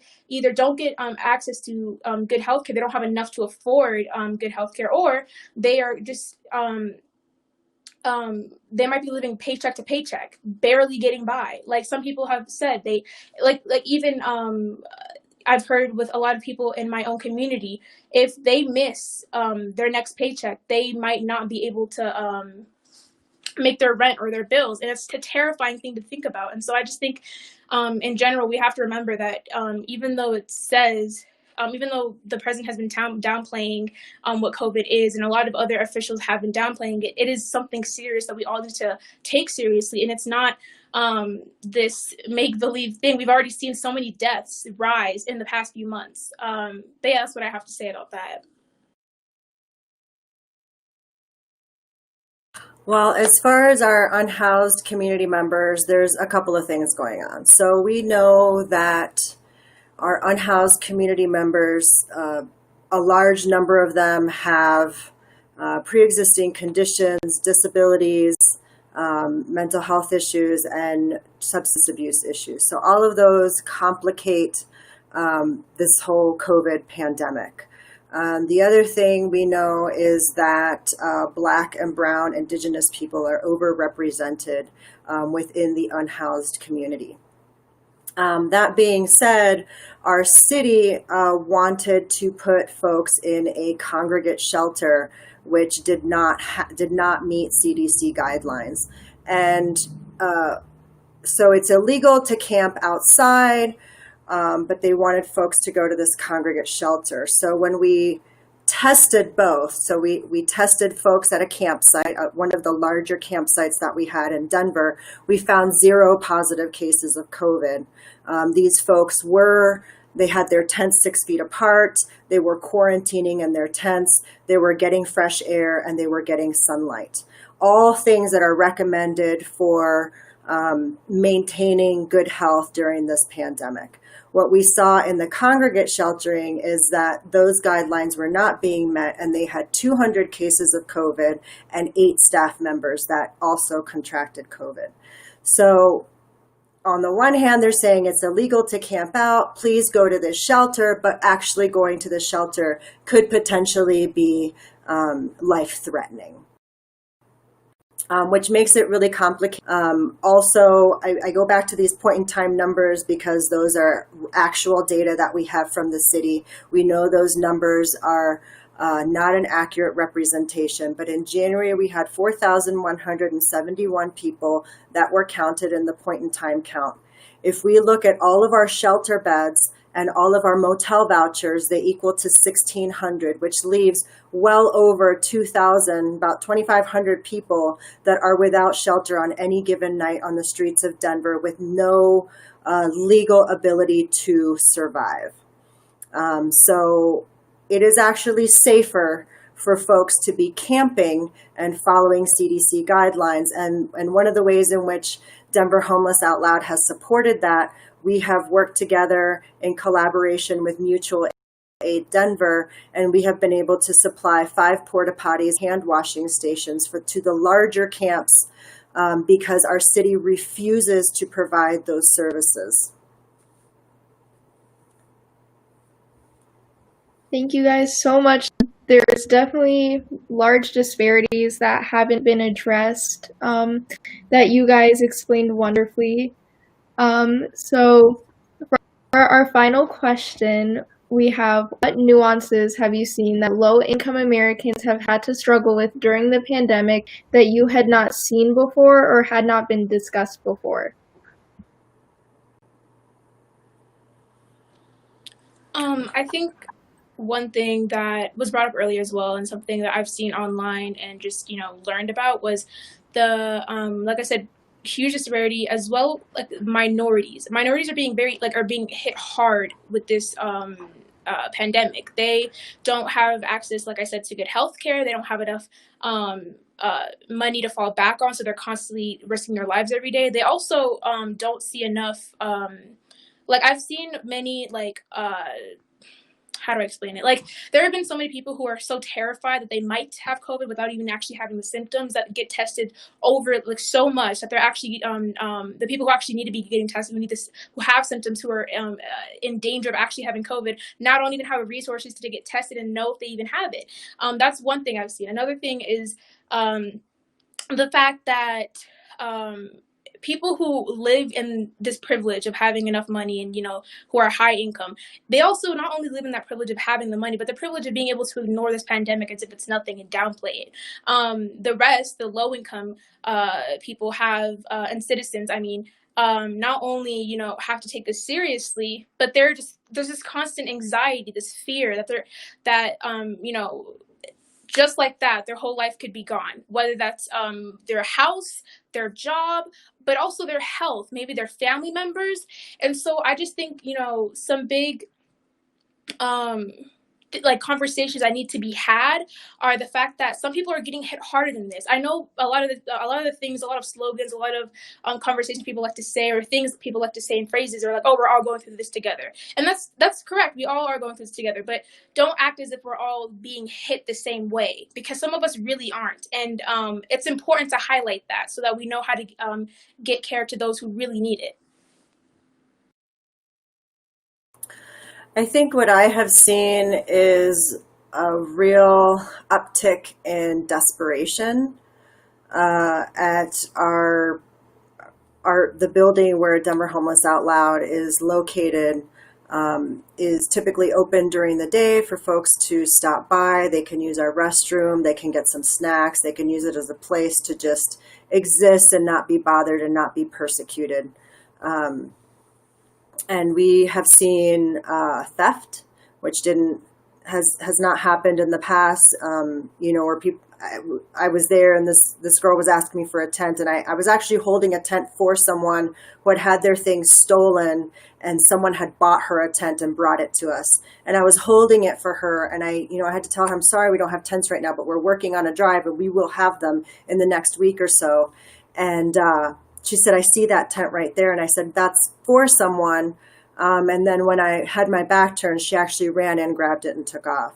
And that's not something that we have seen in the past.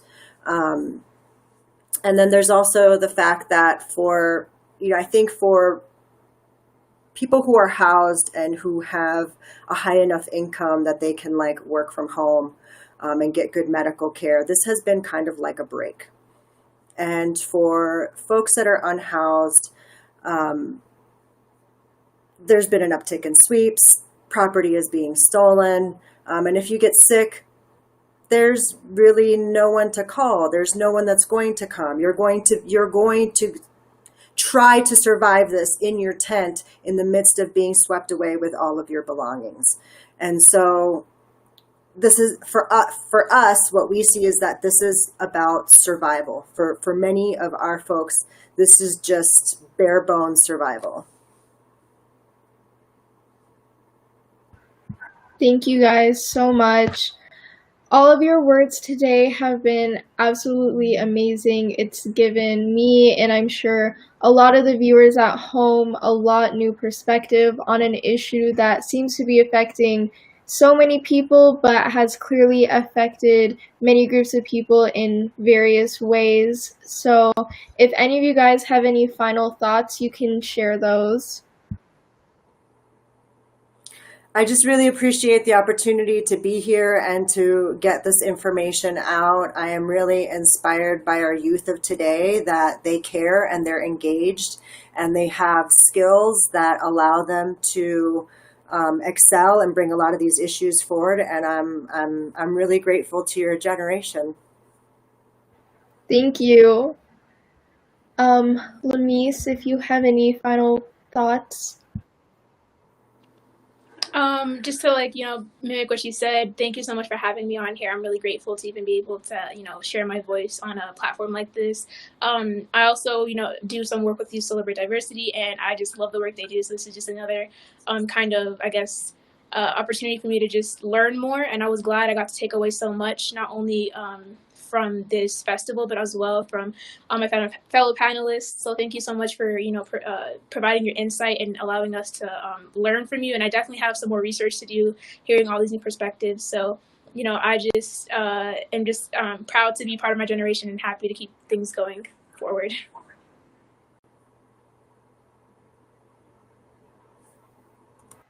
And with that, that is all the time we have for today. So thank you to Anna Cornelius of Denver Homeless Out Loud. Thank you to Lamise McCowie from Aurora, Colorado.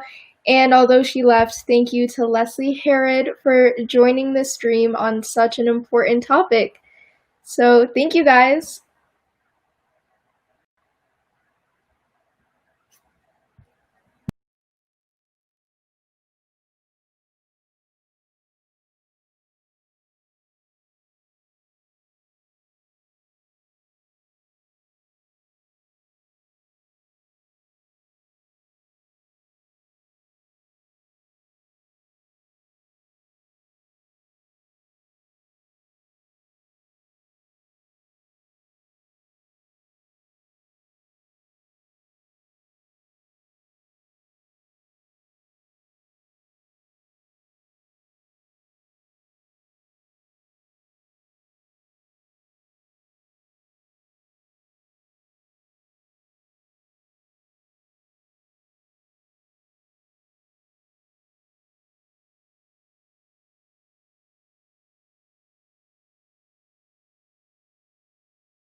fundraising.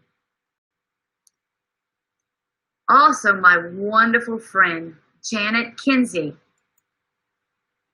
She was part of my LSS team. Her sister, Angela Kinsey,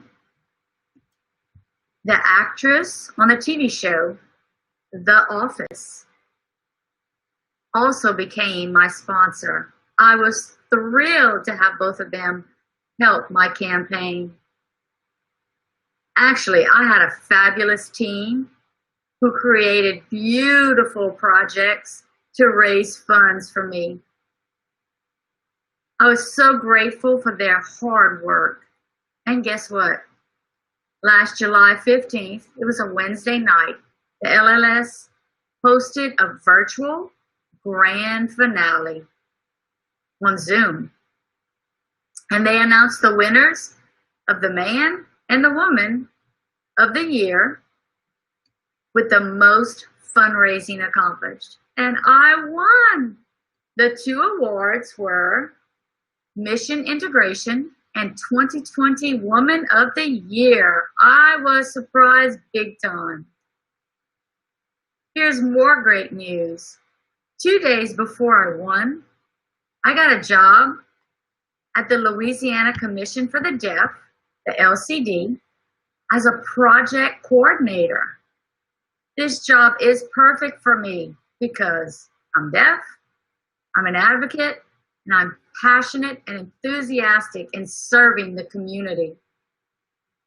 I was surely overwhelmed with the community's love and support through emails, text messages, social media. 2 months ago, I was asked to share my opinion on wearing a clear view mask on the KATC News at the Road Less Traveled shop in Lafayette, Louisiana. The reason I was appointed to do this is because my post on my Facebook went viral the first time I wore my Clearview mask last April. Her shop was bombarded with people ordering this mask. The KATC news reporter wanted to know the purpose for it. This was a great way to educate others on how important it is for the deaf people to read lips. Reading lips breaks down the communication barriers. Oh, another thing that I want to share. My good friend, Rachel Brown, nominated me 3 weeks ago for the Deaf Community Leader Award. Then on September 24th, the Hamilton Relay Service announced their winners of the 2020 Deaf Community Leader Award for the state of Louisiana, and it was me. Wow. So in conclusion, my experience for this year of 2020 has been like a roller coaster ride, up and down, up and down. I am so glad to be able to stand through all the struggles and hardships with my health, my service, and my not so secret journey. I have a favorite quote from Marley Matlin. I hope I inspire people who can hear. Hearing people have the ability to remove barriers that prevent deaf people from achieving their dreams. This quote is very near and dear to my heart. For the year of 2020, I want to thank the LLS Manager Azadeh Yazadi, Louisiana Commission for the Deaf, Interim Director Jana Broussard,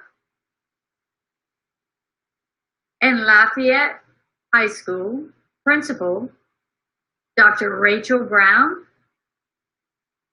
They have helped me break down barriers for me to achieve my dreams and arrive where I am now. One more thing I want to mention. Thank you to my deaf community for being supportive in everything that I do. Thank you, Maria, for allowing me to share my experience of 2020 with all of you. And thank you, Leah Sawa, for interpreting for me. Love you all.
Hey everyone, sorry about the whole audio thing. We're working to get right back up.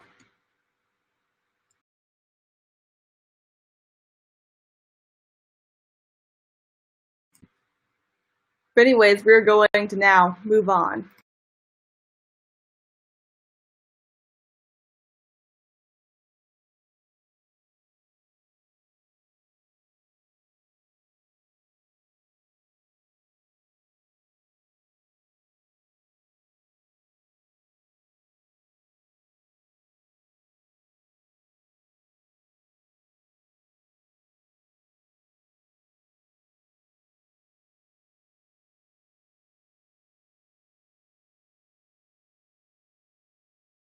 All right, thank you, Sophia. Next up, we have Ms. Atiana Wright, representing Hidden Disabilities.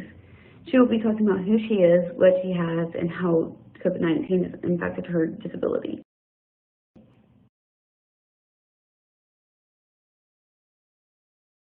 Hi, my name is Sophia, and I am proud to talk to you today and to celebrate diversity, a student movement for inclusion and justice. I was so surprised when I learned that Hitler killed so many people with Down syndrome and others who are differently able. It made me sad that they tricked the doctors and nurses into killing the babies first, then older kids and the adults. Most people believe Hitler practiced killing people with disabilities to see if he could get away with it. Then 2 years later, they murdered the Jews in the Holocaust. This shows that you have to protect all people all the time. Human rights and civil rights are closely related, and some of them are the same. Here you can read a definition. Human rights were created by the UN in 1948 after World War II. Examples of human rights are the right to life, the right to be free and not enslaved, and the right to not be tortured. Civil rights are rights that are given by a country to its people and can include the right to vote, right to an education, and the right to fight unfair treatment. I am interested in this topic for a few reasons. First, I was born with Down syndrome. I had open heart surgery when I was 3 months old. Most children with Down syndrome need special medical care. Second, my mom, Michelle Stevens, founded a global Down syndrome foundation. So she is my mentor. She travels to Washington, D.C. to fight for medical rights for people with Down syndrome, including me. I have another mentor. That is Taylor Swift. She stands up for other people. She believes in people with Down syndrome. She is my BFF. I love her. I believe this topic is important because we should protect the human and civil rights for everyone. Also, people may not know there has been discrimination against individuals with Down syndrome, and that the discrimination still exists today. Once people know the history and the problems, they can help us solve the problems. An important thing at Global is making sure that people with Down syndrome have the right to medical care and research. Everyone at Global is working hard to convince NIH that people with Down syndrome matter. It is not easy. You can see from this slide how unfair the funding was for for medical care and research for people with Down syndrome. But after my work with Global and great scientists like Dr. Espinosa, we succeeded in changing that for good. I am lucky because I got to join Global and my mom in the fight for medical rights in Washington, D.C.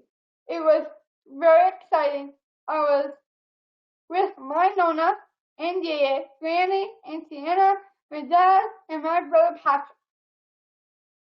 I'm excited because Frank Stevens' testimonial on TV reached 200 million views. Someday I might work at Global Down Syndrome Foundation, but I have many different interests.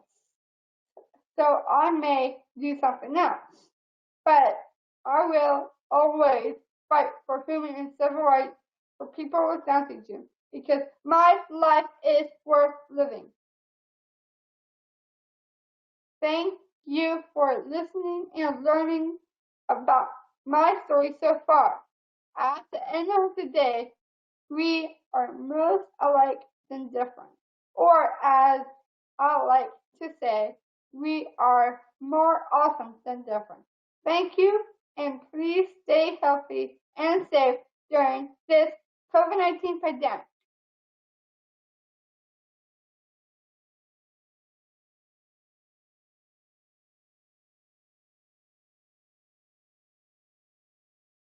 Hey, it's Maria. For this segment, we will be talking about disabilities and furthermore how COVID-19 and 2020 have impacted these lives. We'll be having 3 speakers. First up is Ms. Sophia. She will be representing the Down syndrome community. She is part of the World Down Syndrome Foundation, and she will be talking about her knowledge on the history of ableism. All right, thank you, Ms. Atiana. Next up, we have Ms. Vanessa Mile. She will be representing the deaf and hard of hearing community. She will be talking about the overwhelming support that the deaf community has and how that has majorly helped in this crazy year.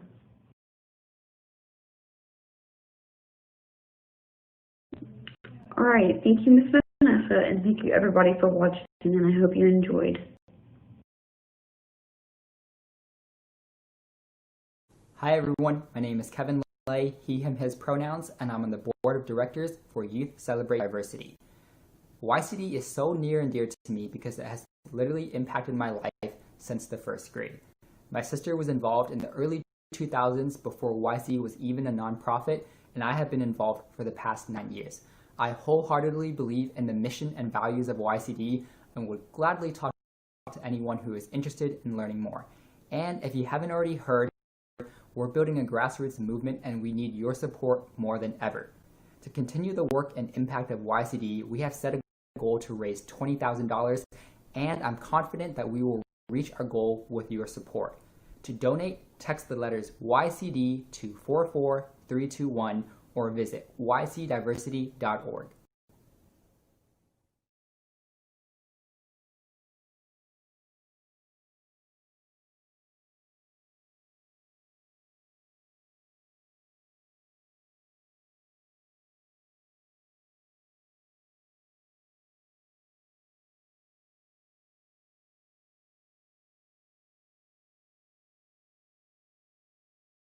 Hi, my name is Maura Kuzma. Hi everyone, my name is Angelina Moraine. Hi, my name is Anik. My name is Jocelyn. My name is Mackenzie Wagner, and I use the pronouns she, her. My name is Zachariah Gibbons. My name is Jaden Edeyemi. And I'm a sophomore at East Mountain High School in Sandy Park, New Mexico. And I'm a senior in Colorado. I'm a junior in Albuquerque Academy in Albuquerque, New Mexico.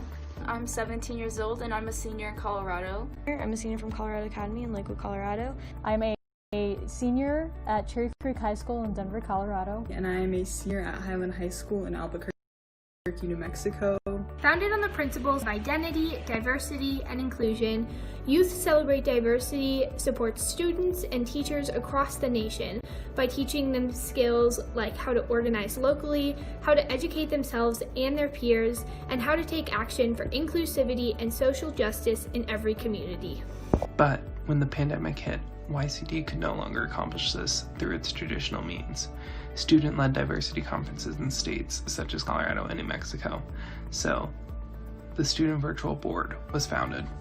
Charged with guiding YCD's programming to be offered on virtual platforms, the Student Board became an online version of the experience so many had come to love at the conferences, and the birthplace of this weekend's festival. The reason why I joined Youth Celebrate Diversity Student Board is because social justice is a passion of mine, and since I'm multiracial, diversity holds a great importance in my life. Because I wanted to educate myself on how to get my voice heard. I wanted to become more involved and help raise awareness of diversity and inclusivity issues that are around us. I joined this work with YCD so I could further educate myself and others on DEI opportunities and efforts in the local area. I think it's incredibly important to inform people about what's going on around them and spread the word about different ways that we can promote diversity. I believe that youth deserve spaces to lead and create. I've become really passionate about diversity and inclusivity work. Youth Celebrate Diversity has also given me a safe space where people can listen to my experiences and I can listen to theirs as well. And I thought the board was a great way for all of us to connect virtually so we can make change within our own communities. Coming out of this event, I hope that you'll be able to take action and practice allyship for BIPOC youth, as well as our members of the LGBTQ+ community. Because I honestly do not believe that we can live in a world without diversity. Everyone should have a chance to speak out. Have a great day attending our virtual conference and stay safe.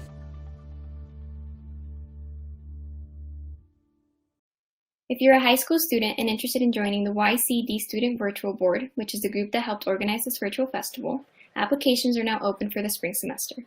Students join for a semester at a time, but have the opportunity to stay on the board longer if interested. We especially would love to have more students from different states around the country on the board for 2021. Visit ycdiversity.org to apply or to find more information.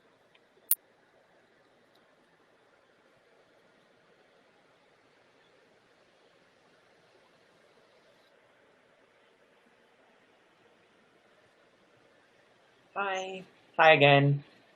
So if you weren't here earlier, I'm Rohan Budanti, and I am a junior at Smoky Hill High School in Aurora, Colorado.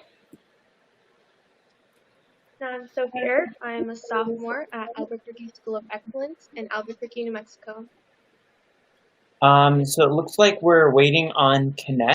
So while we're waiting on her, I'll just describe who Kenneth is. So today on this segment, we will have Kenneth Richards. She's currently a school psychologist at Prairie Middle School in the Cherry Creek School District, which is in Colorado. Kenneth has done a lot, not only for mental health services, but also equitable access to mental health care. In December of 2019, Kenneth won the Colorado Society of School Psychologists School Psychologist of the Year Award, and was also given the award Supervisor of the Year by the University of Denver for her work with college students. She also serves on the adult board of Youth Celebrate Diversity. Right, and for our segment today, we're going to have submissions from high school students about talking about how COVID affected their lives, mainly from Colorado, and we're going to be discussing these submissions with Kenneth and just get a professional opinion from someone who works in the mental health field.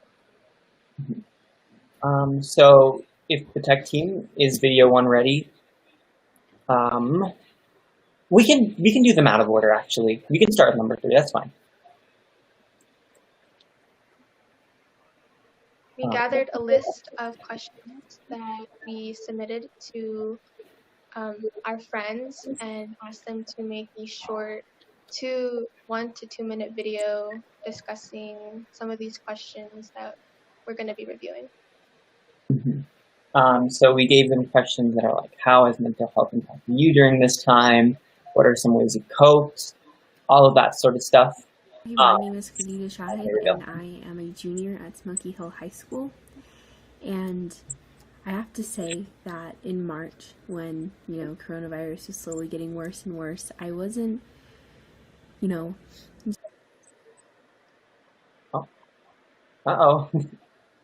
That's Hello. not good. My name's Devin Batten. I'm in 10th grade, and I live in Las Vegas, Nevada. I'm going to answer 2 questions. The first being, how's your headspace changed from before quarantine to now? And to answer that, I'd say before quarantine, I didn't appreciate going out and running errands with my parents. Now I see it as a good way of getting out the house, and it also helps them out. The second question is, do you have any coping strategies you'd like to share that keep you afloat during these times? And I'd answer that with some strategies that I use are going to the gym to work out and spending time with my family. Those are my answers to the questions. And remember, if you're struggling with your mental health, make sure to reach out. All right, so that was the first video, and I believe Devin lives in Las Vegas, right? Yes. Wow. It's just interesting how similar these experiences are, even though it's from a completely different state. Can you hear me okay? And with Yeah. Okay. Just double checking.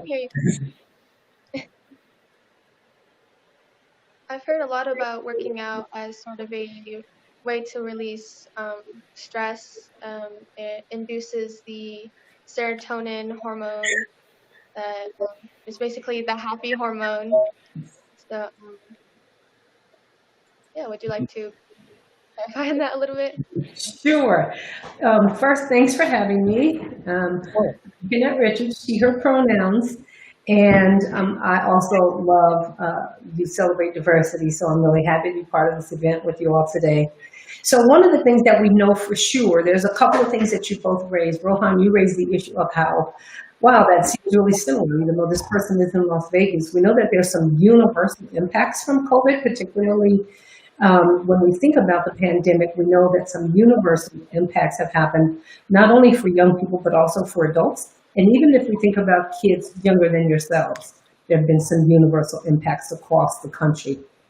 And so that's why that story can resonate with students no matter where they are, youth no matter where they are. And a coping skill that's really critical is exercise, because it does release this what we call feel-good hormone. It really helps your brain to be able to re-energize in a time when it may feel really flat or really down. And so the use of exercise is a really natural endorphin producer and really does help young people and adults as well to help manage some of the isolation and some of the potential depressive symptoms that you might feel during this time period. Mm-hmm. Yeah, I think it is. I think something that really helps me has been exercise. Like I've always been running. Well, I've been running for 2 years, but I also got into biking over the summer, and that was really nice because I got to be with my family and see all the views. So I definitely could relate to him. Was there anything you could relate to, Sophie? Mostly about appreciating the family time. I feel like that's very critical now since we are all in lockdown and maybe you cannot see your relatives who even live across town from you. So even if it's just like over a Zoom call or FaceTime, I feel it's very important to stay connected. Mm-hmm. Yeah. I do think for me personally, it has been nice to have my family around. I know for not for everyone is that a good thing, but I really do appreciate my family because I feel like they're always supportive and can help me through some rough times. Does anyone else have anything else to add to this video?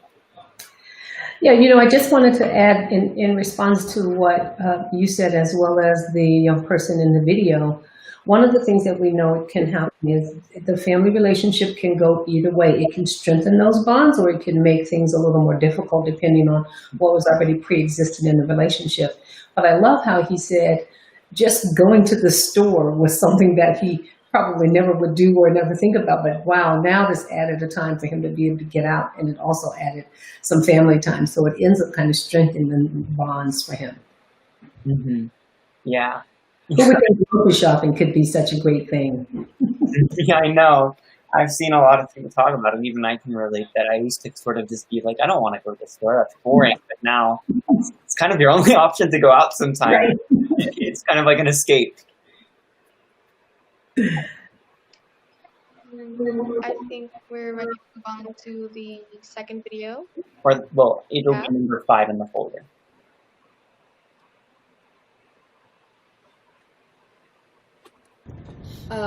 So I'm going to talk about my mental health across the pandemic. I mainly want to focus on like the 2 things that I think really hit me the most. The first one being that I experienced the first major death in my family during this pandemic. My grandpa was diagnosed with brain cancer, and he didn't die of COVID, which to me is almost a miracle, even though he did pass away. And that was really difficult for me, processing his death, because it is the first one that I've had to deal with in my family, and he was really close to me. And like, I was not allowed to do the things that people are normally allowed to do to grieve. I could not lean on my family members or people for support because they were in Oregon and there was all of those travel issues going on. And also, like, people like my grandma are very high risk with all of their health issues as well. So it made it impossible to lean on the people who would understand what I was going through. And like, they were not the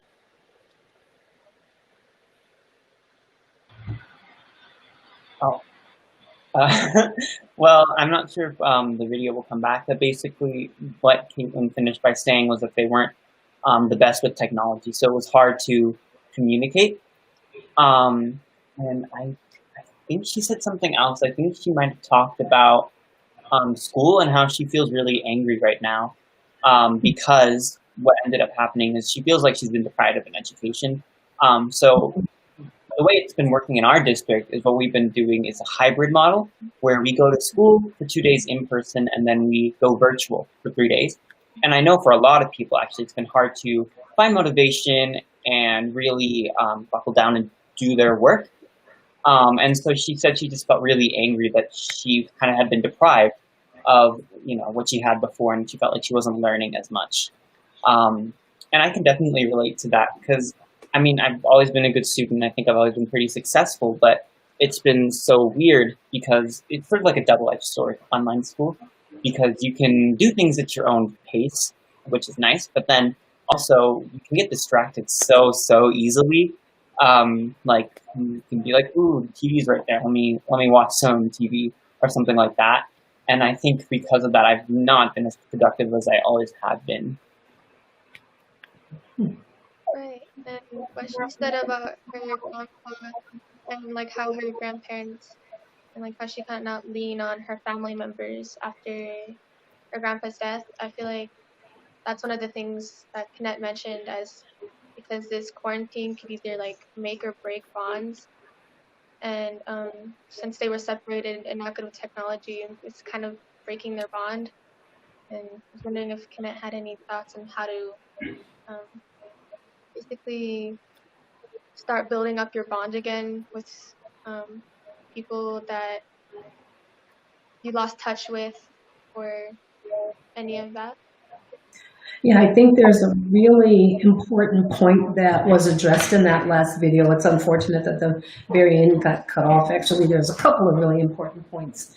But the one that you just raised about how do we rebuild bonds is a critical issue. But I want to back up just a quick second before I would get to that and say that one of the things that's happened in COVID, and for this young person, it's really important to note, this is the first major loss in her life, to lose a grandparent, but it's not a COVID death.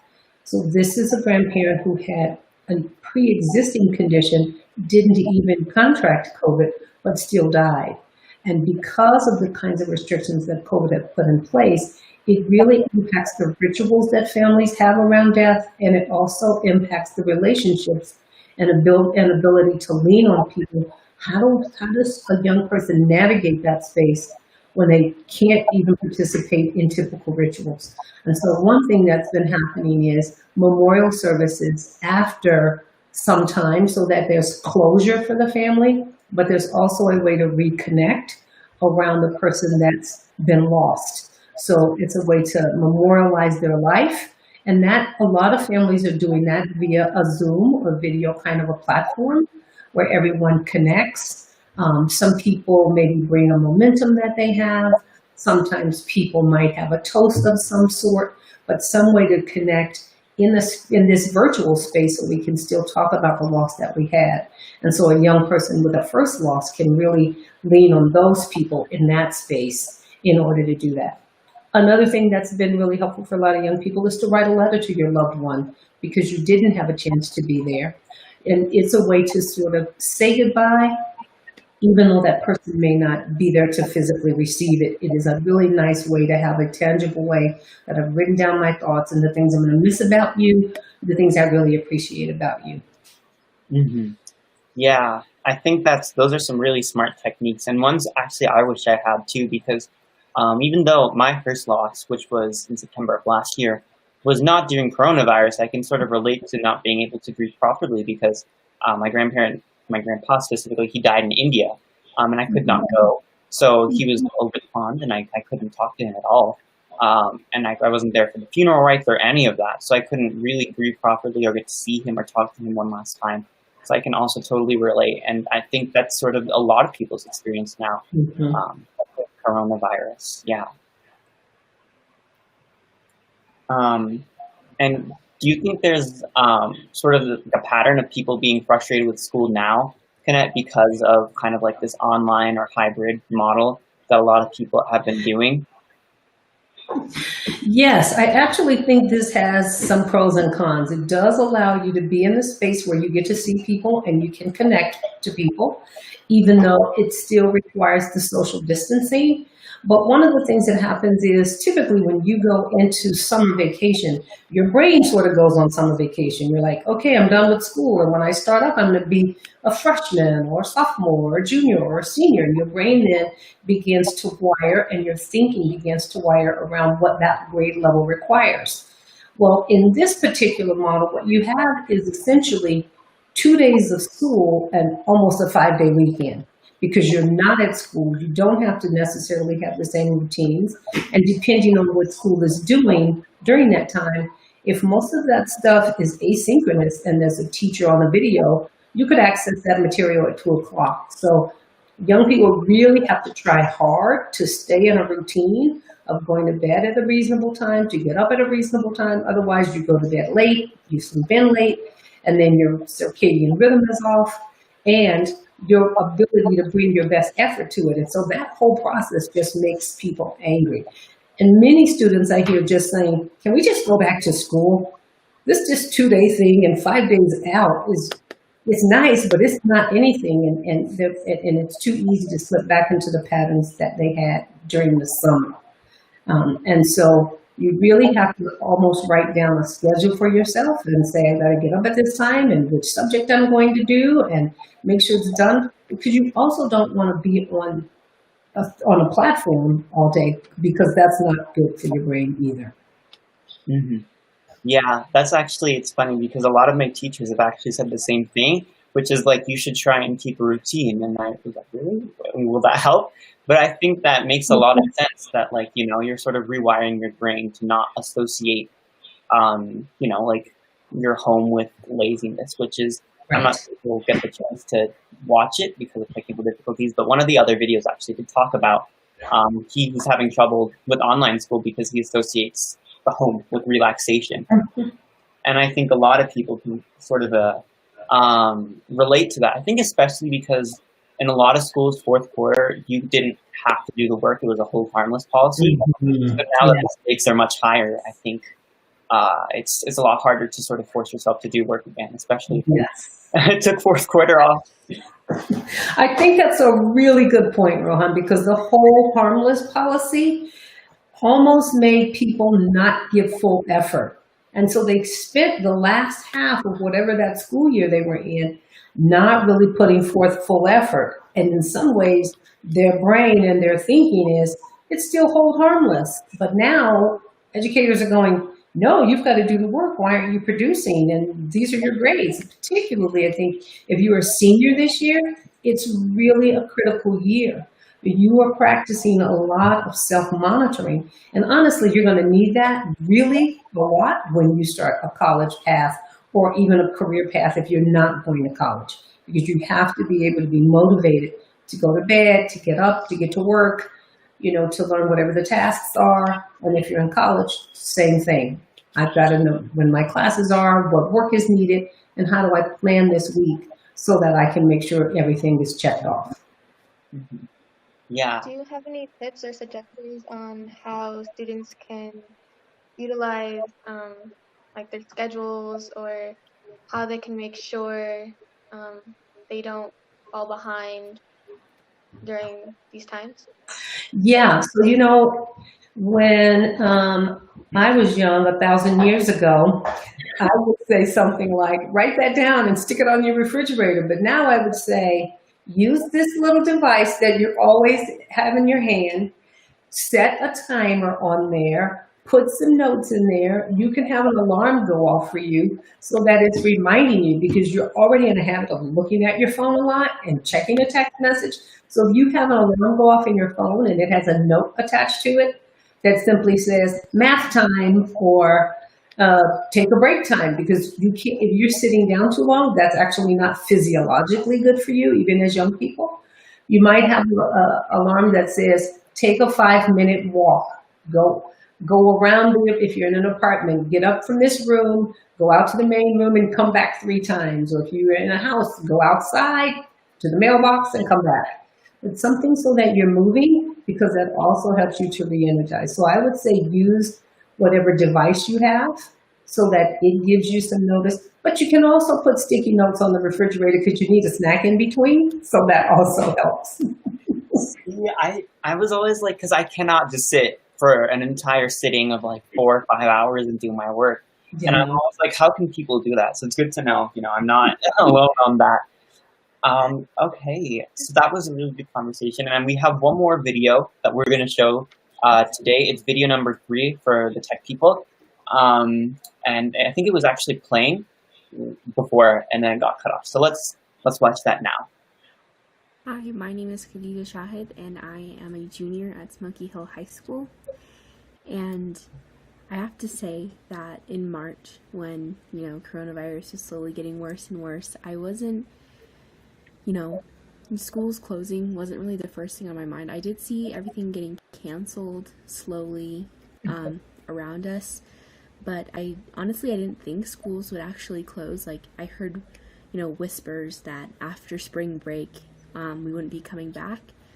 And I didn't actually believe it, because I was having a hard time getting used to the idea of a pandemic as it was. And, you know, I never thought that it would, you know, actually influence me, because for so long, like, the media said that it was something that was overseas in other countries and not really in America. You know, it was, you heard of the occasional like 1 to 2 cases in your city, and it kind of made you go on edge, but you know, it didn't really affect you as much. But then all of a sudden, when schools closed, I was just kind of in shock, because you know, as I said, I didn't think it would actually affect me. And at first it felt great. You know, I was stressed out about school, I was stressed out about everything, and the pandemic just gave me time to just relax and, you know, just do whatever I wanted. But then slowly I started getting, you know, that cabin fever, not getting to go outside, losing my routine, my schedule, everything, my whole life. So I really turned to doing hobbies like art and just things like that, like creating things, which is something that really helped me. I had always liked art, but I had finally gotten the excuse to, you know, tap into that hobby a little bit more and increase those skills, and it's still something I do today.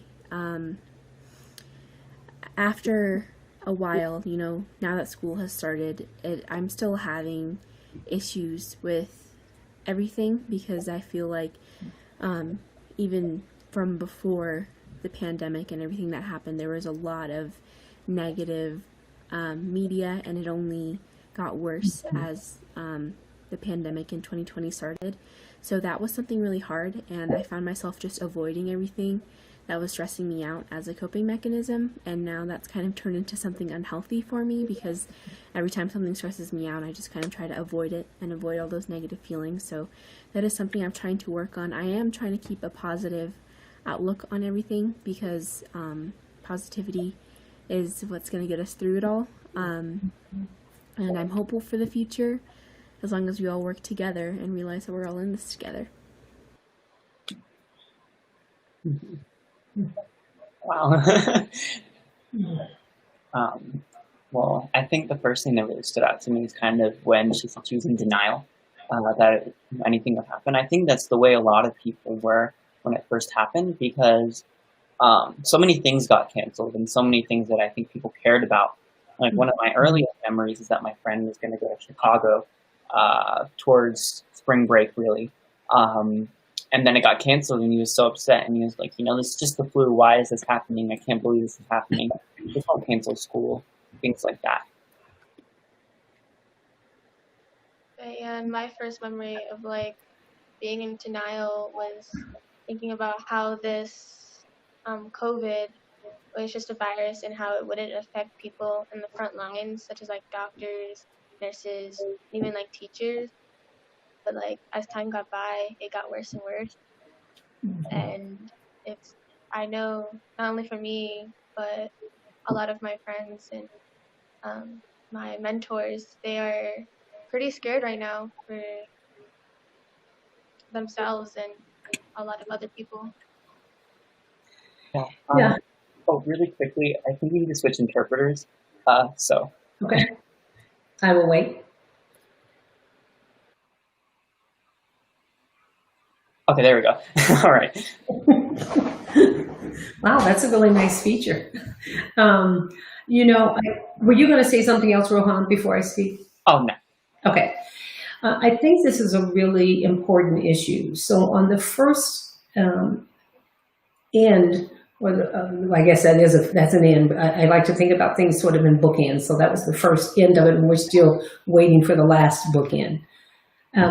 When people went into a stay-at-home order, you could almost have this false sense that it was not going to last long. And so for our school district, it was the Friday before spring break. So in many ways, it just sort of gave one extra day of spring break. However, once we got in the middle of spring break, if you weren't in conversations with district level people, you didn't know that school really was not going to come back the next week.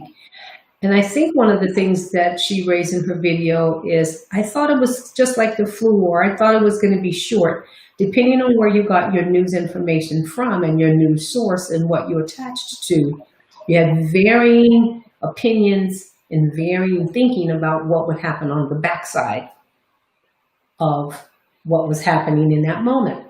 You knew that if you had some travel plans for spring break, those were canceled. You knew that just sort of these other events, like maybe a game or a tournament or something like that. But there wasn't a good sense that this was going to last longer. And then, of course, the longer it got, the more angry people got, because folks kind of started in this place of denial, and then it shifted into, now I'm just angry that this has happened. And from there, people also shifted into some sense of sadness, potentially, or some sense of depression. And I think that over the course of it, it was really hard to say, this is really going to last the rest of the school year. And I think about a lot of young people, particularly if they were seniors in high school and didn't have a typical kind of a graduation process. There are a number of youth who don't go on to college. That may be the only graduation they're going to have in their life for quite some time. And what kind of difference that milestone marker is for them, knowing that this actually lasted longer than we think. And so I think at this point, of course, people are now beyond sort of denial that this is happening, because we're in the thick of it. And I know that second thinking of at what point might we have to go back into another stay at home, because at least now we have the ability to move in and out of spaces more fluidly, and how that's helping people. I'm not sure if I directly addressed your question, Rohan, if you had something else you wanted to add to that. Oh no, I think that's a really good point. And I remember like when everything started, I was like, there's no way this will be longer than a week. And then I was like, I hope it doesn't go into my birthday, because my birthday's in April. And I was like, it won't go into my birthday, and then it did. And then I was like, oh, we'll be back in school by August. And I mean, we kind of are, but we kind of aren't. So it's definitely been this whole thing of a down. I think what I've sort of realized now is that we probably won't be going back to any sort of normal for a while. Or I don't even know if we will go back to our previous normal. I don't think we will have. I think we'll have a new normal, actually. Is probably what's going to end up happening. One question that I saw in the chat that actually intrigued me really quickly was, is there a difference you've seen in how students with disabilities are doing, like academically and mental health-wise? Because I know it's been a struggle kind of figuring out how ILC and other programs like that will work under these circumstances. Yeah, so let me try to address that kind of quickly. I'm not sure what our time frame is here, because it's going to be a 20-minute answer. How many minutes do I get for this answer? Like one. One. So yes, there's a significant difference. And so one of the things that's happening is for students who have more profound needs, who've had a paraeducator with them in school, had more explicit instruction, they really need that to make the kind of gains that we hope they make. And so we know that for those students in particular, they are going to not have the same kind of growth that we typically hope. We're doing everything we can, but really what we're doing is we're trying to partner with families and say, unfortunately, in this pandemic, you have to serve as a teacher, a parent, and all of those other roles that you fulfill. And then if I could just speak quickly to students who have some mental health disability, a few things are happening. If you have an anxiety-based mental health concern, this space actually might work better for you, particularly if it's a performance or school-based anxiety. Being at home more, what I've seen is that's helped some of those students manage better.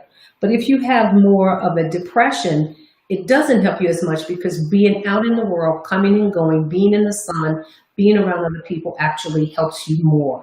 And so it really depends on what the disability is and how that navigation of the disability has looked before the pandemic, and then what do we do to adjust now that we're here. I know that was more than a minute. I tried to hurry. Okay. Kenneth, I cannot thank you enough for coming on. Your perspective, wow, it blew me away. Thank you so much for having me. I really appreciate this. And youth, keep doing it. You are our future. I'm reminded of a great saying that I once heard, where someone told folks like me, we are someone's ancestors, and so are you, and we all need to behave like it. And here's to your good mental health. All right. Thank you. Bye. And as the first video said, if you are struggling with your mental health, please reach out, please get some help. You matter, you are somebody's ancestor. So we hope you enjoyed our segment. And also remember that usually there should be, if you can't afford mental health resources, there should be ones in your school, like school psychologists like Connect can help. And that's our take on it. All right, bye guys. Bye.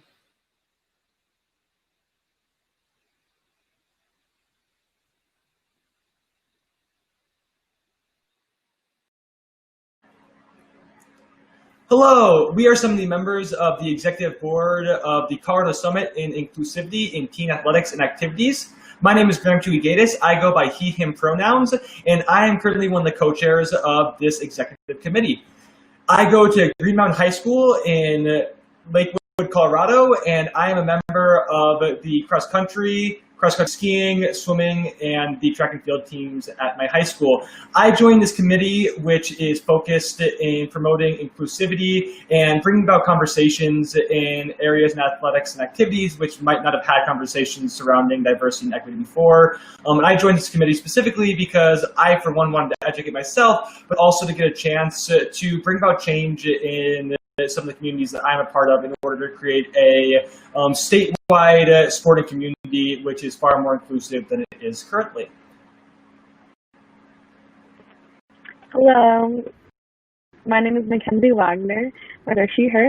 I'm a senior at Colorado Academy in Lakewood, Colorado, and another co-chair of the Colorado Summit on Inclusive Teen Athletics and Activities, as well as a member of the YCD Virtual Student Board. I'm involved in field hockey, dive, golf, and student government at my high school. And the reason I got involved in this work with YCD is because I'm so inspired by the other youth who get involved to educate themselves and educate others on local and also national DEI efforts happening. I'm so grateful that you were all able to join us today, and thanks for hopping on. Hi, my name is Caroline Thompson, and my pronouns are she and her. I attend Lake City Community School in Lake City, Colorado. I play volleyball, basketball, track, and I'm also involved in the Student Council and National Honor Society. I was interested in this work because I not only wanted to help my small community, but I wanted to find ways to help my state as well. I think that this is important because sports and activities are a big part of it. Personally, I found my confidence in sports and found amazing friends along the way. I want to help students have that opportunity to be involved in as many sports and activities as they want to be. And I want to help the process of students be more motivated and try new things, because even with the fear of failure, this is ultimately what high school is all about. Hi, my name is Olivia Taggart. I am a senior at Horizon High School in Thornton, Colorado. I am the student body president. I am also on the swim, track, and volleyball teams.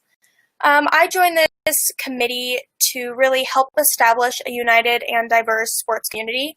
It has been really inspirational for me to meet all of these teams from around Colorado, just so we can really mingle and talk about all of our different experiences throughout sports. The most important thing this committee is doing that I really love is establishing leadership and making it known that leadership is a great thing, and it's a great thing to be involved in many activities, and that is what I'm here to promote. Hi, my name is Nico Waters. My pronouns are he, him, his. I'm a junior over at Colorado Academy. I'm involved in soccer and baseball at my high school.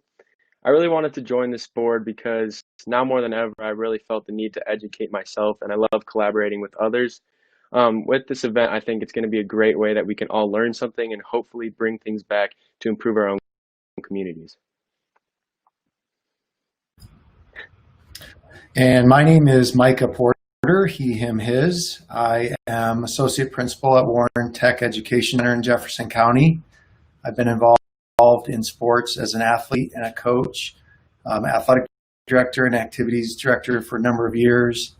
And my commitment to youth advocacy in the LGBTQ community has really inspired me to be part of this group, to learn from what teens need in their lives to make sports more inclusive, and really be at the forefront nationwide, with Colorado leading the way in the work. So really excited to be part of this organization and part of this group with Youth Celebrate Diversity and the Colorado High School Activities Association.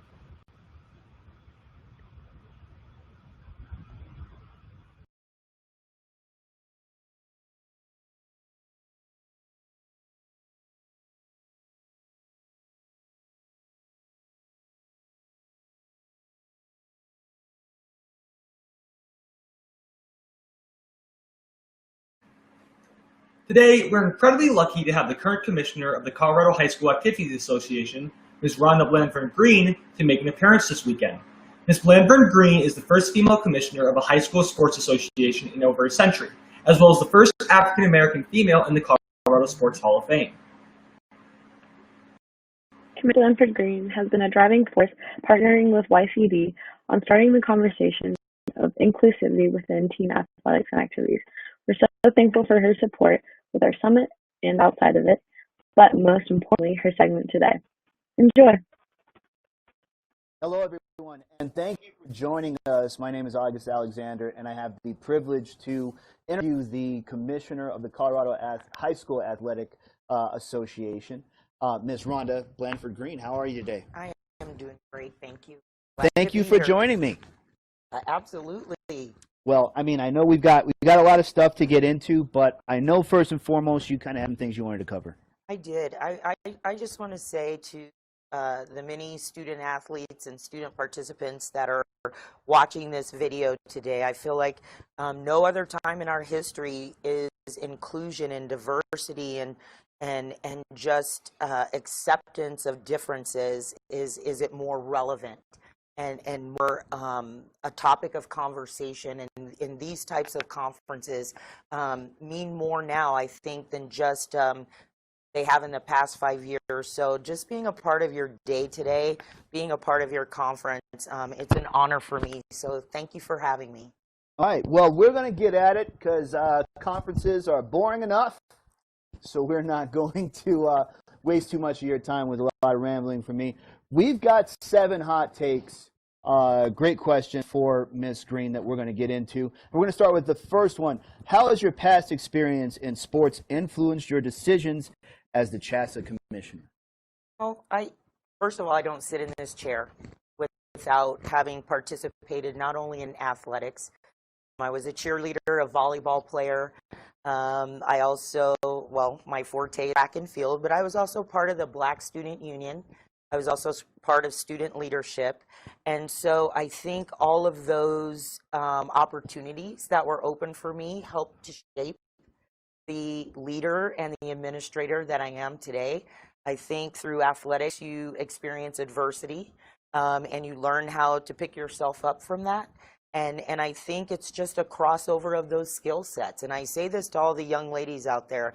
89% of women who are in Fortune 500 or the C-suite participated in high school athletics and activities, either at the high school level or collegiate. And so it is data and science says that participating in events allow you to gain the skill sets to be able to lead a state association, a Pepsi-Cola, a startup business. It just grooms you for that opportunity. That's very important that you point that out, because from the standpoint of female athletics versus male athletics, right? With male athletics, we always look at it as there's this massive upside. They're going to play professional sports at some level, et cetera. So you spend so much time, whether it's from the Pop Warner League into the senior levels, which are college athletics, et cetera, with this expectation of either you're going to go to some other level in sports, right? Mm-hmm. But I think that for young ladies who are inside of sports, that still applies, but it applies in being able to translate those skills, those leadership opportunities into the higher levels of what we would call, business, your business relationships, et cetera. Absolutely. Absolutely. And I think the funny thing is the males think that that those opportunities are there, but only 6.5% of high school athletes go on to play collegiate sports. And so it is important that males, right, get that skill set. They may think that they're going on to the next level, but it's 1.5 million football players in high school, and only 6.5% go on to play collegiate sports. So you have to make sure that, and it's my mantra, that just participation and being involved in something bigger than yourself, team, learning how to communicate, learning how to deal with adversity, like it's a crossover per gender that those skill sets will translate over. Let's see here. Let's get into the third question. How has the pandemic disproportionately affected student athletes of color and lower socioeconomic status? Well, I know we're talking about athletics. I think if you listen to any news, if you see any newspaper articles, it is already evident, right, that the pandemic has widened the gap. It's widened the gap of affluency. It's widened the gap of resources, whether that's educationally or athletically, right? When we had to go to remote learning instantly, when everything shut down, you really saw how some schools were prepared for that and some schools weren't, right? And it's all about resources. But I think for us with the pandemic, the beauty of it is we have internal built-in bylaws and rules and regulations that tries to make the competitive field more equitable, right? So there's fairness in there.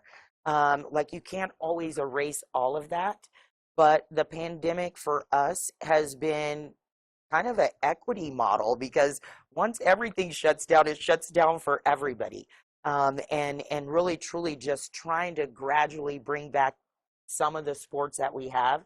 It's pretty obvious this fall that a lot of our sports were kind of country club sports, but they also met the standard for social distancing and not, you know, an exchange of aerosols and all those kinds of things. And then we went to where through some state officials that we were able to bring in football. And it's kind of funny because I was questioned on both sides. Like, you have one school district that can't have a certain sport right now, and it's a predominantly minority school district. But then I had another side over here where all the black and brown kids don't live in one area of town. I have kids whose parents work in, you know, factories or meat plants or they all kinds of places. We even have affluent minority kids that are in some of our school districts that want to participate in sports. So the beauty of CHASA is we have this broad, diverse spectrum that we can try to fit not only black and brown kids, but kids with socioeconomic challenges into what we're trying to do. And we just keep fighting for more activities and athletics, even in a pandemic. And I feel like, I go back to winning, I feel like we're winning, right? Because we look at some of our other 50 state associations and they're very limited in what they're offering. We have a calendar already set for 2021 that allows all 29 sports, all 29 activities to be, to be held within this time period. But again, the pandemic's uncertain. We're already seeing a resurgence, and so we just have to continue to work within the safety guidelines. But we're fighting for all of our kids to participate. Where the pandemic has widened the gap of accessibility, it may have closed the gap of opportunity, right? Maybe it gives a bit more opportunity for those players or disadvantaged players, etc., who did not have access to the resources that some of these more affluent schools may have had. Now it kind of levels everything out. No one's allowed to go to the gym or see that personal trainer or that personal coach. Now it's about who wants it more and who's going to put that work in inside of that space. Absolutely. And you know, you hit on something that I thought was pretty that resonated with me in terms of it did equal out. You know what? The funny thing, I had an athletic director. Her son is 212 pounds. Before we were able to announce that we were going to have football, he was running cross country. He would have never thought to run cross country, but because the opportunity was there, he still had that love and wanted to compete. He had a 212-pound football player running cross country this fall. So we saw we saw more girls participating in softball this year because we didn't have volleyball, and softball and volleyball are usually competitors in the same season. Now that volleyball's in season C, more girls went out for softball. We had more softball teams come on board in some of our more rural towns. And so we have seen a resurgence in females participating in sports. So there have been some positives that have come from the pandemic because these kids just want to belong. And it's like, well, maybe that's not my norm sport because we aren't operating in the traditional norms. So I'm going to go out for something else. So we saw more golf teams being formed this fall, softball teams, cross country kids. So there are some positives that have come from the pandemic, but we just want to get through it. I think that's where we're at. Absolutely. So, I mean, again, goes back to your champion mind state. Opportunity presents itself. You have the opportunity now to start capitalizing on positions or sports that you may not have seen as an opportunity before. Now those things are happening because of the pandemic. So absolutely. Here's another one for you. How do you think these positives will transfer into the communities surrounding athletics or activities once we return to normal? Yes. Can I say forced normal? Uh-oh. Oh, that's my word. Watch forced normal. You know what? What we know, and we knew this before the pandemic, but it's even been exaggerated, is that high school athletics and activities, no matter if it's state tragedies, national tragedies, just bring people together. It's part of the fabric of all of our school communities, whether it's rural or whether you're in the metro area. There's a sense of belonging by the parents, by the student athletes, and even the fans. You know, a band is part of that fabric. And so I just think in the pandemic, it's giving us a sense of normalcy. And then once we get through and we conquer whatever this is, right, then it's just going to bring us all back even closer. And I think it makes us not feel like we are owed this when something like this is taken away from you. So shutting down the state basketball tournament and then having no other sports in the spring, I think we all took that for granted. For 100 years, we've done that. And then all of a sudden we have a public health crisis that says, guess what? You're not going to play these sports. What I see is we're coming back more grateful and more appreciative of the fact that we've been given something that's not a right, but a privilege. Let me ask you a question to that effect. So, school, standard, you know, sports are a part of the fabric of being in school. The prep rallies, the prep rallies, excuse me, the activities, etc.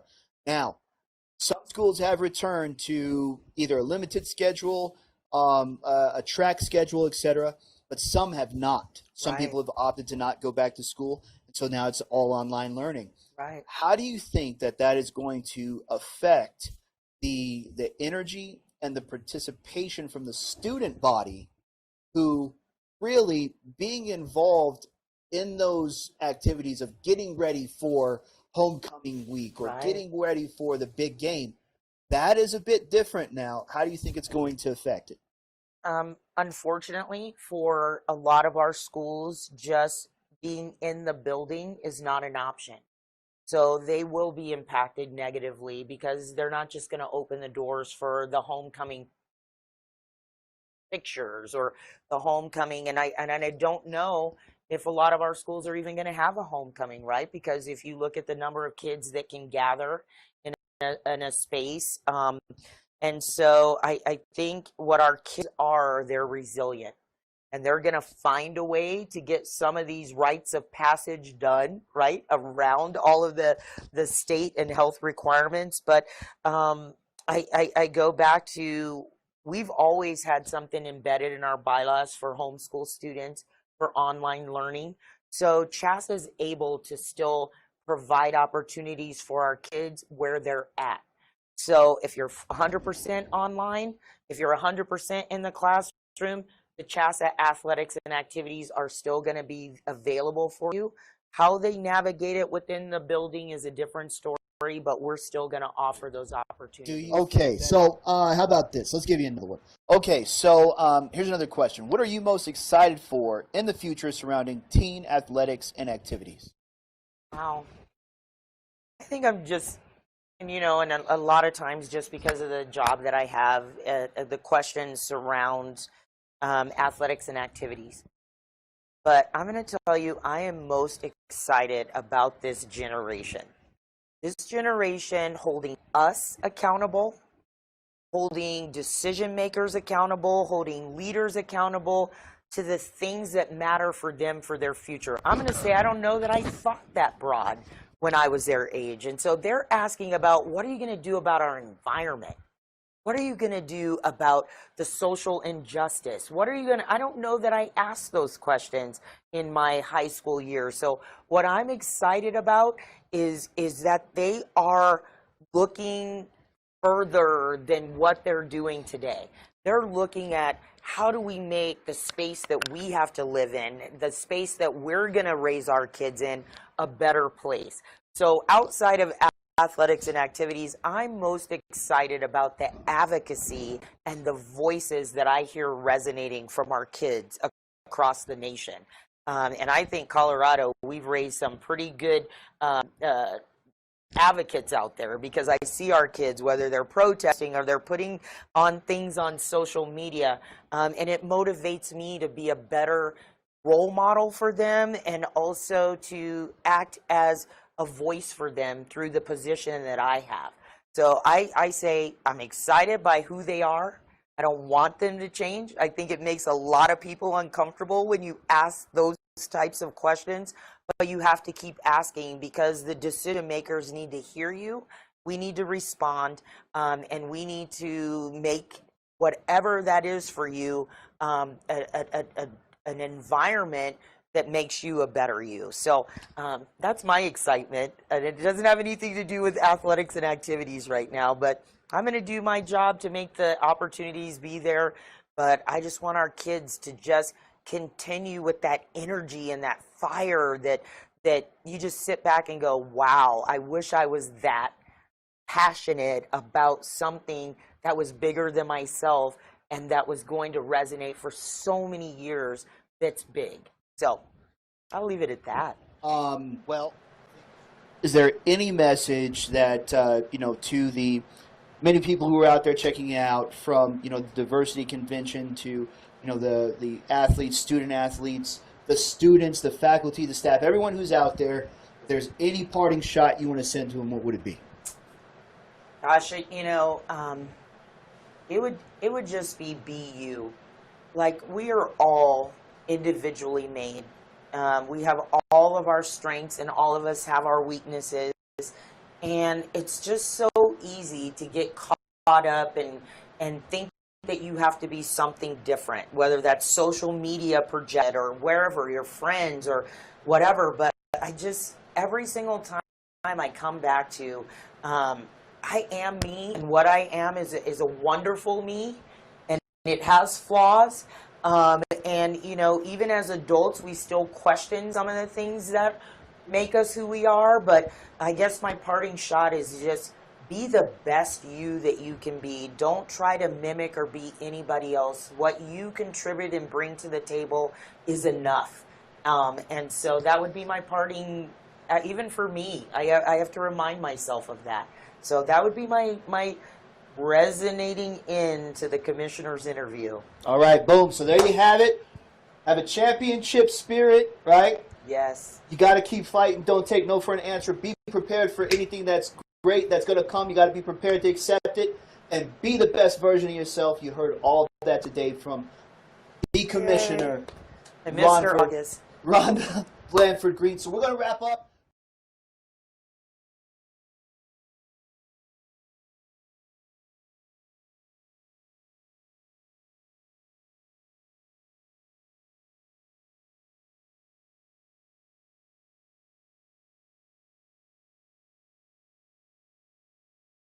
Hi, my name is Anya Stinton, and I was born in Ottawa, Ontario, Canada. I've been here in the United States since 1990, and I currently reside in Denver, Colorado, where I am on the board for Youth Celebrate Diversity. I was first introduced to YCD about 4 years ago from my best friend, who was the American Sign Language interpreter at Arapahoe High School in Centennial, Colorado. He created a gay-straight alliance at the high school and ended up taking the GSA to the Cherry Creek Diversity Conference. After he left the conference and saw how incredibly impactful it was for his students, he immediately reached out to me to get involved, knowing that I've been a human rights advocate for over 20 years for the LGBTQ+ community. I was so delighted when I came across YCD. I've never seen a more encompassing nonprofit that is so inclusive and brings together every facet of diversity. Typically, I'd worked with nonprofits that were fairly siloed, and upon coming to YCD and seeing their conference, I realized that they had created something incredibly unique and special, bringing together all of these students to discuss the tough issues that they are faced with today.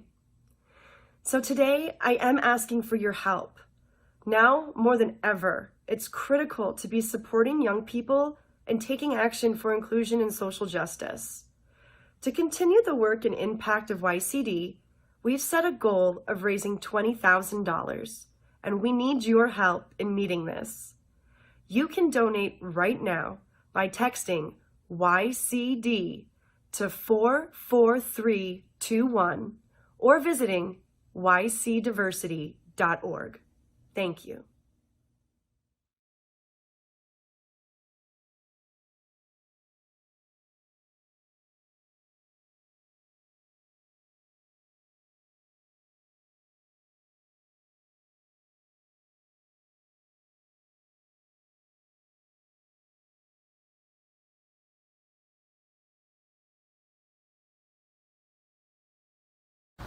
Hello everyone, my name is Ambrosia Ngolia and I use she, her pronouns. Hi, my name is Reem. My name is Luke Ortigrabi. My name is Ashanti Rodriguez. My pronouns are she, her. My name is Trevor Presson, and my pronouns are he, him, and they, them. My name is Saira Nájera. My name is Cody. I use he, him pronouns. I'm a current senior from Rio Rancho, New Mexico. I'm a sophomore from Denver. And I'm a senior at Skyview Academy High School in Highlands, Colorado. I live in Fort Collins, Colorado. I am a senior at Northland High School. I am from Gypsum, Colorado. I'm from Denver, Colorado. Founded on the principles of identity, diversity, and inclusion, Youth Celebrate Diversity supports students and teachers across the nation by teaching them skills like how to organize locally, how to educate themselves and their peers, and how to take action for inclusivity and social justice in every community. But when the pandemic hit, YCD could no longer accomplish this through its traditional means. Student-led diversity conferences in states such as Colorado and New Mexico. So, the Student Virtual Board was founded. Charged with guiding YCD's programming to be offered on virtual platforms, the Student Board became an online version of the experience so many had come to love at the conferences, and the birthplace of this weekend's festival. And I joined the Student Virtual Board because diversity is something that's always been really important to me. As many of you may know, it's really difficult to find meaningful activities during a pandemic. Diversity is a big part of my life. I joined You Celebrate Diversity and its virtual board because I really care about creating a safe space for everybody. And I wanted to become a better ally and know how to become a better ally to other communities.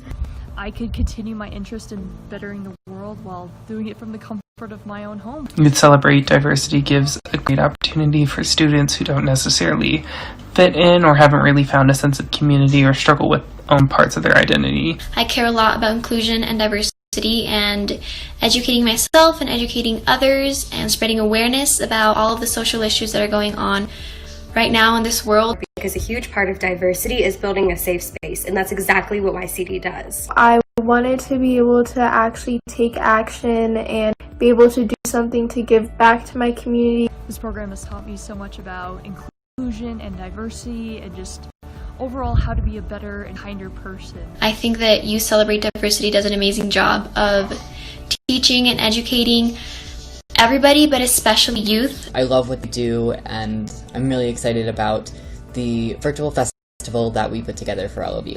Thank you for being here, and I hope you all enjoy the rest of the festival. If you're a high school student and interested in joining the YCD Student Virtual Board, which is the group that helped organize this virtual festival, applications are now open for the spring semester. Students join for a semester at a time, but have the opportunity to stay on the board longer if interested. We especially would love to have more students from different states around the country on the board for 2021. Visit ycdiversity.org to apply or to find more information.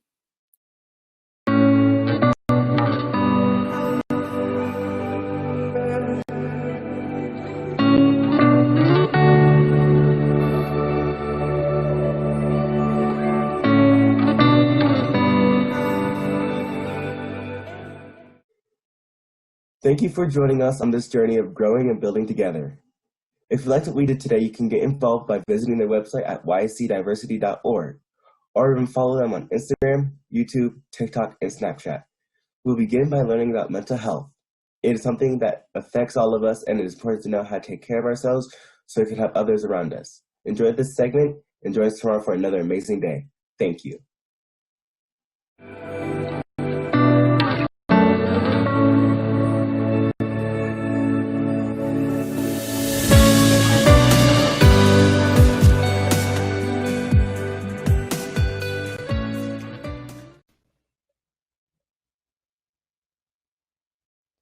Begin by finding a comfortable position, one in which you will not fall asleep.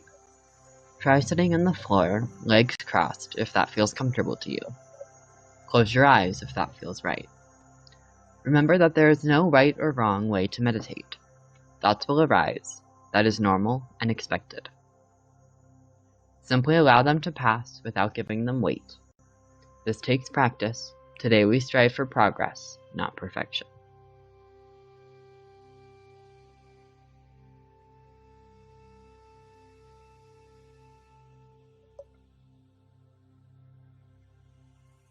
Bring attention to your breath. Observe the depth of your inhales and exhales without intending to change them. Notice your breath becoming slower and deeper as you fall into a state of relaxation. Today we are going to practice visualization. As you imagine the scenes I present to you, remember the goal is to relax. If anything stressful arises for you, remember that you are safe here.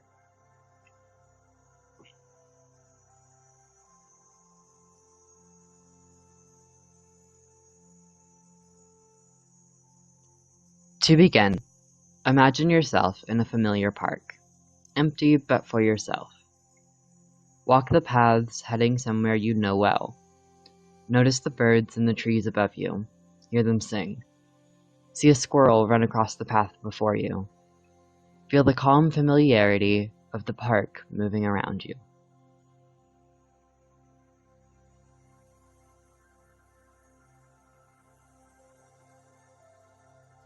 Make your way to a place you know well. Arrive at this comfortable space and observe the scenery around you. Find a place to sit where you can see the clouds overhead. The day is bright but not blinding, warm but not overly hot. Feel at peace as you observe the life around you.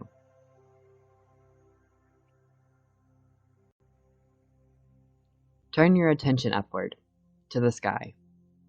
Watch as a large, fluffy cloud floats into view. Notice its size and shape. Take note of any recognizable images you see, then watch it float out of view. Another cloud enters your field of vision, this one smaller. Notice its shape and anything you can discern. Watch it float out of view.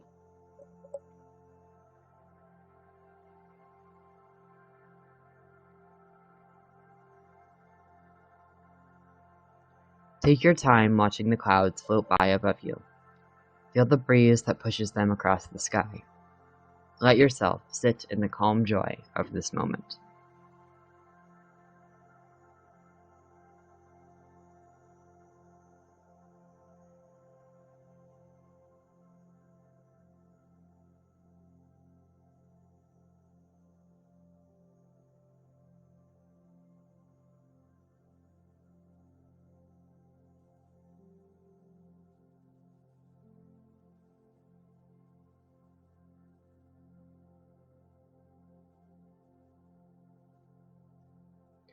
As you sit in this feeling, know that you can take it with you.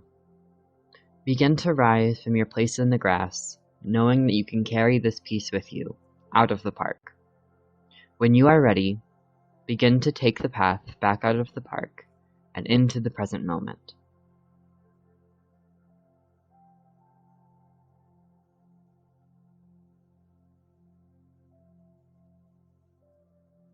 Feel yourself in your body. Notice your feet in your shoes, wiggle your toes and fingers. Bring yourself back into your current space, all while retaining the feeling of peace within you. Know that you may return to the park and your space within it whenever you'd like. Know that it will always be waiting there, a place where you can feel at peace and bring that calm with you back to your daily life. When you are ready to return to the present moment, take a deep breath and open your eyes.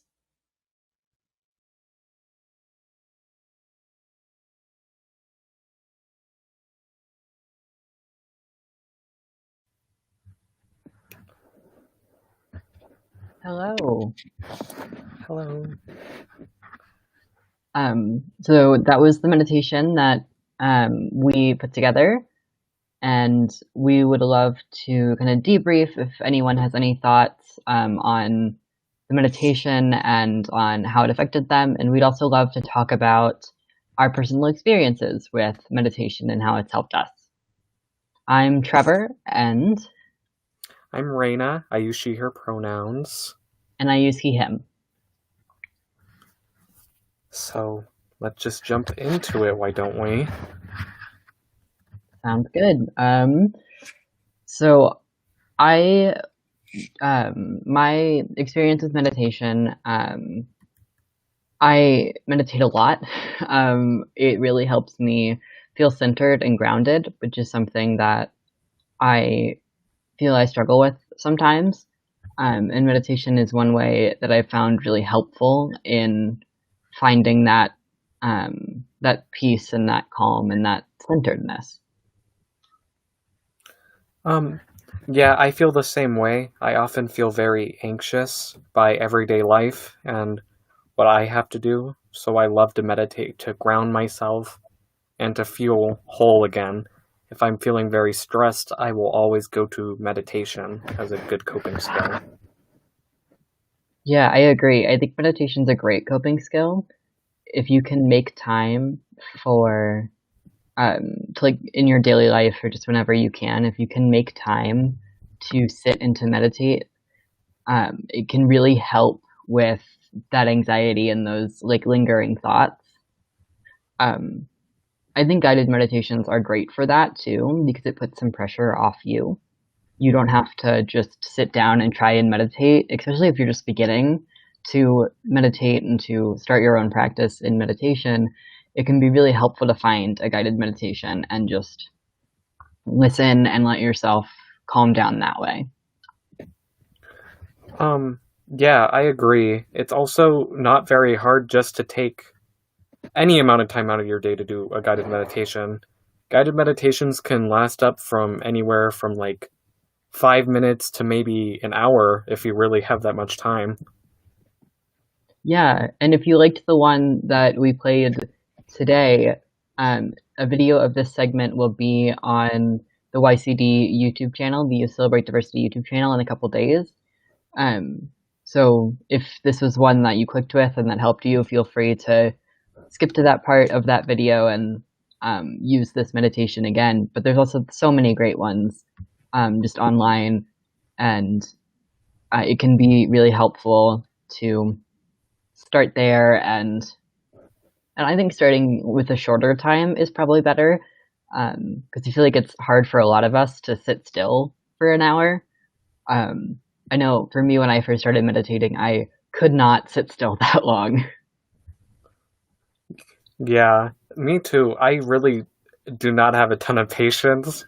So when I first started, it was really hard for me to sit down for an hour. But as I progressed, doing other meditations, whether it be for sleep or just grounding myself, I just got used to feeling in the present moment.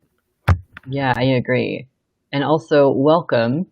Hi, I was having technical difficulties, but I'm here. I'm Katina. I use she, her, hers pronouns. And for me, meditation is something that I actually do every morning because I tend to get really in my head and like really anxious, and I feel like I can never be in the present, but I feel like I'm able to like release my emotions and not avoid what I'm actually feeling when I meditate. So yeah, I agree that it really helps me stay in the present moment. I think Raina mentioned this too, that like meditation really helps you feel like in your body, but in a safe way. Because I know for me, feeling in my body isn't always a good thing.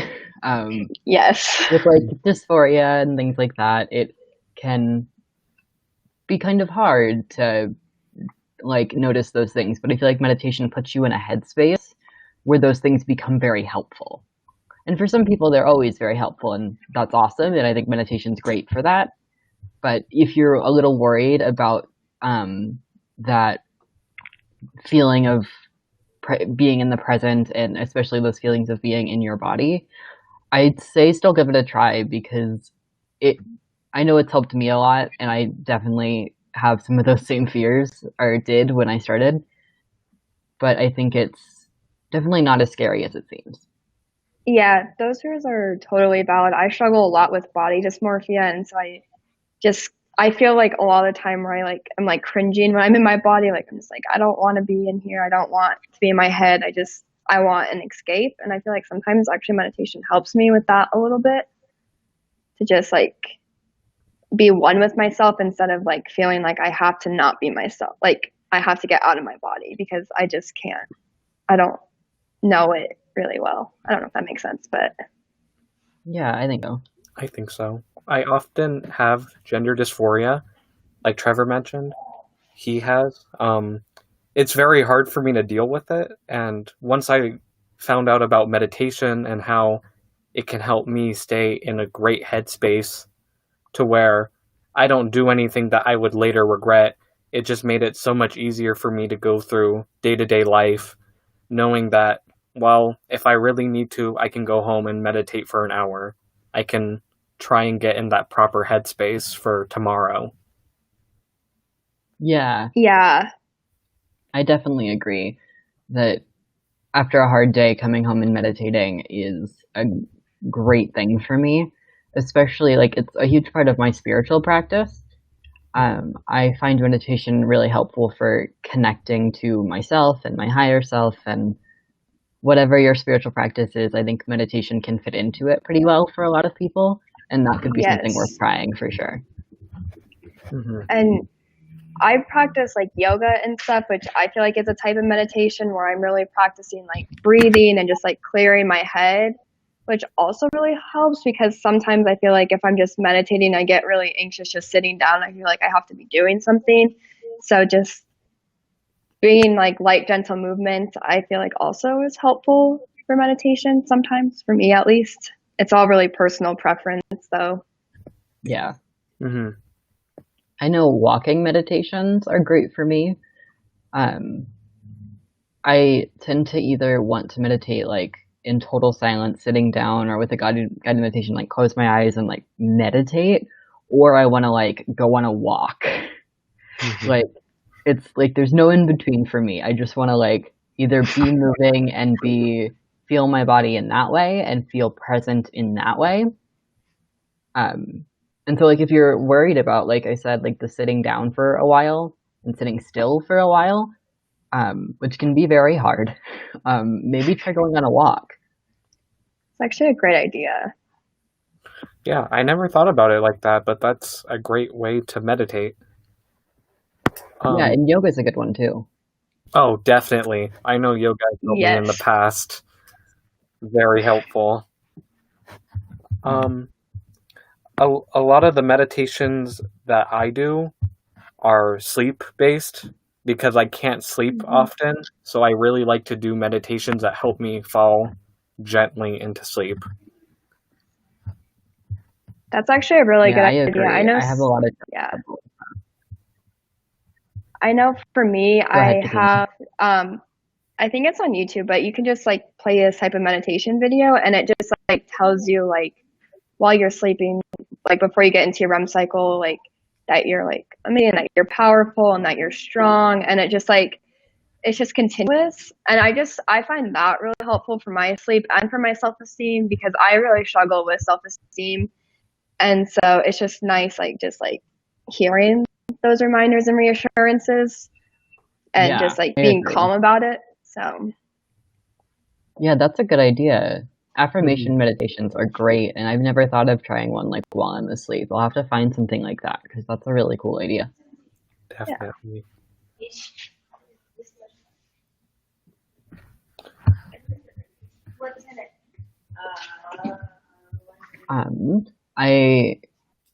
I think the meditation we created is a great beginner one because it's really short. It's just that like 5 minutes, which is a great starting point, and it's really focused on relaxation, which I think is a great place to start with meditation. What do you two think?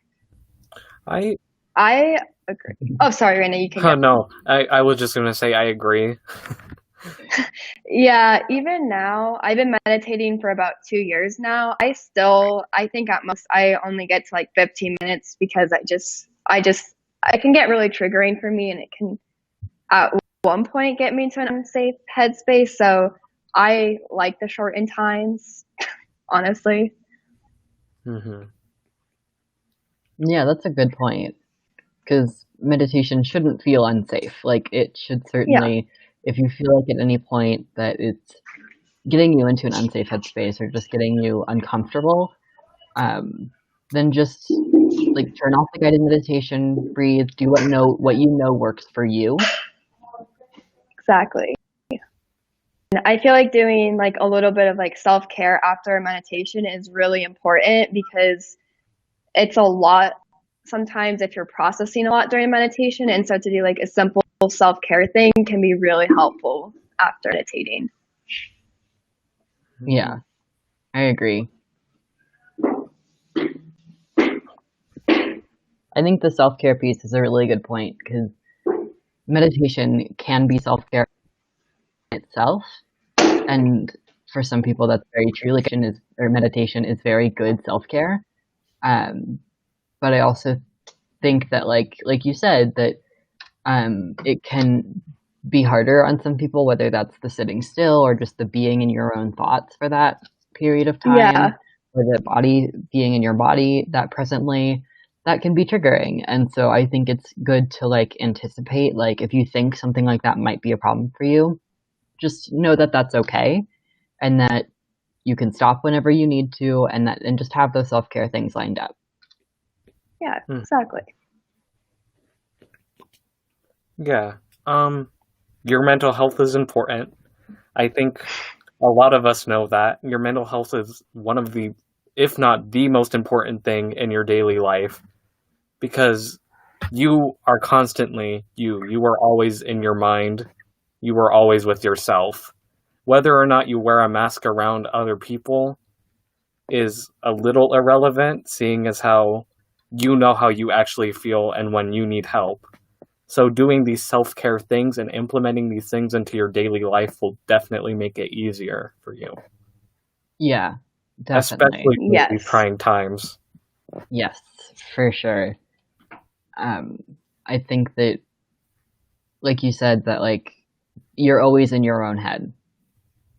Yes. And that's not always a very comfortable place to be for some people. I know I've struggled with that. And I think meditation can help in some ways because you kind of learn to sit with your mind and be less judgmental of your mind. I know it's helped my self-talk a lot. Yes. I agree. And I think I can be more like patient and gentle, maybe more understanding of myself, because I know I kind of can get upset at myself if I am really anxious or depressed, and I like just kind of get really self-destructive. I'm just like, shoot, Katina, like, what are you doing? And I just kind of am really hard on myself about it. But I feel like meditation is like a good way for me to be like, you know, it's okay to be where I'm at and just like process and like, be like, oh, this is why I'm at where I'm at, and not be so down on myself about it. Yeah.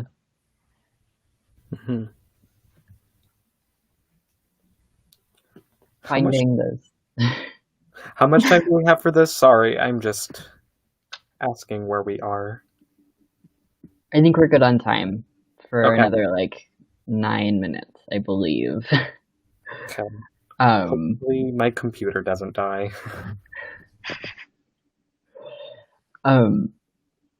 Well, I think that back to meditation, I mentioned it helps my self-talk, and I think, like we talked about being in your own head, and I think meditation can help with getting used to that, and because like the point of meditation, right, is to not judge your thoughts as they come up. And so when you have those thoughts, because when you meditate, you do think, like you're not just going to instantly clear your mind. And so having that expectation that I will have thoughts and that's okay is a very good way to think about it, I think, because you can, if you go into it knowing that like, I'm going to have thoughts, but that's okay, and knowing I won't judge my thoughts, that's going to be helpful to bring into your daily life. I definitely agree. And something that I practice is a lot after like a counseling appointment, I tend to meditate just because I feel like, I don't know, I just feel like when I have extra heavy emotion, then it's just like nice. Yeah. But it all depends. Like sometimes I do it with like as soon as I wake up, as soon as I go to bed, like in the middle of the day. It just really depends. Yeah. It's definitely about like when it feels right for you. And if that's the same time every day or every week, that's awesome. But it might be like Katina said, where you like, today I feel like I need to meditate and I need to do it this evening or this morning or whatever. And maybe you go a couple of days without meditating, or maybe you only meditate once a month, like whatever works for you. Exactly. It's all okay, no matter what. Right, and like just trying it is what we're really recommending. Yes. Yeah, go ahead. Oh yeah. I think there's a couple pretty good meditation apps like Headspace and Calm that I really like. Some of them are free, but I think you can have like themes of what you want like to work on, like anxiety management, depression, just like clearing your head, just stress management, just different things, which I think is helpful. So Yeah, meditation is pretty easy to access if you have a phone or laptop or anything. for sure. And even if you don't have any of that, like you can just sit and meditate. But guided meditations are very helpful. Especially if you feel like it's going to be hard for you in that moment to meditate, but you feel like you need it, but you're not sure how to get started. Even just going on YouTube, like those apps are great too.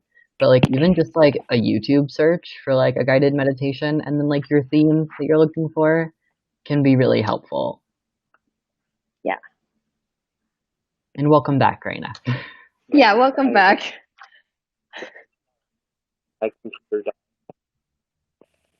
We figured.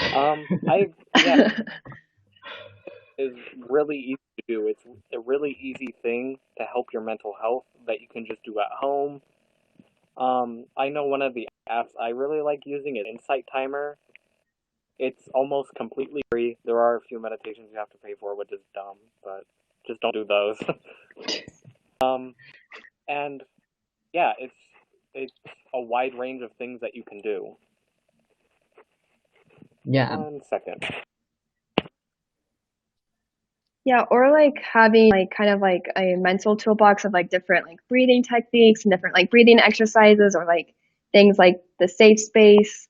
Those are like once you learn it, then it's like pretty easy to just do it without needing the guidance, and it's pretty helpful too. So I would recommend that too. Yeah, that's a really good point. Like these are things that you can like take with you. Like the meditation that we played like directed you to take these things with you. But I think in any meditation, that's the goal, is that you're going to find that feeling you're looking for, and then you're going to like take that with you and continue to feel like at peace or feel relaxed or whatever you're looking for. Yeah.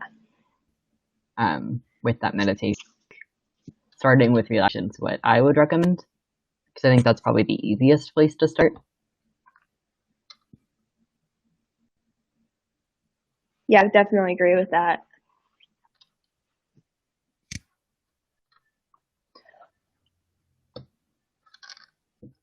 Yeah, I think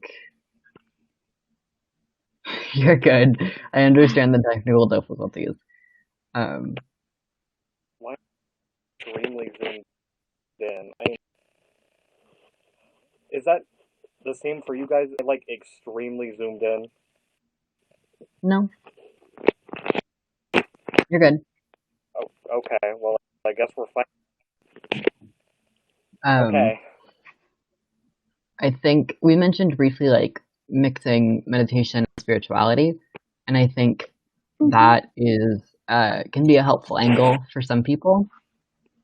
Like of course, if you want to keep it completely secular and you just want to keep it like centering your mind, that's awesome. That's still very helpful. But depending on your belief system or your spiritual practice, it could mesh really well with that. Like I use it for connecting to the divine, and whatever that means for you, that's a great way to do it. Yeah, I actually, when I started first really getting into crystals, I would take different crystals and do meditations kind of based on that.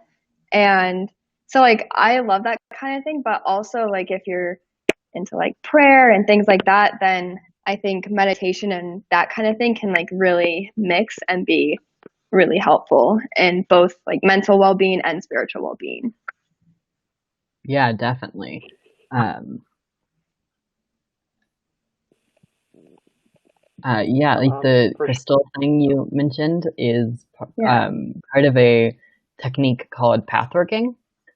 At least it's very similar to pathworking. You can do a lot of things with pathworking, but it's a type of meditation where you use a physical object or an image to kind of focus your meditation on.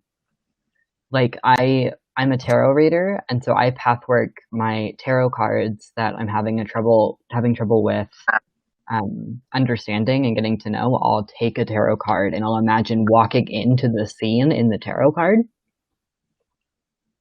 That's actually really, really cool. I'm gonna have to try that sometime. It's really interesting. It's a really cool experience. Brings up another point of visualizing when you're meditating. A lot of people may not do it, but it definitely helps me when I visualize when I'm meditating, because it really helps me immerse myself with that. Yeah, I definitely agree. I think it can be hard to stay in that mindset if you're eyelids and that blackness. Like if you're trying to visualizing, it gives you a little bit more of something to focus on, and that can be very helpful.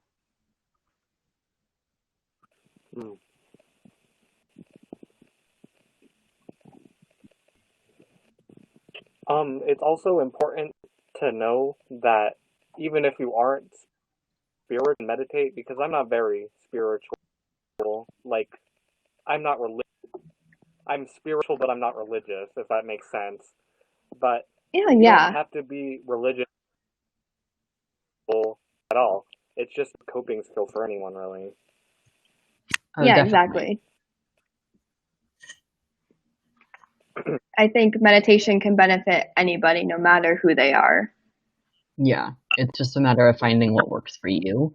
Exactly. It's just really personal, and like it can take some time to just explore different types of meditation and to find like what really works for you and like what's the best for you. But I think once you find it, it's really, really incredible experience and practice to do. Yeah. And I think that's really a good point of advice is try things. And like don't give up after one meditation if it doesn't work for you or if it doesn't go like super smoothly, then try again, try something else. Like if sitting still is too hard, try the walking method. If you need something to visualize on, then find a guided meditation focused on that. I believe we're out of time, if I'm not mistaken. We are coming to the end of our time. So if there's any last thoughts? No, I really enjoyed having this conversation with you guys, and so. Yeah, and to you each as well. Thank you to everyone who tried the meditation. I hope you continue with your practice in whatever way works for you. Yeah. Bye. Bye.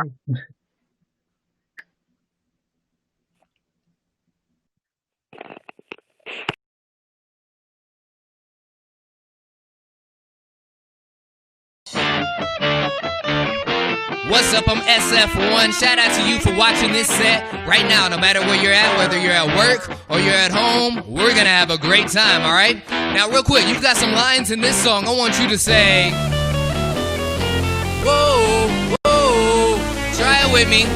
Whoa, whoa, one more time. Whoa, whoa, this is autopilot. I'm on autopilot, and I don't care where I'm going. I'm on autopilot, and I don't care if it's showing. Whoa, whoa, whoa, whoa,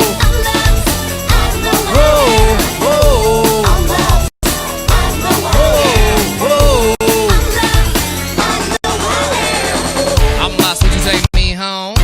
Just seeing if it works, cause you got the perfect skin tone. What am I getting lost with you? Tonight isn't that our own?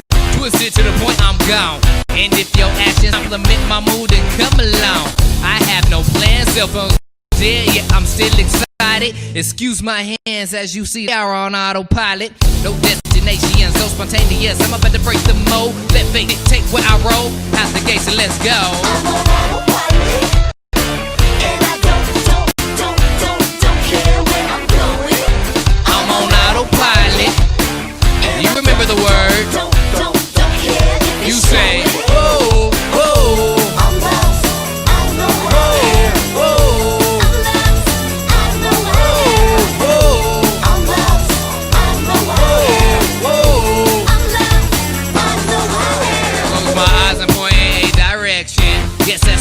going. I tell my crew to come through, but where I'm at is so unknowing.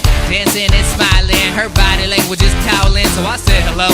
Me and my solo feel it till I can't take no more. Concrete street, my safari. Tell me where you like to party. I'm steadily, readily changing the scene, touching your body, and then I leave, but I might come back.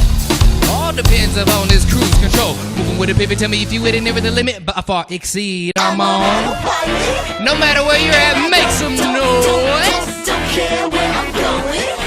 I'm on a party, and I don't care if it's shiny. Say whoa, whoa. I'm lost. I'm no whoa, whoa. I'm lost. I'm no whoa, whoa. I'm lost. I'm no whoa, whoa. I'm lost. 1, 2, 3, break it down now.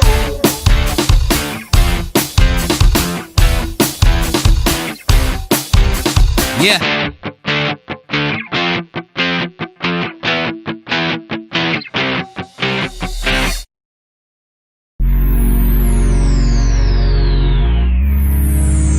Right now, we've been facing a lot of trying times lately. COVID-19, you know, things are being canceled.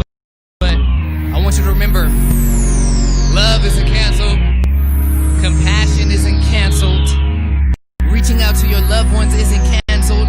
Creating music for the unheard, people to listen to who may not have a voice, is not canceled. So right now, what I want you to do is I want you to go and snap your fingers with me just like this. You're safe, you're healthy, you've got support, you've got loved ones, and if you're sitting there saying, I don't have support, well look, I'm here today. I want you to take pleasure in this music and this performance, alright? Let it put a smile on your face, let it take you someplace that you need to be, alright? Let's go. 4, 3, 2, 1. Clap your hands.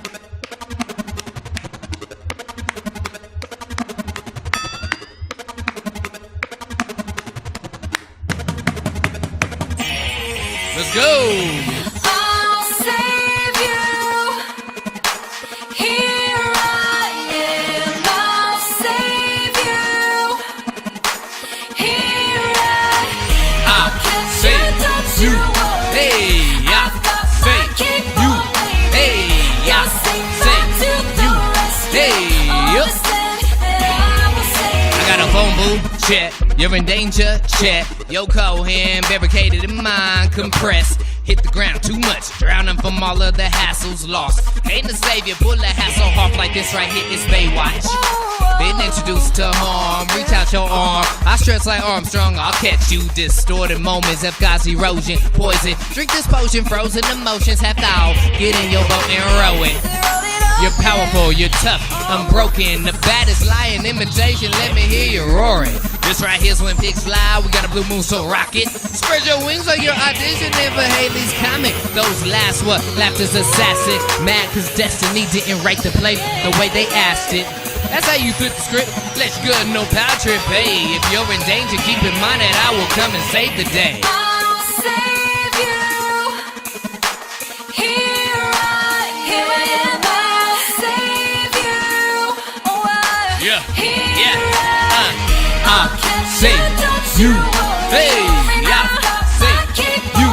Hey, yeah. Save you. Hey, yeah. All right now. If you're excited to be alive, to be healthy, to be well, go ahead and put your ones in the air with me just like this. Yeah. We go from side to side, from side to side, go from side to side, from side to side, go from side to side, from side to side. I go from, you go from. One more time, hand side to side, from side to side, go from side to side, from side to side, go from side to side, from side to side. I go from, we go from, you go from. One more time, yeah.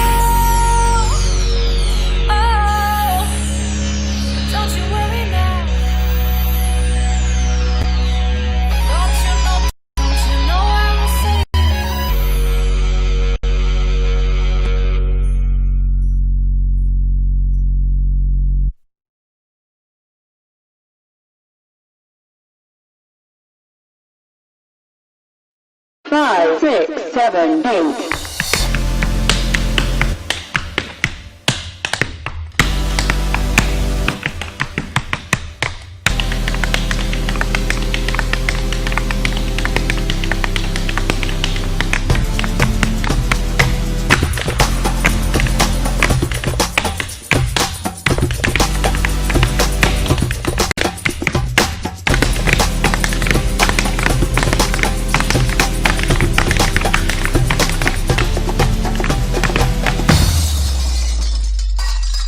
Brooke Valani. Did you write that that wasn't enough for you? Thought that I would let you play me like a fool, but I won't good without you. Ask me why I'm not trying to come through. So surprised like you ain't never been refused, but I won't good without you. Yeah. Worthy of me, you never were. DJ, tables turn. Life faded between us two. 5-4, you went for something new, then you got a clue. Realize you lost, looking for the difference, you were short of the cost. Now you trying to shoot your shot, trying to get back in my world. Stop. I'm not phased, game from the pain you played. One strike, you're out. Now I'm great, learn from the games you played. Yeah, you fouled out, path denied, oh you tried. Impossible for you to get through. Recombine, I'll decline. Enjoy the view of my life without you. Did you write that wasn't enough for you? Thought that I would let you play me like a fool, but I won't good without you. Yeah. Ask me why I'm not trying to come through. So surprised like you ain't never been refused, but I won't good without you. So, you wanna restart? Wanna pick up from your deep part? No, sweetheart, that's not a chance I'll take. Now it's time to lay in the bed. You made your mistake, you wanted to hold me out of clay, be your permanent statue and give it to you. Being happy takes effort and misery's comfortable. I'm not phased, game from the pain you played. One strike, you're out.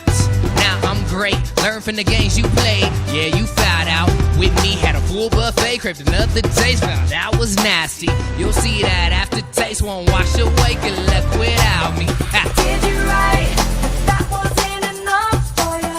Thought that I would let you play me like a fool, but I won't good without you.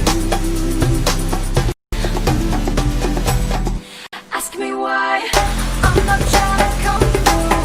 So surprised like you ain't never been refused, but I won't good without you.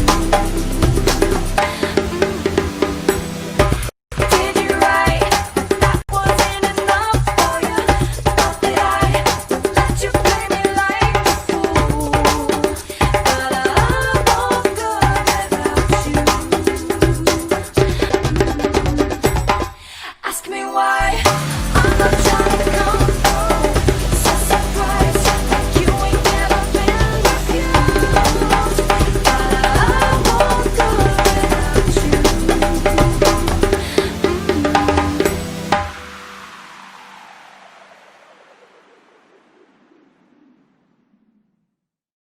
All right, I've got one more song for you. One more. So if you've been sitting this whole time, this is your opportunity to dance with me. Let's go.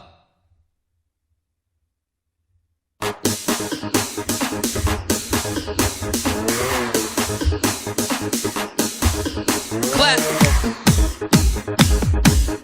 Double time. Let me have your attention. Welcome to my dimension. I got what you've been missing. Listen, let go, just move with me. Let me have your attention. Welcome to my dimension. I got what you've been missing. Listen, let go, just move with me. Move with me. Move with me. Move with me. Move with me. Let's go. We don't need a plan. Take me by the hand. Love me like no one else can. No one else. See it in your eyes.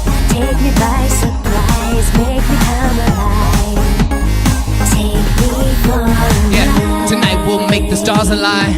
Let go and enjoy the ride. We could do fast or slow. You name a tempo and we'll go. You thought you had a plan tonight? Guess what? It's canceled. You're gonna go with me tonight? Not gonna give you something you can't handle. You're prone to believe the unseen when you let go and trust. My vacant side wants you to ride. Feel your touch is a must. Let's kick it like Kung Fu. Hand to your thigh like it's been glued. I want you, your pursuit. Need the time of your life, no, I got you. Let me have your attention. Welcome to my dimension. I got what you've been missing. Listen, let go, just move with me. Let me have your attention. Welcome to my dimension. I got what you've been missing. Listen, let go, just move with me.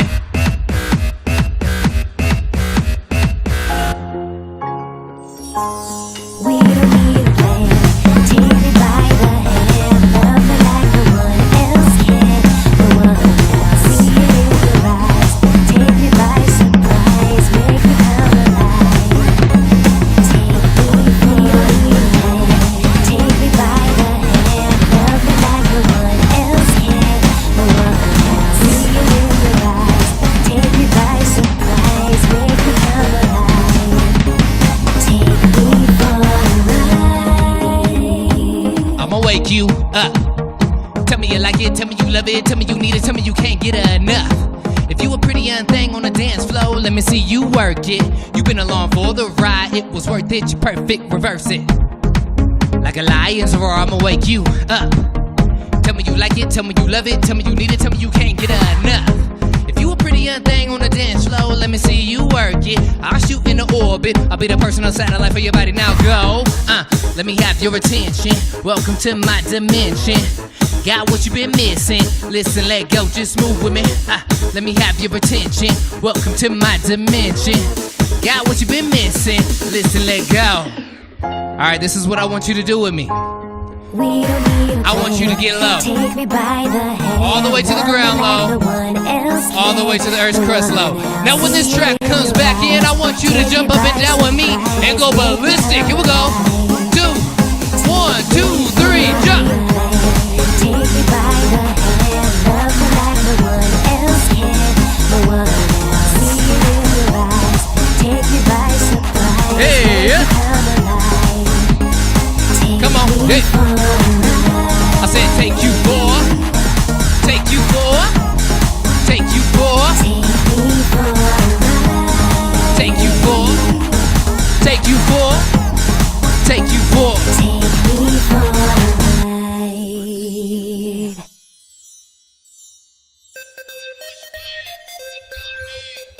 All right, that's my time. Thank you so much for hanging out with me. I appreciate you.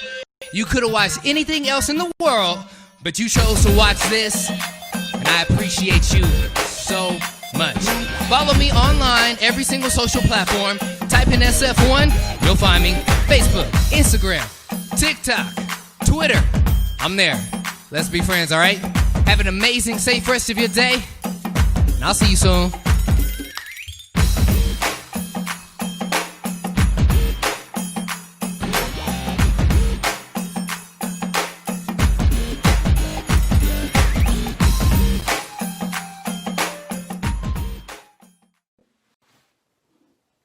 Hello everyone, my name is Patia Herndon and I'm a board member of YCD. This will be my 5th year serving on this board and becoming a part of this great organization. But before that, I attended my first Cherry Creek conference probably 28 years ago, as I was able to attend this conference hearing from my sister Alice Worth, who was the director of Inglewood High School and Diversity. And since then, I have an opportunity to bring many young people to attend the various programs that YCD is now putting on. So I would love for you to become a part of our organization, to stand with us, walk beside us, encourage these young people, to let them know that YCD is something that they need. And more than anything, it would allow them the opportunity to have a voice. It will allow them opportunity to grow and become young leaders in our world today. So again, become a part of YCD. Be a partner. Stand with us. And if you're able to give, we would appreciate it at this very time. And give my This virtual festival has been organized by Youth Celebrate Diversity, and the festival is proudly sponsored by Colorado State University, Homelight, the ACLU Colorado, Rathid Mohammed Bai LLC, Janice Henderson Investors, RBC Wealth Management, and Boeing. We also would like to thank the following individuals for their support in making this festival possible.